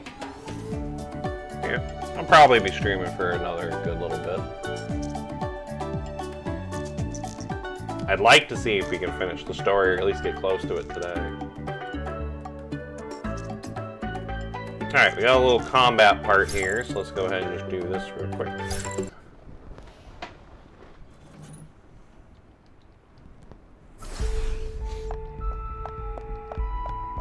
Penny's just trapped in a hallway. Looks exactly the same as the last one. Stealing a break together is romantic too. Everything's getting weirder. What's going on here?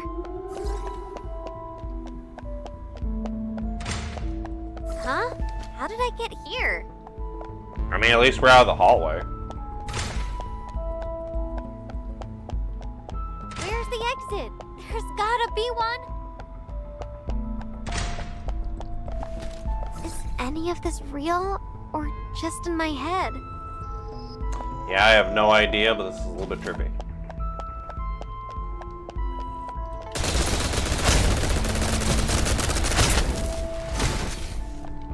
These three paths look exactly the same. Which one actually leads out? That is a good question. Oh, wait, the paintings are different. This one has flowers. This one has, like, sideways paintings. And then this one... I think those ones are also sideways. So I'm going to go with the middle one, because the middle one looks right. Stealing a break together is romantic too. Yeah. I don't know if they all just end up in the same spot, This whole but... place is ours today. Who'd ever design a hotel like this? Okay, maybe I was No matter wrong. where I go, it's the same. My head's spinning. Let's try maybe this one? Let's try this hallway.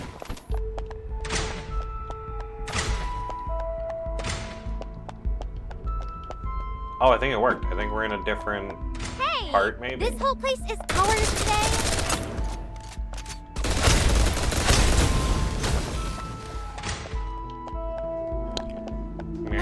I'm sick of being stuck in this creepy place. Hi. That's it. Now I'm I am, really with mad. a D&D/horror twist. That's what I said.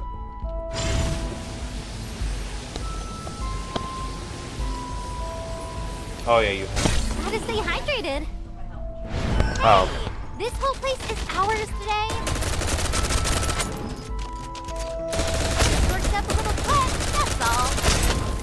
Hold on, cold drink I'm and a curious cuddle if break. anyone can find it though.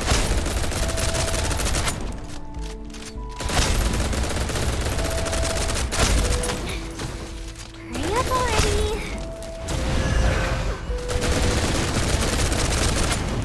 Hold on to this for me, darling. Ow, crap.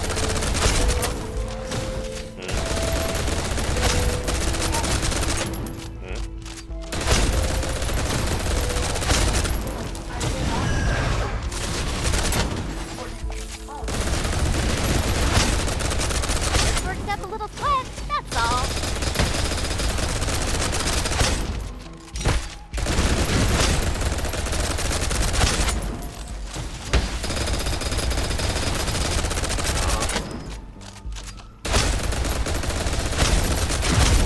Well, come on, there's that, but also... Hold on to this for me, darling. Yeah, probably not. I don't know. I know tomorrow you have off, so I know that much. Worked up a little quick, that's all. Me, once I get out of work. Well, you know what they say, if it's important, you'll remember.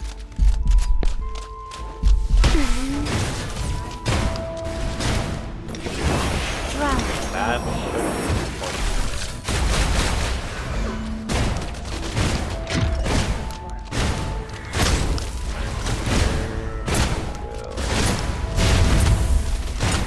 Just a moment. I'll have it done in no time. I'm more so just I'm fighting stuff right now.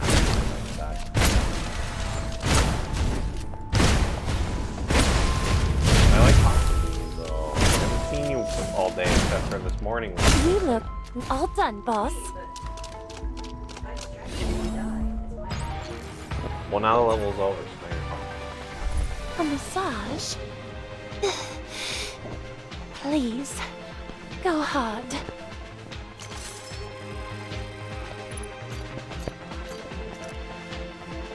Hi, Rosie. Yeah, it's not your dinner time just yet. I'm keeping an eye on the clock. The tabletop expedition was down to its final act. According to Vidya's note, all would take place to banish all that would take place to banish the monster for good was to draw a sigil with powder in the hotel lobby and chant the incantation in reverse. Mia took the lead, flipping through the script and mumbling to herself. Boss fights coming up. See. Boss Boss fight. stats are... When we heard her voice echoing a little bit too clearly in the hallway as she walked, she slapped a hand over her mouth and peeked back at us to see if we were listening. Seeing no one that seemed phased, she sighed in relief, thinking no one heard her. Phew, that was close. Almost spilled the beans. For a while, the only sound in the hallway after that was just the soft rustle of script pages. A sharp exclamation rang out from behind us, and it was Fenny's voice. That was well timed, also Mia.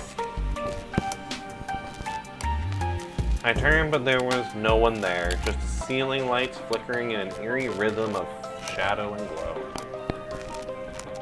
A faint breeze brushed my palm, oddly cold. Like something unseen had just passed through me, slipping behind layers of unreality. Me and Narita felt it too as Narita scanned the corridor, eyes sharp and alert. Wait, why are there only two of you? Mia tilted her head, peering past me. When she double-checked that Fenny really wasn't there, her confusion deepened at her brow crest. Oh, are we at midnight? A cheery ringtone lifted from the pop ring out. It was far too perky to belong to either me or Narita.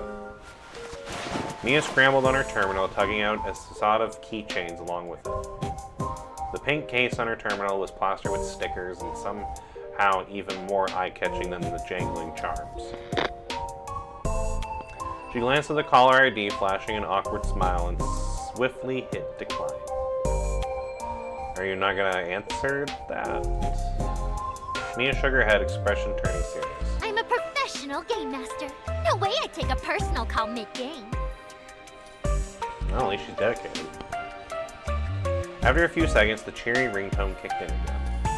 Mia hovered her finger over the screen, visibly torn, then declined once again. I mean, we can take a quick intermission if you want, to take a phone call. Maybe Fenny just stopped somewhere for a breather. I'll go check on her. You two head to the lobby. And Mia, you can return that call. Sounds important. I shot Narita a look as she understood instantly and gave me a silent nod. An intermission? Huh, works for me. Then Narita and I'll go on ahead. Don't keep us waiting too long. Mia gave me a cheerful wave, then bounced down the hall with Narita in tow, script in hand. No sooner had they rounded the corner when my terminal buzzed with a message from Narita. You think something's actually off with this hotel? I mean, maybe. Cirrus mentioned seeing things. Fenny's now nowhere to be found. It does seem a little spooky.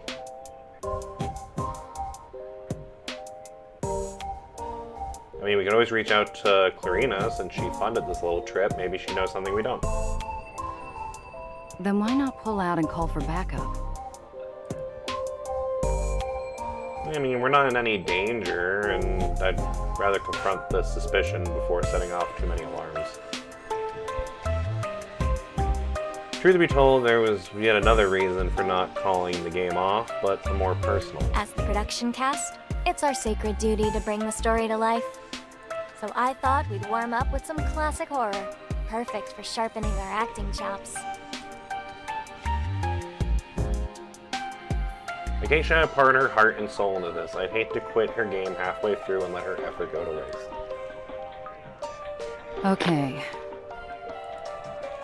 Narita's reply blinked onto the terminal. Just one word, but it carried with her unconditional trust and support. With that settled, Narita turned slightly towards Mia, who was whispering into her terminal a short distance away. Even with Mia's hand half covering her mouth, Narita's enhanced hearing as a manifestation picked up every word of her call. Mia, why didn't you pick up before? How's summer camp? Everything's great. But I'm at the mall with friends right now, Mom. I kinda can't talk. So, it was her mom calling. Oh, okay. Almost on instinct, Narita's edged closer, close enough to protect without being too intrusive. If something really did go wrong in this hotel, she needed to be at least keep civilians out of harm's way. I guess Mia is a civilian, yeah. That's what Narita told herself anyway. Clarina had been enjoying a leisurely afternoon tea with her aunt at the manor, until her terminal lit up with a message, and in a flash she jumped up from her chair. Amber tea splashed from her cup, soaking into the folds of her ornate gown. Mira looked poised, ready to scold her, but the look on Clarina's face gave her a pause. Instead, she lifted her own teacup with practiced grace, took a sip, and murmured, "Just a few days at Yggdrasil, and already your composure's slipping. That's hardly ladylike." Oh, I like how she's voice acted now, too. I like the voice actors for her. She did a good job. But before she could finish, Clarina was gone, and the tablecloth still fluttering from the rush of air that was left behind. For a second, Mira seemed glimpsing a pair of delicate wings fluttering at her niece's back, propelling her forward as she ran. In such a rush. Must be about that man. Mira let out a resigned sigh. After winding through the hotel's maze-like hallways, I finally found Fenny. She was sitting in what had to be the hotel's most scenic spot. Behind her, an endless seascape shimmered through a towering glass wall, bathing her in shifting ripples of light. One hand propped up her cheek as she sat deep in thought, dazed and clearly drained. The instant she spotted me, though, her eyes lit up, and without a moment's hesitation, she threw herself into my arms. Darling, I knew you'd come for me. Sorry it took so long to find you. It wasn't that long. I just got here myself. Her cheeks rested against my chest, and her skin felt faintly cold. I heard something weird earlier, and I saw... Her voice grew more flustered by the second, the words falling apart. I glanced down, her eyes were still clouded with fear. It's alright, just take your time, I'm not going anywhere. I gently sat her down and wrapped an arm around her, waiting for her breath to slowly steady. When she finally spoke again, her voice was much calmer. I was right behind you guys. Then the next moment, out of nowhere, there was just a wall. I tried finding another way to the lobby, but this place is a total maze. No matter where I turned, it was just the same thing over and over. The scariest part was, every hallway, every room looked exactly the same. It made me sick. Then somehow, I ended up here. And for the record, I'm not a scaredy cat. No one said you were a scaredy cat. But this place is seriously creepy. I didn't want to wander around on my own again, so I figured I'd stay put and wait for you to look for me. The memory of those strange visions stirred up again as Fenny scrubbed at her scalp in frustration, leaving her golden hair a tussling mess. I reached out instinctively, running my fingers through the disheveled strands to smooth them out. And as her golden locks settled back into soft waves, she began to calm down, though she was still grumbling under her breath. I just don't get it. Darling, what do you think's going on here?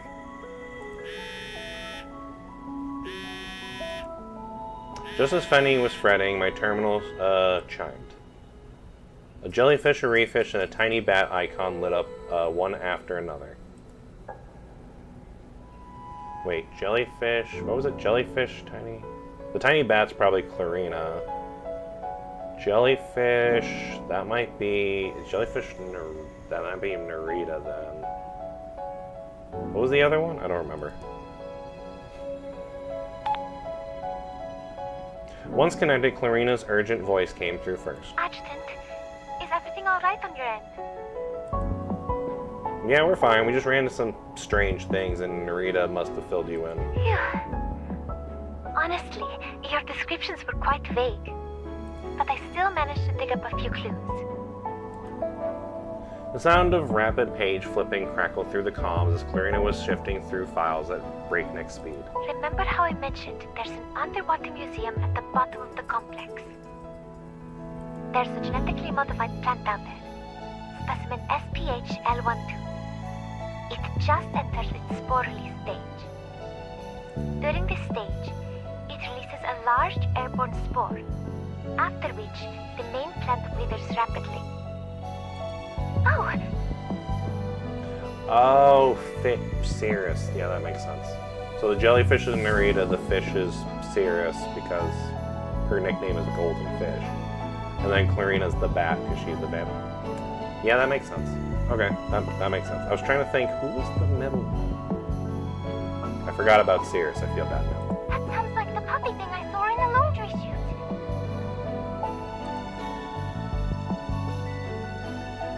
So, does this experiment cause any harm to humans? Well, harm might be a stretch, but it does have certain effects. Okay. What kind of side effects? When people are anxious, their bodies release specific hormones. Those hormones interact with a sporogenic pheromone released by SPH-L12, triggering an allergic reaction in the person, which then amplifies that anxiety and starts messing with your senses. So you're telling me this is a plant that releases spores that if people are afraid, it starts messing with their senses and making them more afraid? That's perfect for a horror scenario, but I mean, the fuck?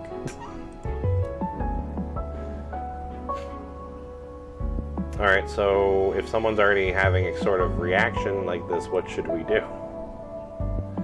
My question made Fenny tense slightly, her fingers still intertwining with mine, tightened in a little squeeze. I will need to consult a few more lab logs to find out. How long would you need for that? 10 minutes. 10 minutes, huh? Alright, thanks, I'll Clarina. do my best. With that firm promise, she ended the call, and one by one the icons on the screen started to dim. Fenny stole a glance at me, lips parting as if she meant to say something, but she just closed her mouth and, didn't talk instead. How about we rest for a bit while Clarina finishes her research? Rest? That's not necessary. You don't think I'm having an allergic reaction, do you? No way! She flared her arms and bounced in place to prove that she was fine how she was. But the moment her eyes met, she faltered and her smile stretched thin, betraying the nerves behind it. Is something making you nervous, and does it have anything to do with me? I wouldn't call it nervous. There's nothing. Realizing she slipped, Fenny clapped her hands over her mouth. Her cheeks quickly flushed a telltale red. It was all those silly little thoughts that gave the spores an opening. Its influence had cracked open her insecurities and laid them bare. A desperate urge to keep things exciting, a desire to bring more spark into their everyday. But in truth, it all boiled down to one quietly gnawing fear. What if they are getting tired of me? Seen in this light, the strange vision she had made suddenly made a lot more sense. Darling, can I ask you something? After a long silent tug of war with herself, Fenny finally opened up the courage to speak. She got the go-ahead to speak, but the words still caught in her throat. Her better judgment and the guilt quietly stirring inside told her it wasn't a fair question to ask. As silence stretched and her struggles began to continue to speak, a soft blink caught in her eye. It was a delicate pink diamond set in a simple men's ring. As she stared, she felt the tickle of her nose starting to run and her eyes misting over. She She thought to herself how she's not the only girl in his life. That the ring didn't exactly go with a breezy vacation shirt. But still, the fact that he chose to wear it just for her. She thought about how he was always so gentle, so thoughtful, he wouldn't mind saying it again and again how much that she loves him. Aww.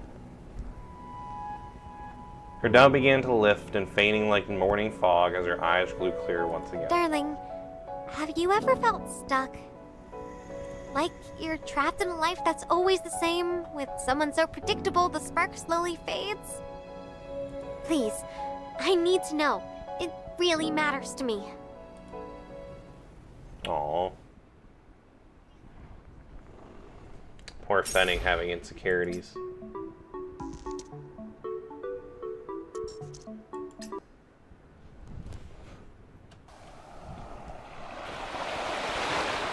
The seaside hall, our sacred vow, the promise we made, all felt like it was just yesterday.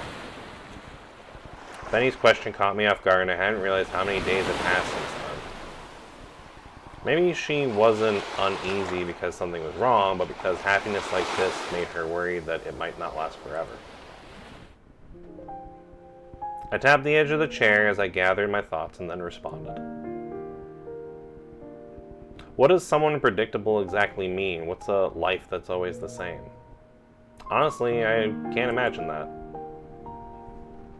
My answer threw her for a loop. A flicker of surprise crossed her eyes before she scrambled to explain. Someone predictable is someone you already know inside out. No more surprises, no more spark. And life with them is just... She trailed off before she continued, searching for the right words, but instead memories surfaced in her mind.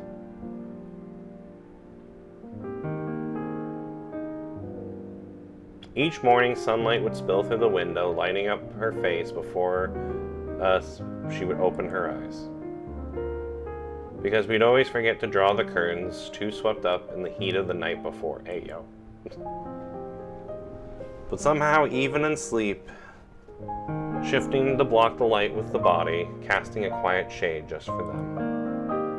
The blankets would be in disarray, about one half on the floor. One leg would be end up strung over the others, and our bodies entangled close together. Eyelids would be heavy, barely open. Living in the moment when the world was still quiet and could just watch each other fast asleep. How do you watch each other fast asleep? They always look so peaceful together like this. Brow relaxed without getting tongue twisted now. Without usual work-driven intensities. Knowing they were the reason for the calm, it would make them smile under the covers. Reaching out, fingertips brushing the brow, the nose, then tracing the warmth of the skin. And when brushing against the lips, all those passionate memories from the night before would come rushing back. Face would flush before the sun had a chance to warm the room. Fenny would like to mess with him too, tiny little pranks, playing jokes, a little revenge for the way that he made her lose control the night before. She would see the frown in the half-sleep and then smirk triumphantly. Only then, when they realized the stirring and wrapping of an arm around them, would this mischievous little lioness finally relent and content at last. And just as the eyes started to open, they would lean in and whisper this in a sweet voice. Morning, my darling. And every time they would reach over and ruffle the hair, gently affectionate. Then they'd mutter, voice whispered and rough, "Good morning." Sunlight would pour in, flooding the room with warmth, ushering in a brand new day. But I never wanted to leave that little pocket of time. Not until someone used a certain special method to finally get out of bed. Ayo. Mornings like this, they happened almost every day.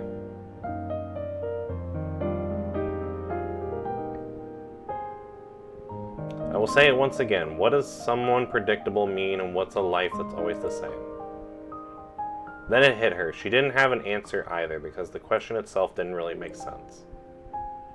Every day with each other felt full, vivid, and alive. Just thinking of each other was enough to make them smile.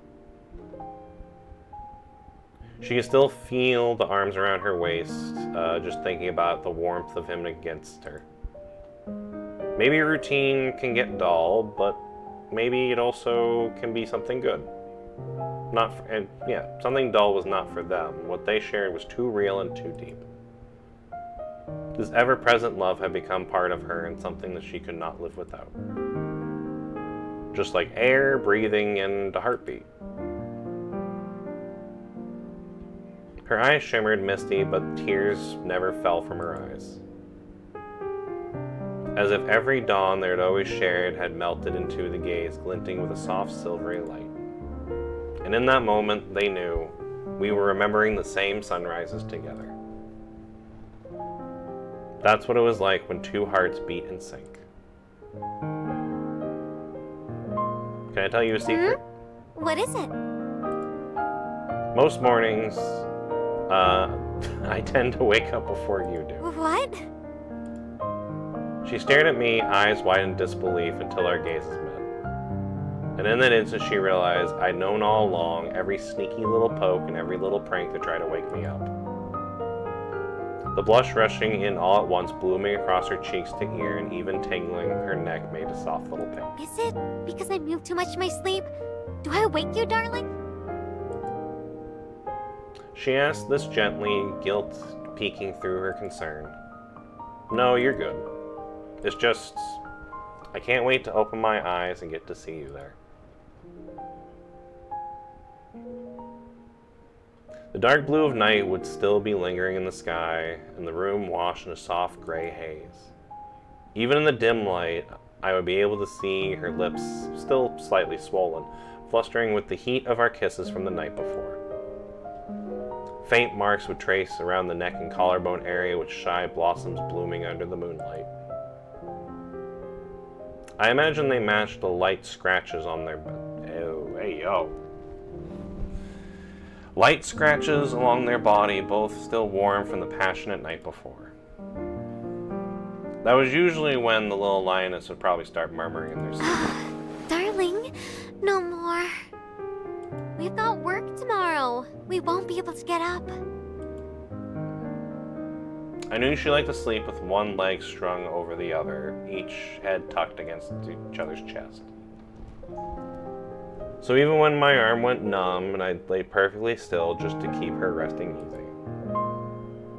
I knew she liked to get a little handsy before I started to stir. So I pretend to stay asleep just to enjoy those quiet, sneaky touches as she thought I didn't notice.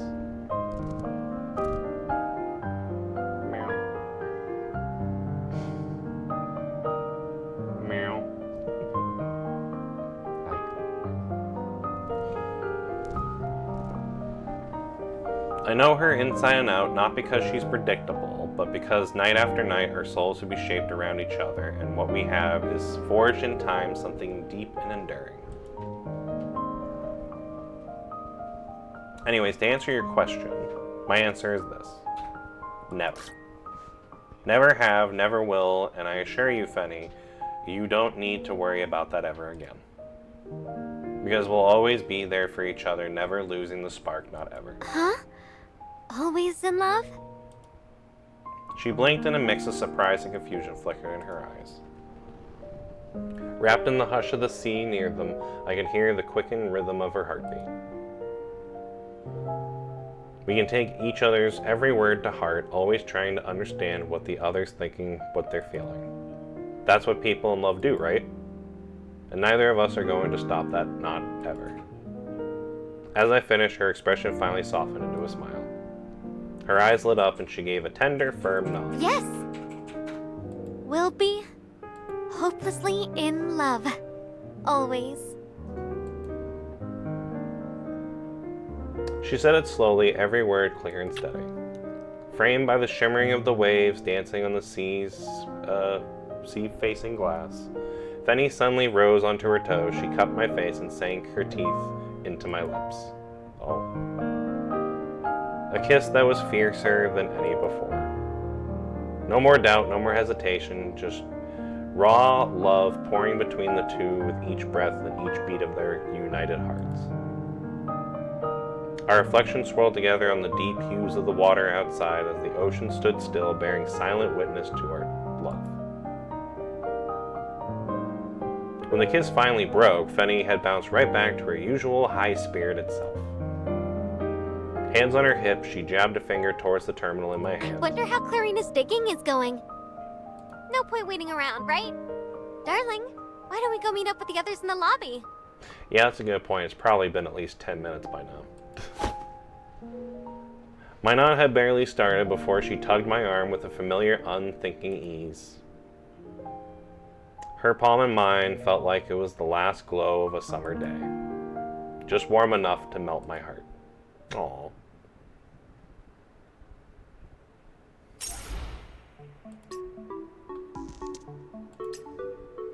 Okay, so this next part is a combat part.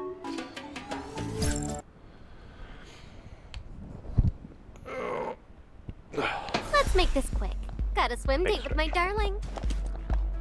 Hey, this whole place is ours today. Just worked up a little. Darling, you think we might run into that thing again on the way to the lobby? What was it again? SPL12? If it dares float in front of me again, I'm grabbing it and hauling it to the water park. Then I'm calling everyone over to spike it like a volleyball. Darling, wipe me down, will you?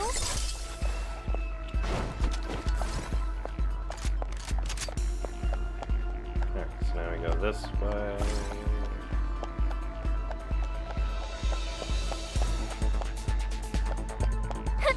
More eyes on me. Feel the heat. Just worked up a little sweat, that's all. Hurry up already. Hey, this whole place is ours today. Hold on to this for me, darling.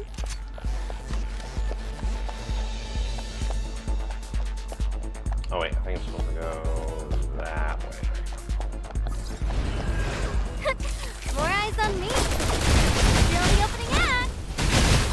Just worked up a little sweat, that's all.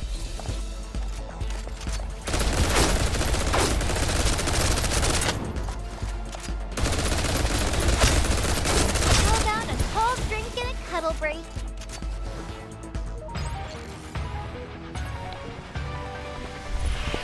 Hey!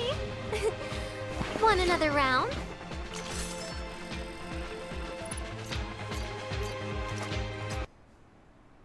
Alright, that wasn't too bad. Alright, on to the next story part. Just as Fenny and I were about on our way to the lobby, my terminal began to ping.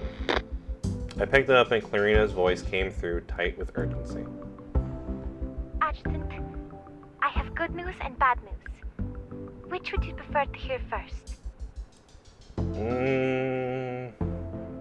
Give me the good news first. Alright. The good news is a ton of experimental data confirms that allergic reactions to SPH-L12 only last about 3 minutes. After that, the body builds up immunity pretty quickly. Oh, so it only lasts for 3 minutes. That's not a bad, like, psychedelic, I guess, thing to happen to you from a plant. Yeah. So it's not particularly dangerous. Once the initial reaction passes, you're in the clear. So wait, that's a good news. What's the bad news? Fenny let out a long breath of relief, her smile softening with visible ease. So yeah, what's the bad news? Well, the bad news is SPH-L12 has significant research value. If we destroy it outright, Genura Biotech would take a serious loss. It's not something the company can't absorb, but I can already hear the shareholders throwing a fit. Okay, so the plant's gonna be a problem if this continues, but we can't destroy the plant, or it's gonna probably bankrupt this place. Okay. She trailed off, clearly in a difficult position. In that case, retrieval of the experimental plant would be the optimal approach. Yeah, if we can, like, contain it somehow, that probably would be the best for us, huh? Narita lowered her voice, careful to hear Mia from overhearing. A civilian like Mia would definitely be rattled if they found out some strange, fear-inducing plant was loose in the hotel. No need to stir up unnecessary panic. Narita and I are on completely the same page about that. Now, if the experiment wasn't a true threat to us, but to a civilian, the wrong kind of, fear could be pretty dangerous. So what are we supposed to do now? Don't tell me we're netting it like some rogue jellyfish. Well, once SPHL12 releases its spore, the root starts secreting something called a regression enzyme. It contains key biological signals. If we collect that enzyme and inject it back into the spore, it should trigger a regression response, basically reverting it to an immature state. So we need to find the root of the plant and use that to stop it from releasing more spores? That way, it'll be much easier to recontain within a growth pod.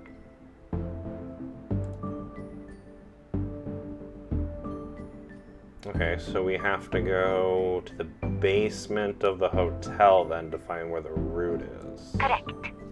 Okay. Adjutant, let me handle this. I'm much closer to the museum than you guys are right now. Oh yeah, Sears fell down the laundry chute. They're already in the basement. I forgot about that. Sears' voice came in with the sound of a quickening footstep. She was already on the move. Wait, Sears, that might not be a good idea. Recalling what happened with Fenny, I tried to stop her immediately. Is it possible that these fear-inducing pheromones are anywhere near the actual root? Ah, good catch. I didn't think of that. There's likely a high concentration of sporogenic pheromones left over near the root. So Sirius would maybe... So if Not gonna lie, Sirius... those few minutes were pretty miserable. Yeah, so if Sirius tries to go after it, it's gonna get hit with the, fear-inducing psychedelic thing, and we probably don't want that. So how about I go? If Clarina's right, I should already be immune by now. Oh, that's true. Yeah, Fenny could go, because Fenny already got hit with it, so they're less likely to get the fear-inducing again. Wait, does that mean you... Yeah, had a little mishap earlier, that's all. But thanks to my darling being there for me, I bounced back in no time. Good as new. Fenny tossed her golden hair over her one shoulder with a flourish, owning up to the fact that she had been hit with the fear-inducing pheromones like as if they were no big deal.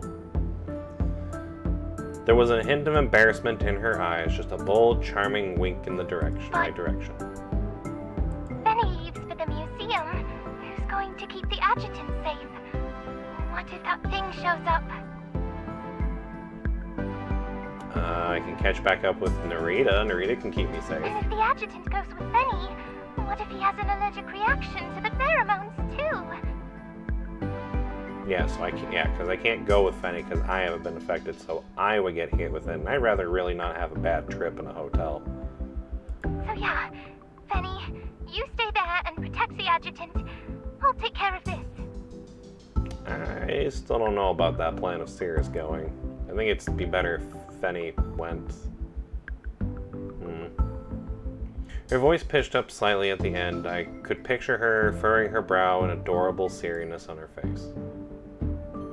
Hey, I'm not a delicate flower either myself. I don't need constant protection just because you guys are the ones with superpowers.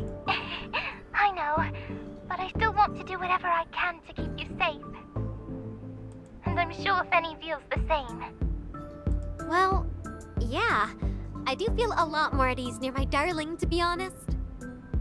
Plus, I'm feeling quite relaxed. Those pheromones probably won't affect me at all. So, it's settled. Seeing how determined Cirrus was, any lingering doubts in my mind quickly started to slip away. Just keep sharp and, keep the line open at all times in case you need us. Roger! All clear on our end. Let's regroup in the lobby soon and work out the enzyme injection plan then. I'm terribly sorry for all the trouble. This was an oversight on our part. Adjutant. Oh, hi, Mira. Are you still mad that I kind of, stole your daughter? Hope she's not mad. Mira's voice cut in an abruption over the comms, cold, sharp, and unmistakably curt. Yes? As you know, I had recently handed over all corporate matters to Clarina. But then, she went to Yggdrasil with you. Yeah, we remember all that from the last event. I understand you don't really like me right now. Because of that, certain facilities, like the museum, were left temporarily unmonitored. Unfortunately, that included SBHL-12's maturation cycle. Her words were carefully chosen, but the message underneath them was crystal clear. I understand it's a small hiccup, nothing I've ever, hold against either one of you. Besides, surely she was only able to find the experimental data so quickly thanks to your help anyway, right? So, thank you, Mira. Hope you're gonna maybe not be mad at me. You. Okay, never mind, she's still mad at me. Her tone shifted in an instant, sharp and a little bit flustered and tiny bit frantic too. And after a few sincere words of gratitude were thrown her completely off balance, it made it harder for her to keep pretending that I was some villain who stole her daughter away from her. Even though in a weird way I kind of did thinking about it. But not gonna lie, getting under, each other's skin like this was not exactly what I would call fun. I'll owe you a favor for this later. Well, at least that's a step in the right direction for her not to hate me, so that's positive. Adjutant, what did you say to Aunt Mira? Her whole face just turned red.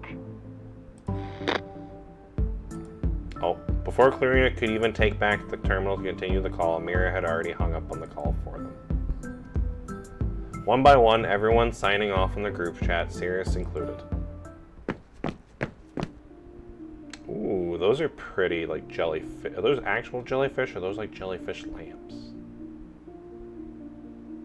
Either way, those would be kind of cool to have.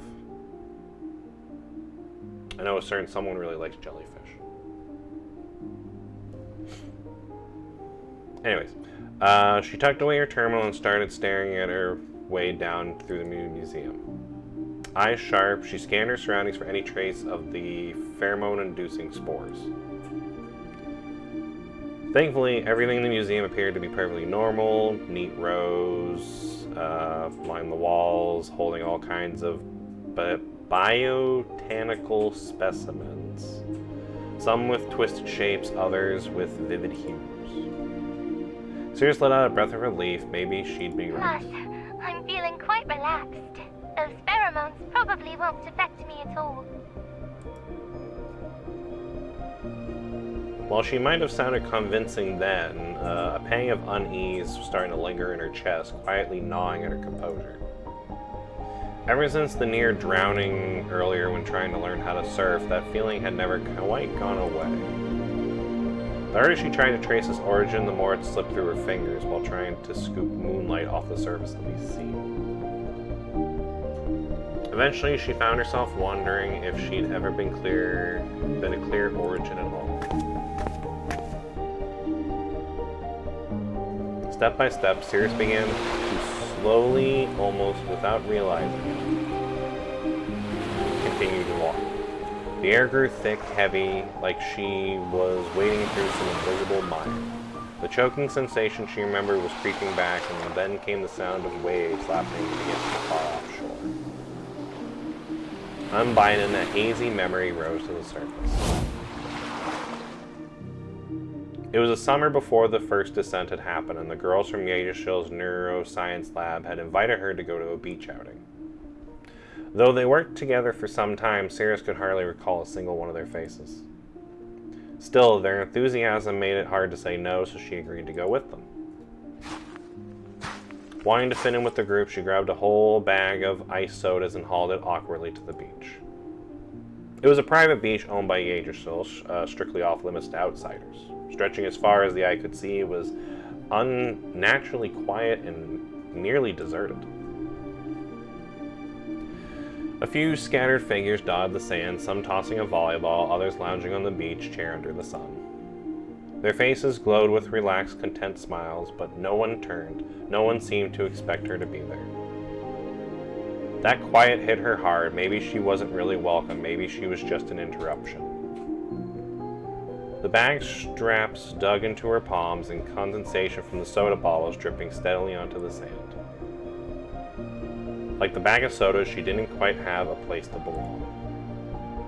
And in the end, she left it for some forgotten corner, letting it slowly sink into the sand. With nothing else to do, Sirius waded into the sea. The water had been warmed by the summer sun, golden ripples dancing on the surface, but even then a faint chill crept up through her limbs.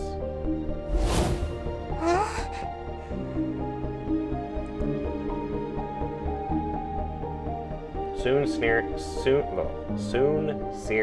that's a lot of S's.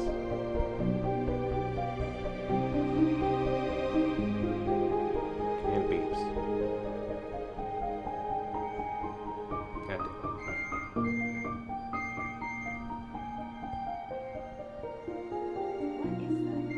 I think it's the thing that we taped down that was doing the beeps before. I wonder if I think it's catching the beeps that are outside happening there and putting it out there so it's like echoing. That's what I think is happening. Which is weird because it's not picking up the siren noises, but I could hear like there was like as if like a truck was moving, like those beeps outside. Is there something like outside over there? Oh yeah, no, I can see it from my side. Something's happening outside. There's like a lot of like flashing red lights. If you look out through my window, you'd see it, but I don't know if they're... You maybe see it better from the balcony. I could just barely see the lights.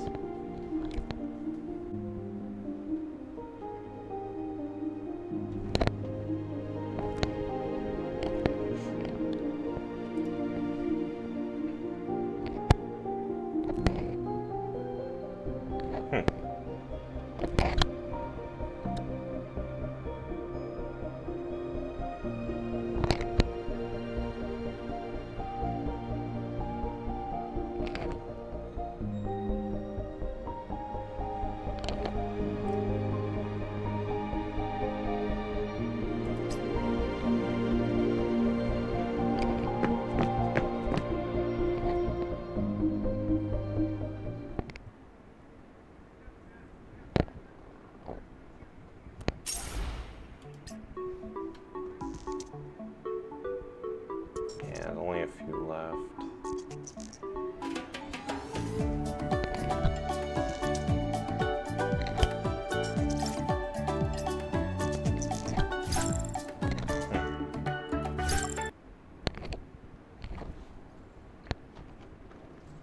Which direction, Adjutant?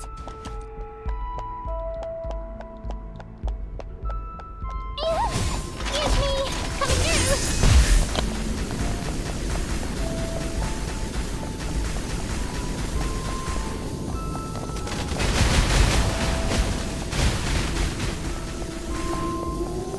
Yeah, maybe.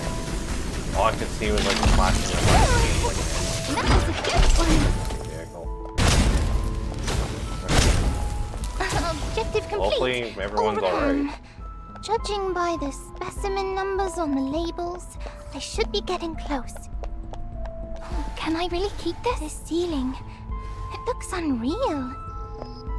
Feels like I'm underwater. Huh? Is it raining? Out of my way! No, that can't be right. It wouldn't rain inside a museum. But where's all this water coming from?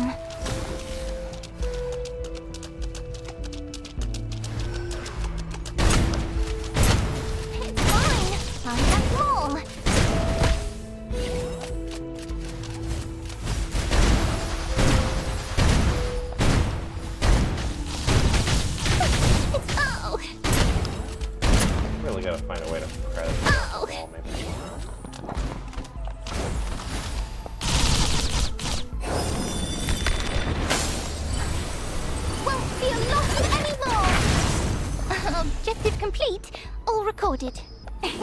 Works like a charm. What's the protocol for this again?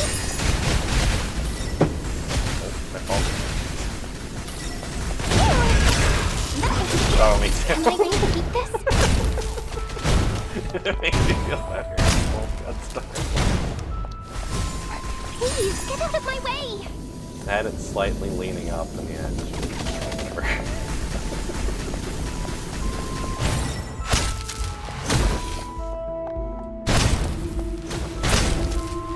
Oh no, the water's rising fast.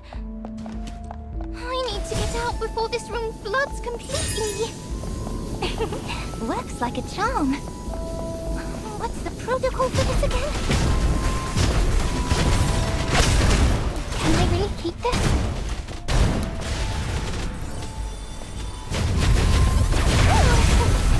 Objective complete. All recorded. Well, I think we found the route. Those memories of pain. Let them fade.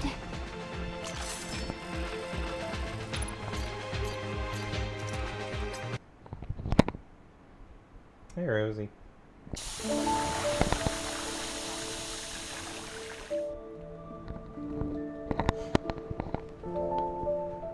Water started to surge up out of nowhere, icy and overwhelming. It wrapped around Sirius's knees and kept rising, crawling up her body with a cold persistence. She looked toward the end of the corridor. The root of the experimental plant was just a few steps away.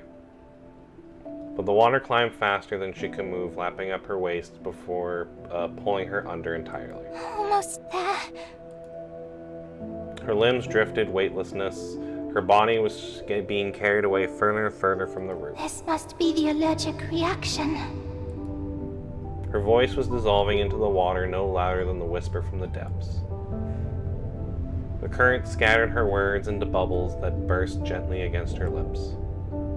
Even as her senses blurred, her mind remained oddly lucid. She could still think straight, at least. Clarina had said that the sporiogenic pheromone spores only reacted to heightened senses of fear and anxiety. So what was the fear buried deep inside her heart that was making this happen? In a haze, a gentle voice echoed once again in her mind. Don't rely on your brain to memorize moves, instead use them to feel with your body. Let the feelings sink in and make it second nature.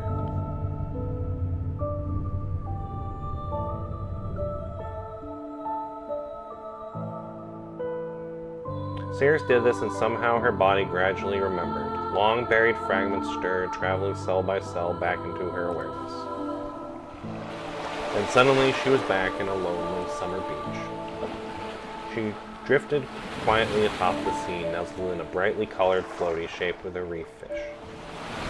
From a distance, she must have looked like a solitary island adrift in an endless blue ocean.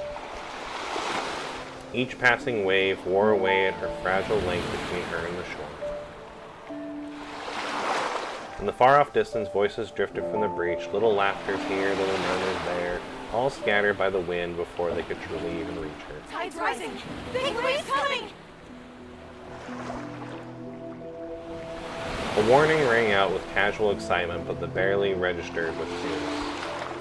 Her mind was elsewhere, still trying to recall the faces and names of her colleagues from the lab. They came to her in flickers, vague and out of focus, always slipping just out of reach. Meanwhile, the sea began to churn, waves grew larger, the water more restless, and even the seagulls' calls were sharpening into shrieks. Suddenly, a towering wave came crashing in, full of the ocean's power. Her floaty stood no chance as it slipped in an instant by a violent surge. When she opened her eyes again, all that remained was an endless, suffocating blue ocean. Sunlight piercing through the surface high above, scattering into fractured light, a ghostly play of light and shadow blurring the line between life and death. Damn. Panic surged through her. She thrashed initially, legs churning the water, arms flailing towards the light. But just as she broke the surface, another wave crashed down, slamming her back underneath without mercy. Then came the pain, a vicious cramp seizing her leg. Her limb grew heavy, her movement sluggish. Every effort to fight the current felt weaker than the last. Gradually, she sank deep into the unrelenting blue abyss. Salt water burning her throat, filling her lungs thick with brine and despair. Her eyes turning upward, glazing at the unreached light, and then a sad question surfaced in her heart. Would anyone on shore even notice if the sad little island on the ocean disappeared? Damn. Really good wordplay, but sad. She closed her eyes, quietly surrendering to her fate. That was until a miracle pierced the blue heavens. Suddenly, a curious warmth brushed her fingertips, firm yet gentle, pulling her back to the edge of death. Warm, soft lips pressed to hers in the water. Someone was breathing air into her own lungs. Never in her wildest dreams did she imagine that this is what her first kiss would come to be.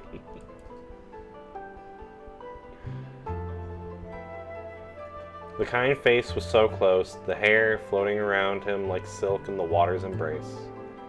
Then he pointed upward, signaling her to follow towards the surface. With a nod, earnest and determined, but when she tried to kick and swim, her limbs would not respond. It was as if something deep inside her was holding her back. She remembered her years in the neuroscience lab, chasing a cure for her amnesia that never came. She thought of the beach, the unfamiliar faces, the abandoned bag of sodas, probably the lukewarm by now. And a tangle of confusion and despair welled up inside her until he smiled and let out a closed fist, then opened it to reach for her.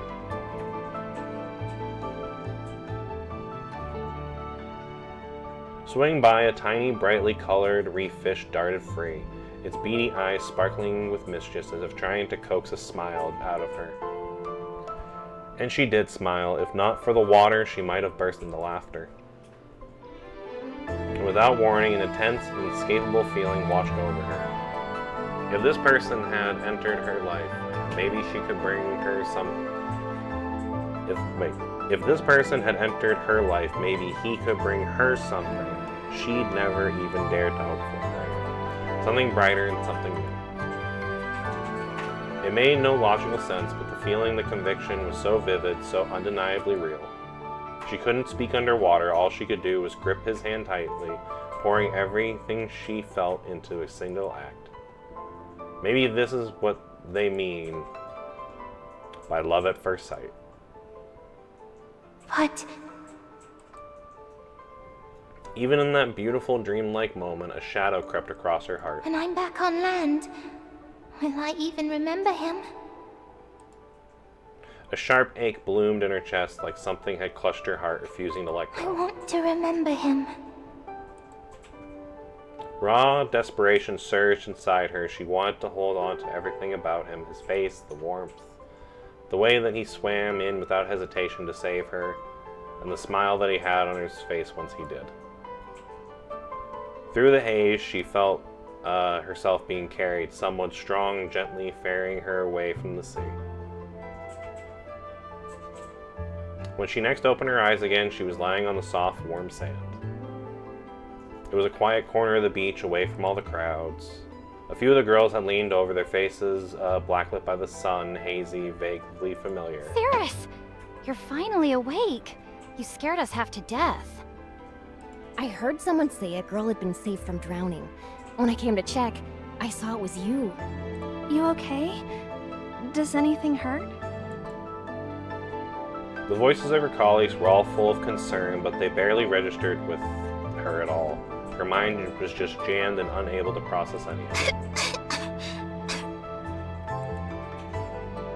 She hacked up a little bit more seawater and sat up abruptly, eyes scanning the beach in frantic search of something. Are you sure you're okay? Maybe we should get you to the medical bay. They reached out to steady her, but she shook them off, still searching her surroundings. What? What am I even looking for?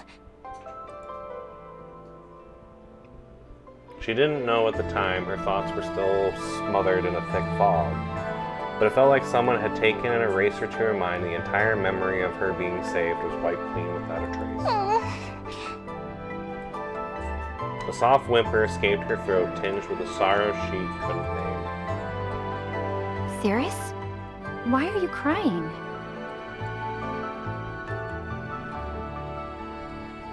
Her colleagues looked at each other stunned. None of them had ever seen Cirrus acting like this. Her fingers trembled as she brushed her cheeks. Warm tears were streaming down freely. I don't know why. I just feel really sad. Why? Why can't I remember?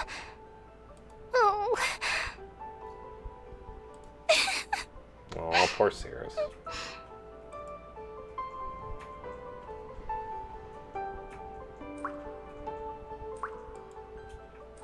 Tears pattered onto the underwater museum floor. Cirrus only sank down, curled into herself, and arms wrapped tight around her knees, as if trying to hold tight to the memory that had just come back into her mind.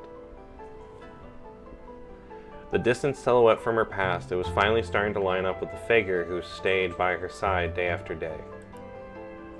So that's why she decided to go to Himmelform. I know the neuroscience lab meant a lot to you. Oh wow, but joining even Director Heimdall... Tao has a voice actress now, and honestly sounds cool. Cirrus? Sorry, what did you just say, Director Tao? Please try to focus. I was speaking to you. Sorry, it's just... there's a strangely familiar feeling in your office. Oh? Was someone else in here just before me?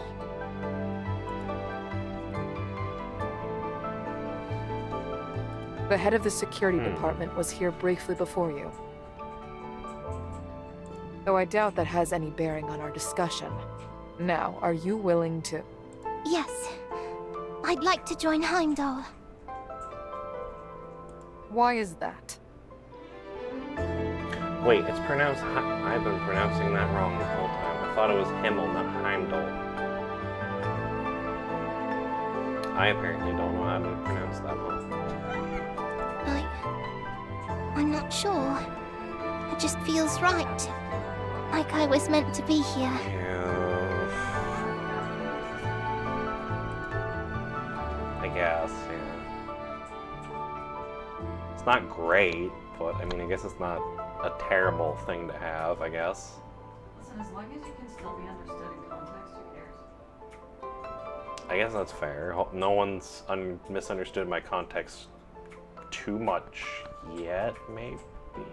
Correct. Yeah. No, I fucked up. Oh, what happened? I died. Oh, I'm sorry. Calm down, Cirrus. I'm not good at It's those just the types of adrenaline. He What kind seems of really mechanic? nice, but my heart keeps racing. things. No, A bunch, it's not fear. puts a bunch of different Mother, areas am I falling in love? order, and I always fuck up the order. I see. My reef fish is about to lay eggs again. And of course I raise When the little ones grow up, I'll no. pick the prettiest one and give it to the adjutant. Oh. The red mage. I was killing it. Then I was killed.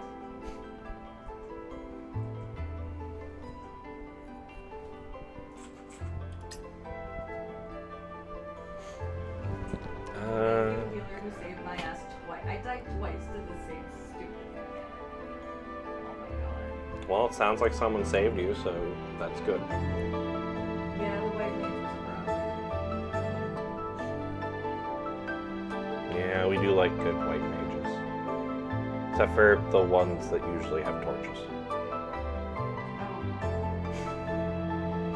I'm sorry, my brain thought of that and it slipped down. You're still streaming. I didn't say I did that or anything or condone people don't do that. Oh. If If you're gonna be a white mage, don't you dare carry a torch. Don't be that kind of white mage. Be a white mage, not a grand wizard. Yeah, don't be a Papa Smurf. Did you know that actually had a connection with, like, you know, the organization? What? If you look at them, all the Smurfs wear white hats except for Papa Smurf, who wears a red one. And apparently in a certain place that wears a lot of white robes, usually the leader of those groups wear red robes. So apparently the Smurfs are, you know, had a subtle connection, like a little like reference to that, and which I found out and I was like, huh, that's, I don't know how to feel about that. But yeah, fun fact of the day, the Smurfs might be racist.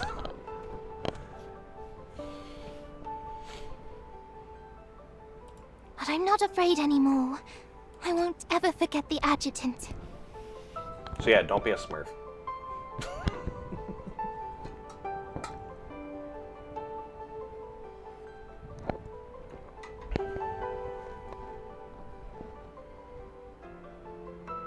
Alright, where did I leave off on this? Oh yeah, right here. Okay. Her breath was still a little uneven as she fumbled for her terminal and decided to make a phone call. Adjutant! Her voice was brimming with a rare excitement and urgency. What's wrong? Something going on over there? Well, kind of. Something did happen, but it's all good now. What I wanted to tell you is... She tried to sound calm, but the excitement in her voice was impossible to mask. us falling in love. It wasn't by chance. It was meant to be. It's a really weird thing to say just out of the random when we're in the middle of dealing with, you know, fear-inducing plants, but it's very nice of her to say. So wait, where is this coming from? Did you uncover something? Some of my memories came back. Let's get some of her memories. And after all this, can we have a little time alone? Just you and me? There's something really important I want to say. Oh, okay, I guess after all this is said and done, we might need to have a private conversation with Cirrus.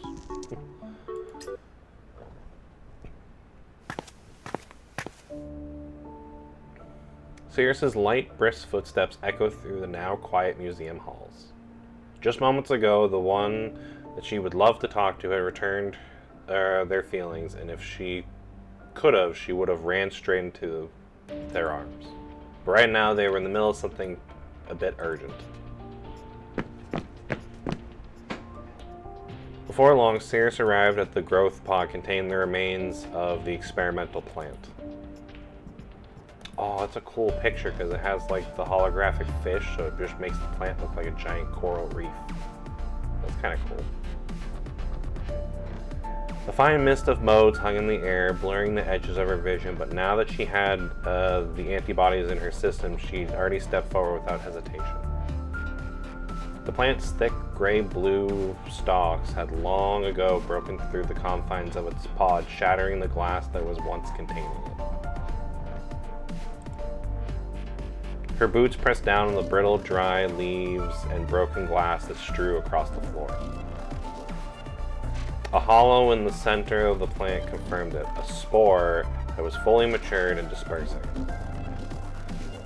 Cirrus carefully withdrew a syringe and extracted a full tube of the regression enzyme from the root at the base of the stalk. The blue solution glowed faintly inside the translucent tube. That should do it. Time to head to the lobby and meet up with the adjutant.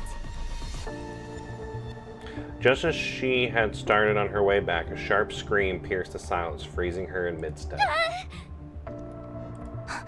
Was that Mia? Cirrus felt her heartbeat suddenly quicken. A scream that had come from the direction of the hotel lobby had been ushered out, and without wasting another second, she decided to break into full sprint after it. The scream had also rattled Fenny and me What was too. that? Fenny frowned and picked up her pace without hesitation. Something must be going on with Mia and Narita. We need to hurry. We rushed into the lobby only to be met with a very baffling scene. A faintly glowing blue sphere hovered in the air, wobbling gently as if emitting an odd, looping noise with each bobbing up and down. Wait, is that? Fenny gasped as she saw Mia finally seemed to have noticed us. But she didn't look frightened in the slightest. If anything, she looked irritated, cheeks flushed and eyes blazing at the blue sphere. She shot us a quick glance, then turned her focus right back to the floating blob. And in that moment, it was as if the girl and the glowing blob were in a fierce duel of words. Narita just stood there ready, already on guard, but her gaze flickered to Mia, her expression a blend of concern and resignation. Do we want to know what's going on here? Mia reached out to shove the blob away, but before her fingers could touch it, the thing floated just out of reach with a lazy wobble. It bobbed side to side humorously as if taunting her, too. Her cheeks turned even redder, and her ears, in quotation marks, twitched wildly as if steam might start shooting out of her head. Is this the boss Acacia setup? But according to the script, it's not supposed to show up yet! Oh, she thinks the sphere... Oh, okay, I see what's happening. So she thinks the sphere is part of the little, like, D&D game that we're supposed to be playing, when actually the sphere is, well, an escaped experiment, and it's kind of just fucking with her.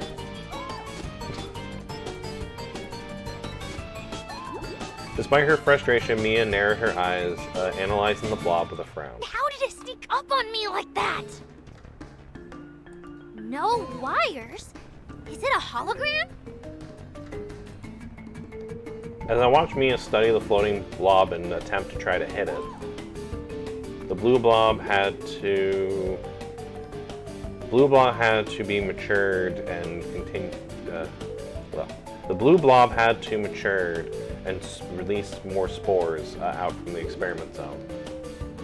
And as we were nearing the climax of this little game, Mia seems to have mistaken. Okay, so it is what I said. I think she thinks that this is part of the game, and that's actually just a escaped experiment plant that's just kind of fucking with her.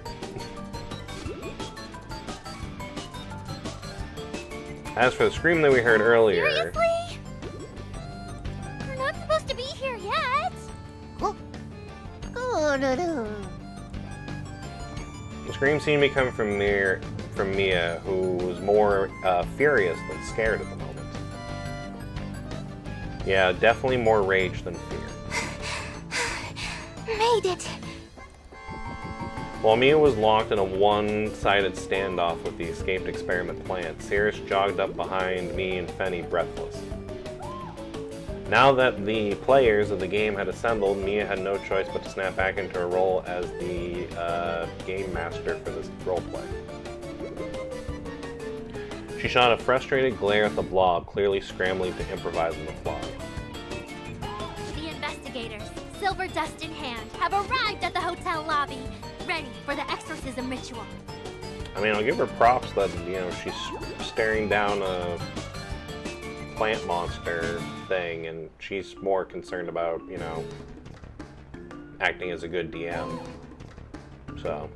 But to their surprise, it, the being known as the Whisperer, has already manifested, awaiting their arrival. Why would that be? Why indeed?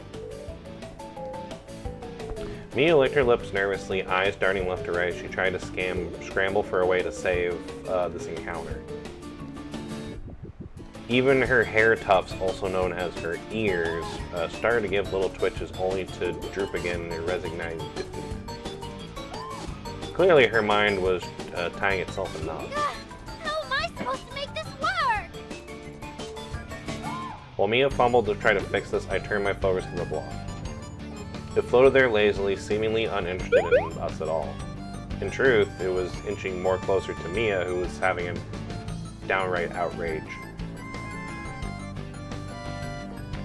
A halo of, ooh, that's a big word, pharocentric powder. I think that's pharocentic.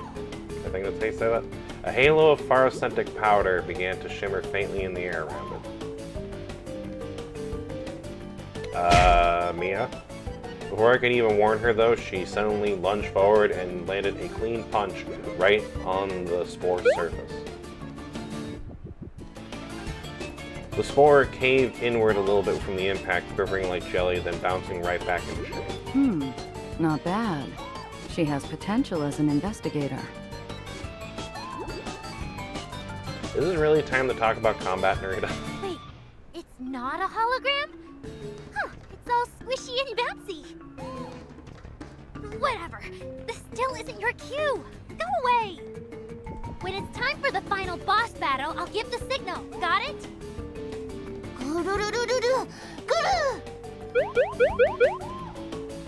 The spore gave a few wobbly rolls and then started to swell larger. That's when I caught the scent of danger in the air. Narita, you might want to do something about that. No further instructions were needed. In a blur, Narita reacted. Shadowy ribbon shot out, coiling tightly around Mia's waist. In a flash, she was yanked out of the danger zone. Well, maybe danger zone was a stretch. Fenny and Sirius looked more relaxed than worried. Fenny just cracked her knuckles, looking like she was about to spike a spore like a volleyball, and Sirius, meanwhile, calmly pulled the regression enzyme she got from the roof from her pocket.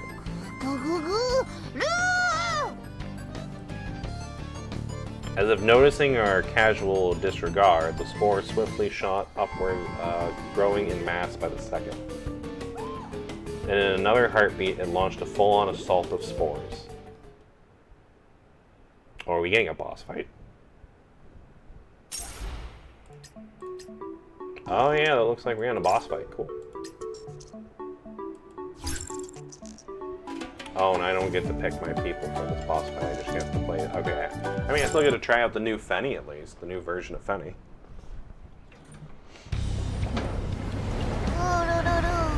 That's both a horrifying and adorable boss.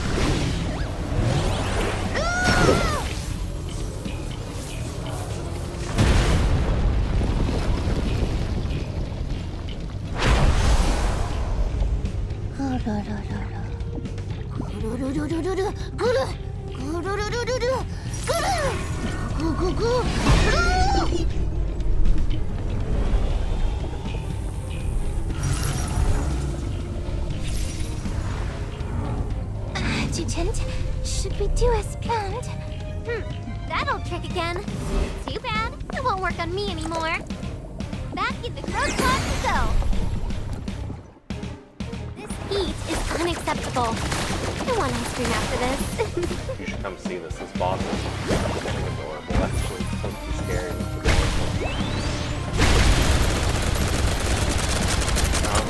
No, I'm not bothering you. Hurry up already. Behold the horror that spreads fear.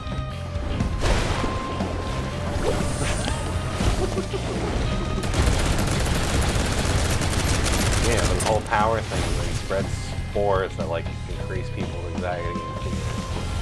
Give them like hallucinations. But I don't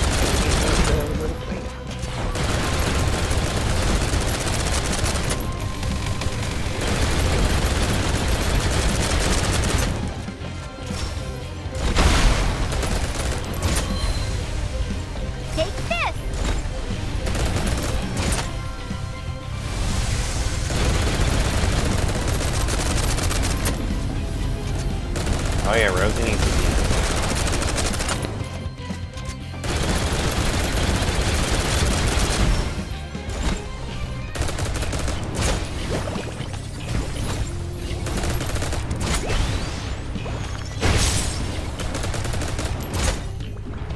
Golden heat wave. And with burst. Coming in hot. Ooh, burst in a lot.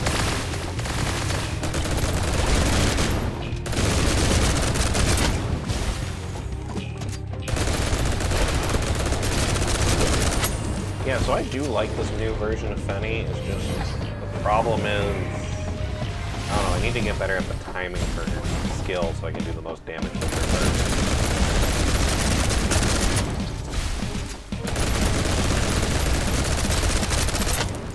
Feel the heat.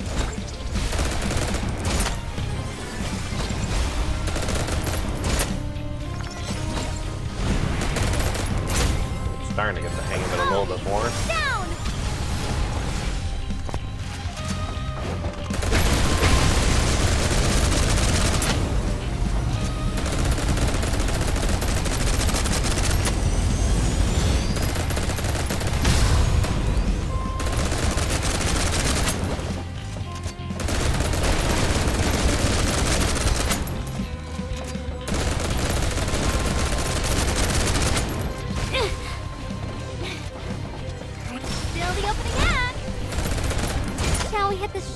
Together?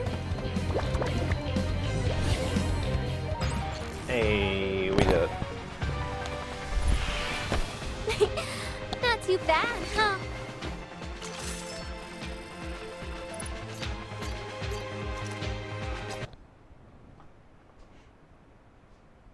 All right, little guy. You've caused enough trouble. Time to take you home. Penny walked towards the experiment spore with a bright smile, the syringe needle glistening ominously in her hand. The blue blob trembled in fear, wobbling as if trying to flee, but Fenny snatched it firmly and plunged the syringe deep inside. As the regression enzyme seeped in, the spore began its transformation. Its plump form quickly shrank, its surface crinkling and losing its sheen, until it curled into a tiny seed no bigger than a pea, resting quietly in Fenny's palm. Fenny cupped her hands around it securely, as if afraid a breeze might carry it away. All done. We'll put it back in a growth pod so it can be returned to Genora Biotech.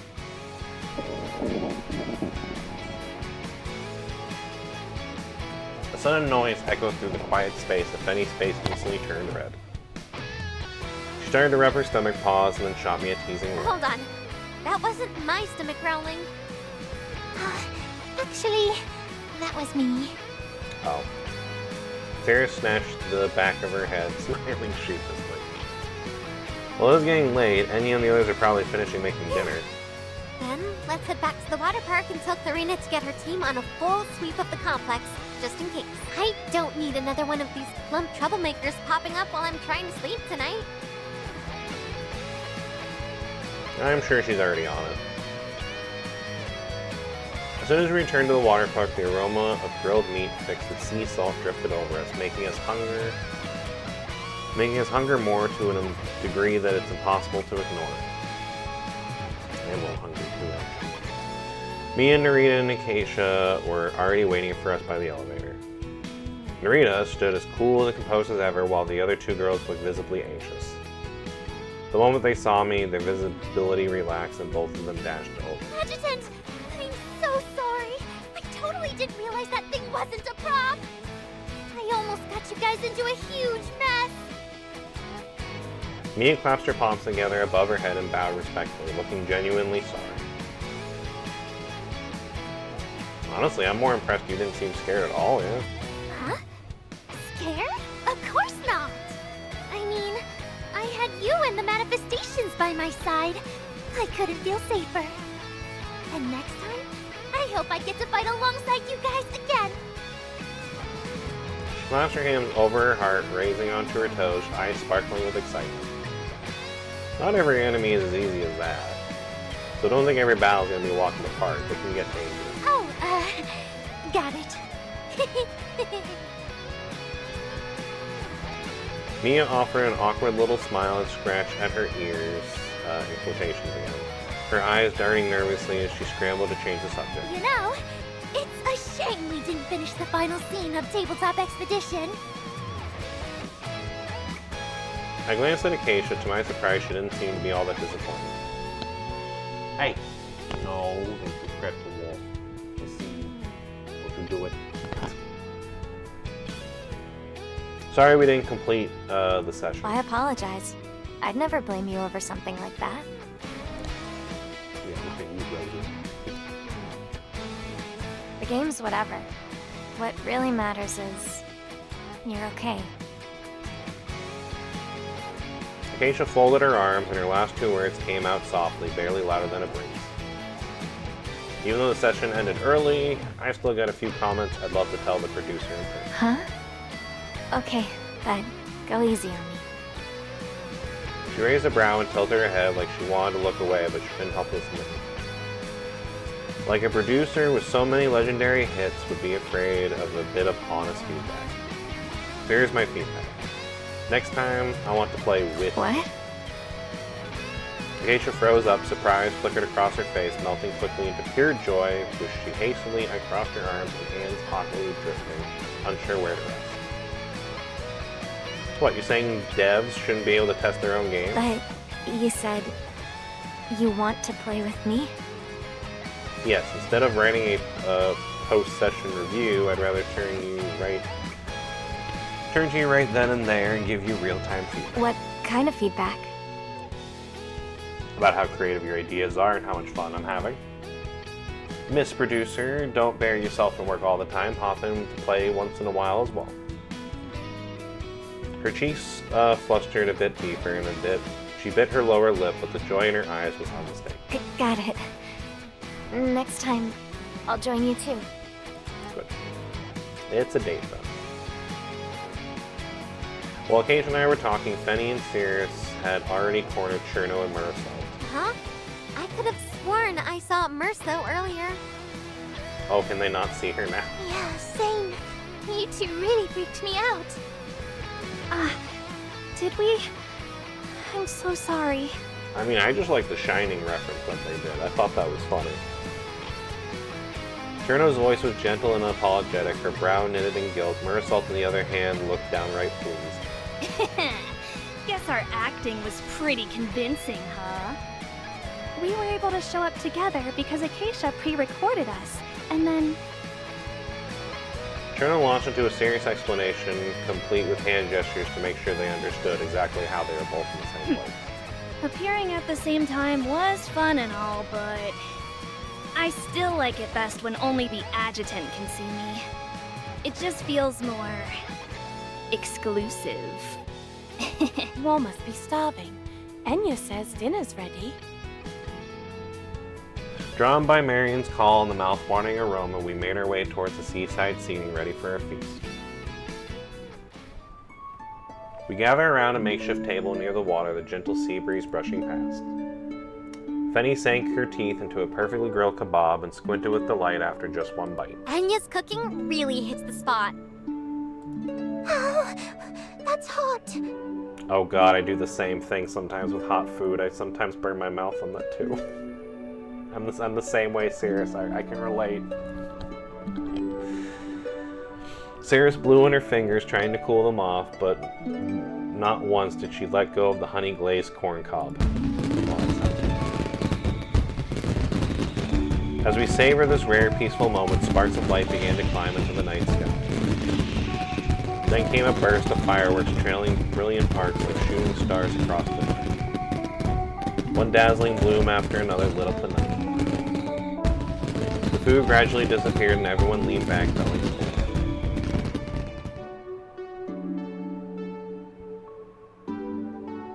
I was watching the glittering trails slow their dance across the sky, still brilliant but now gentler in rhythm, when Cirrus quietly stepped up beside me. Adjutant, like I said earlier, Oh, I guess we're getting that private moment with could we Cirrus have a real quick. moment?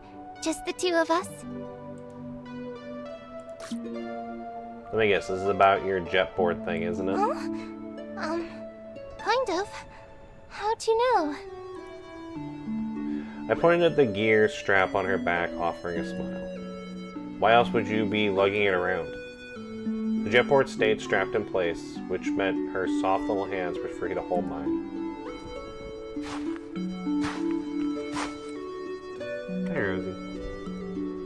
We wandered off to a quiet clearing, just the two of us. Moonlight spilled like silver and the breeze of the sea was soft, perfect for a heart-to-heart. So what is it you wanted to tell me? Well, you already guessed the first part. Thanks to your training, I've totally gotten the hang of riding my jetboard. That's good. I could even take you for a ride. I stepped under the jetboard. Cirrus gently took my hand and placed them on her waist.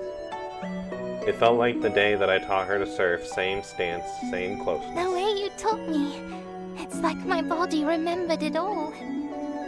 Now, it just comes naturally. With a soft hum, the jetboard rose steadily under her control. At first, we hovered across a few meters of ground, then glided smoothly over the sea. The night breeze brushed past, tinged with salt and the soft, sweet scent of Cirrus. I couldn't help leaning in, resting my head gently against her neck. You're amazing, Cirrus. Am I? Spurred on by my praise, she grew ever more confident.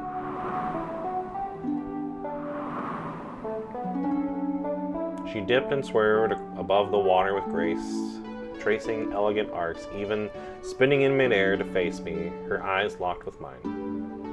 And yet the jetboard held steady.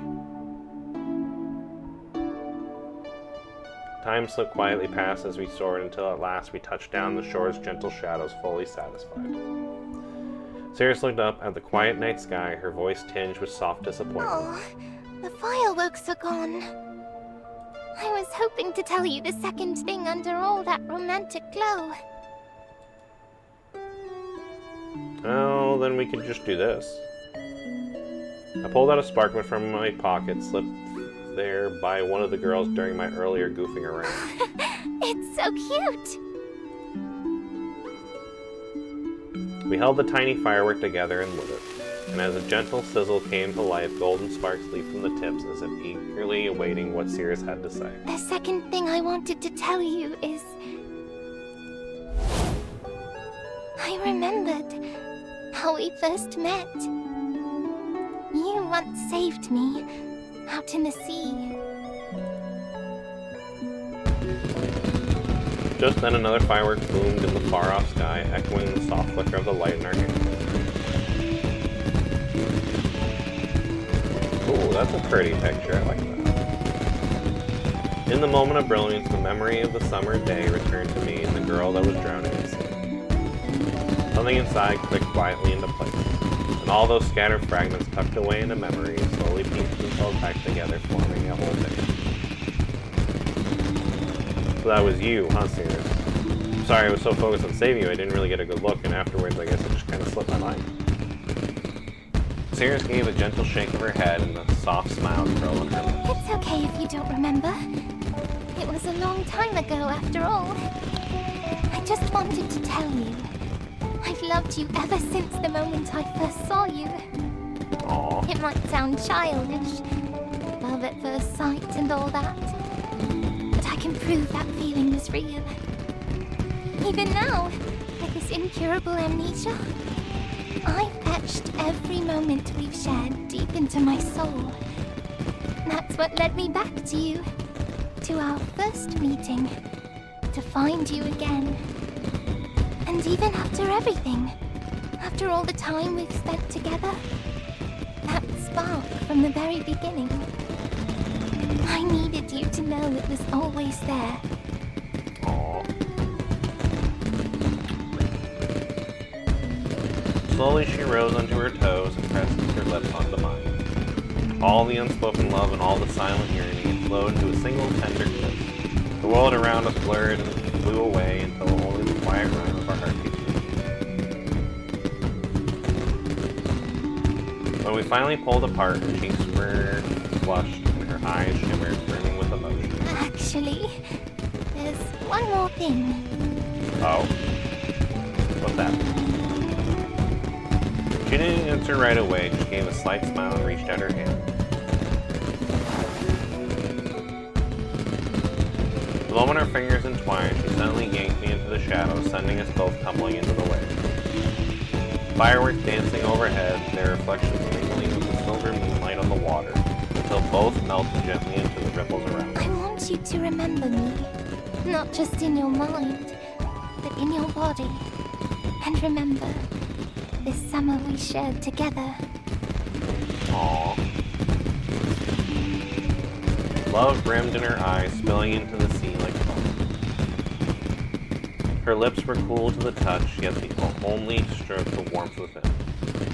Beneath the waves, fish darted through the coral, chasing milk-white beads scattered into the water. Without a doubt, my body was etched for this moment into itself, giving the memory could never be reached.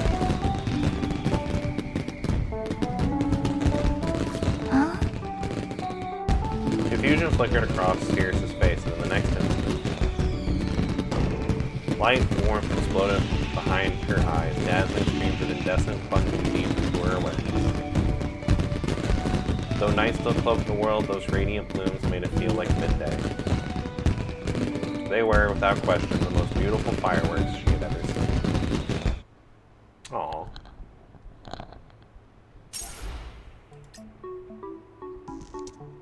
Alright. I think we just have... I think this is the last part here. Yeah, I think we just have one more part here, and then I think we have finished the story mode for Cerulean Getaway. And then I'll probably go get food. Alright. So there's one last little part we gotta do. By the time Sirius and I made it back to the water park, the place was still buzzing with life. The girls had rigged up lights and a makeshift stage on the beach, taking turns showing off their singing talents. At the mic now was our Grandmaster and DM Mia, the girl who had been with us on today through all the chaos. But you wouldn't know it from the look on her face, though. If anything, she seemed perfectly at ease, commanding the stage as the manifestations cheered her on, like she'd always been one of them. The girls waved the glow sticks in sync with the beat, pouring every drop of joy into the summer night. The whole beach shimmered with color, but somehow I still felt a warm shade of gold missing from the scene. Oh yeah, where's Fenny? Trusting my instinct, I slipped away from the crowd and back into the undersea hotel, soon arriving at Fenny's door. I rang the bell, it swung open almost at once, and the soft scent of body wash drifted out, warm and sweet. Steam curling into the light, glowing like a halo, and there she stood, right in the center. I knew it! My darling just can't stand being apart from me, even for a minute. I only came back for a quick shower, and you're already at my door? I mean... can you blame me, though? Her voice lifted playfully at the end, the last lit dripping from the coy affection. Quick shower, huh? She brushed it off like it was nothing, but every detail told a different story. From the flawless makeup to the brand new swimsuit, it was obvious she'd taken her time. Just as I'd expected, she was looking breathtaking. Every cut framed her curves with perfect precision, every line tailored to dazzle. Busted, Fenny gave a sheepish grin, a soft blush blooming across her cheek. Okay, I admit it wasn't just a shower. She twirled on bare feet, gliding deeper into the room, her eyes bright with temptation. I closed the door behind us. Even with the air conditioner humming, the room felt warmer than the outside. A few steps in, something soft brushed behind my foot. I looked down as rose petals were scattered across the floor. She spun around and flopped back onto the bed with a graceful bounce, petals rising and falling in her wake. I set all this up just for you. Aww. Her giggle was soft, tingled with pride.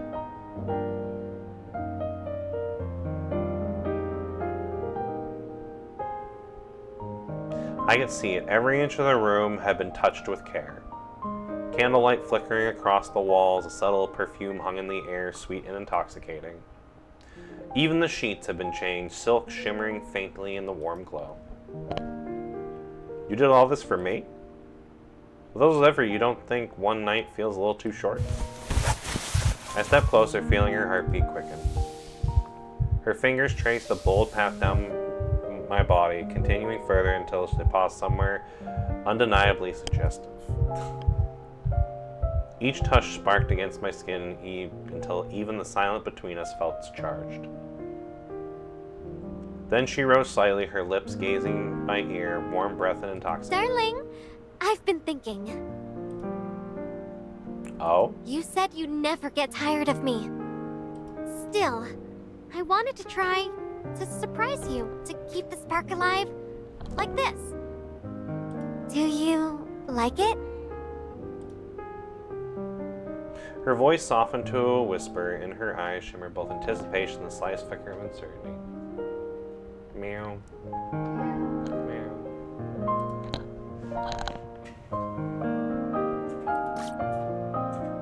There are better ways to keep things exciting. You don't have to always go out of your way so much for me. Huh? What other ways? I mean, we can just try new things. That way they'll build up a collection of firsts. Pretty exciting, I would say so.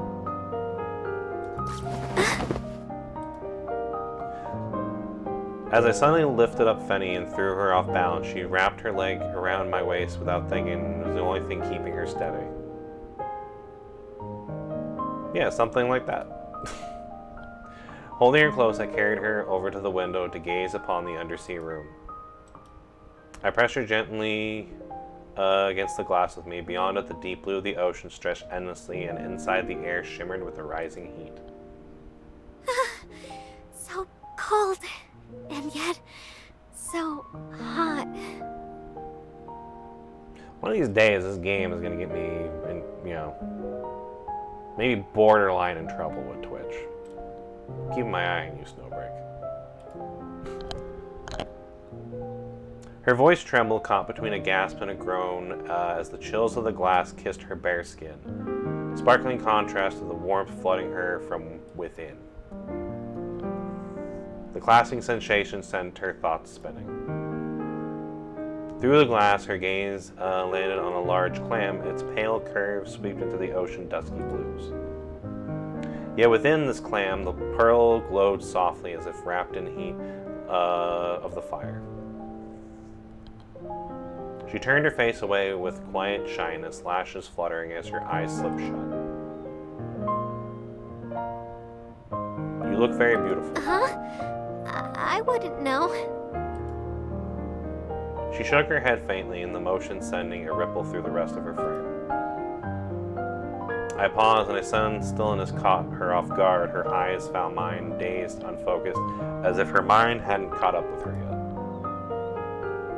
But slowly, the look softened, melting into something tender, pleading and achingly full of longing.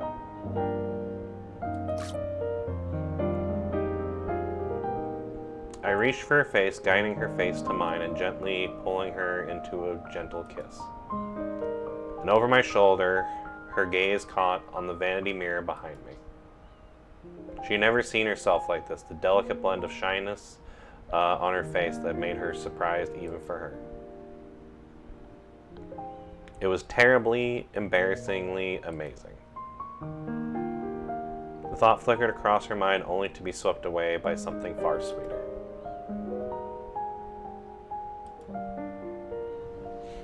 Unlike everything before, she wasn't fumbling along. This time she could just explore it all with the man that she loved the most. And at the peak of her pleasure, Fenny felt herself dissolve into the ocean beyond the glass behind her.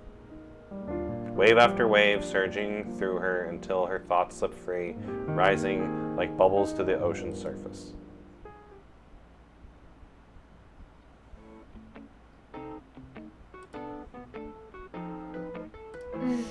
You go ahead, darling. I need a moment to recover.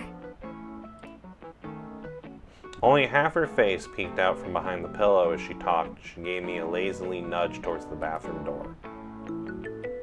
But I still caught the curl of the smug little smile on their face, one I chose to graciously ignore. Just as I was about to head into the shower, my terminal buzzed. A cryptic, almost eerie message lit up on my screen. Dear guest, we're sorry you failed to properly exorcise the monster lurking within the hotel. But not to worry. When the clock strikes midnight, you too shall become part of the hotel, together with everyone else, forever and ever.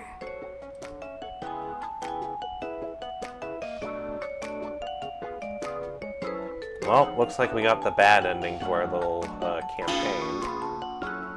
And right on Q2 as a chime rang through the room and the clock struck midnight. But the sound wasn't deep or spontaneous like a real clock bell. It was more like a flat, just obviously little ding. I poked my head out of the bathroom, and sure enough, Benny stood there smirking with the same look of knowing eye. Everyone's already on their way over. Sure, it's a bad ending, but we all agreed a story with closure is still a good story. That's true. Even if you play a game and get the bad ending, as long as you enjoyed the story, that's all that matters.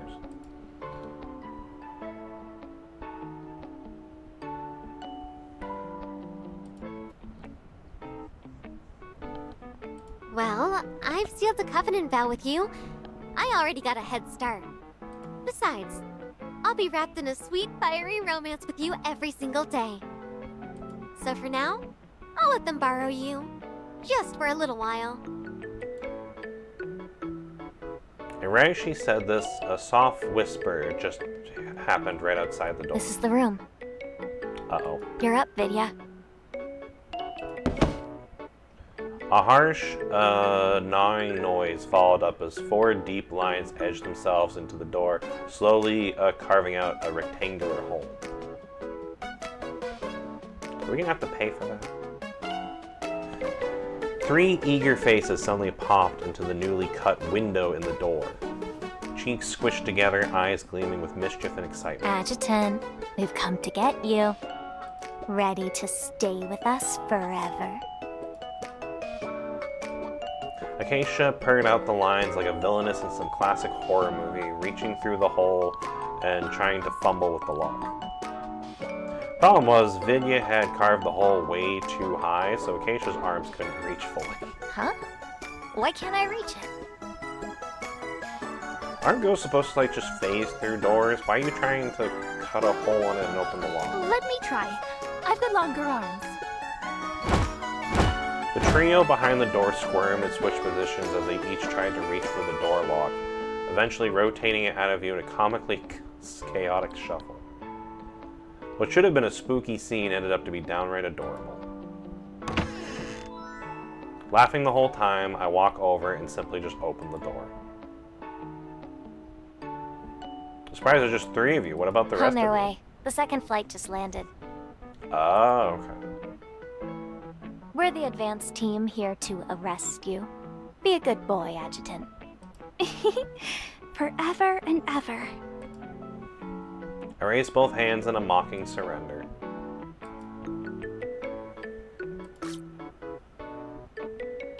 Soon the rest of the girls trickled in, one after another, until the room was bursting with giggles and playful chaos throughout the room.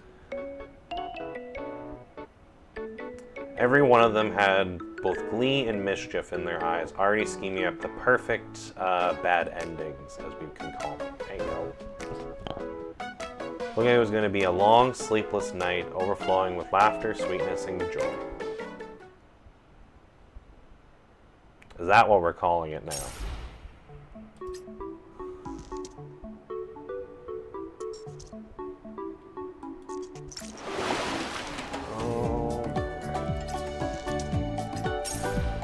Well, with that, that is the new event story already done.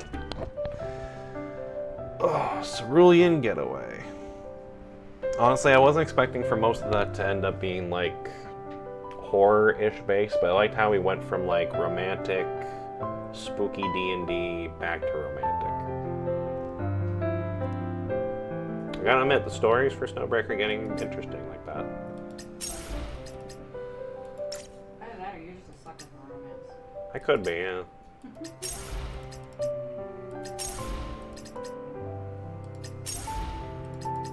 I mean, I know I'm a sucker for you. And what's the stuff right? Touche.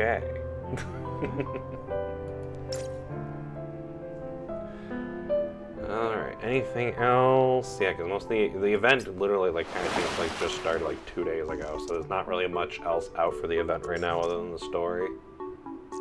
So we'll probably come back to this at some point. I have enough for probably 1 10 pull to see if we can get the new Pure Heart Fenny. Yeah, let's see if we get her.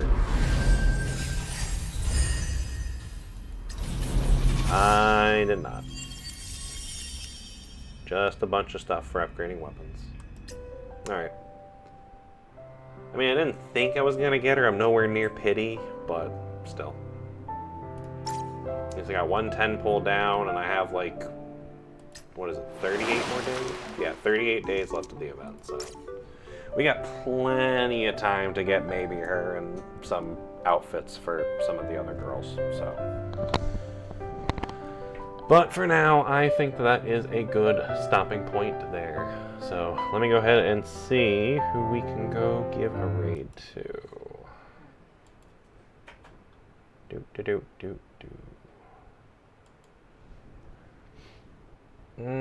Let's see. Wiki Wicket's playing Baldur's Gate 3. Clover and Ari's playing Minecraft. Soul Camera's playing Minecraft. Oh wow, a lot of people are playing Minecraft. Huh. Wonder why so many people play Minecraft. I mean, Minecraft is good, but still. Yeah, and everyone else that I know is playing Silk Song, and I don't want to be spoiled, so...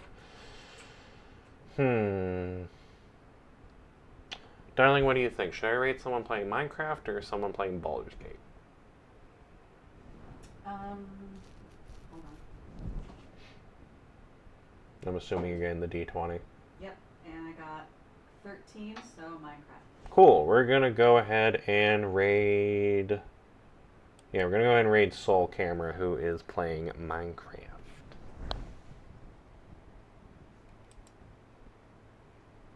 I don't think I've raided them in a while. Let's see, last over 30 days. Yeah, so it's been a while since I last raided them, so... Alright, well, with that, I'm going to go ahead and end this one here. So thank you for watching. Hope you all enjoyed. Yeah, no, this story was really good. I know usually I tend to kind of go into the stories a little bit later in the events. I don't usually hit them like day one they come out. But considering the last one, I was like borderline almost missed the story with the event. I was like, this one I should probably get a little early so I don't accidentally almost miss the story. So we're starting with the story this time, and then eventually we'll do another SnowBreak stream once more the event stuff comes out, and then we'll do some of the other like mini games and stuff like that. So other than that, the only thing I really have for announcements is due to work in that, I'm not gonna be streaming much at all. I think this next week, so I think I'm just gonna probably just take that week off. I believe. I think I put it in the schedule things. Let me just double check real quick. Yeah, actually, yeah, this will be my last stream until a little bit into, not a whole lot, but a little bit into October. So, yeah, so this next week I'm taking off. But other than that, that's about it for announcements. So once again, thank you for watching. Hope you all enjoyed. And let's go see how Soul Camera is doing at playing Minecraft. So, have a good night, everyone, and I'll see you guys next time.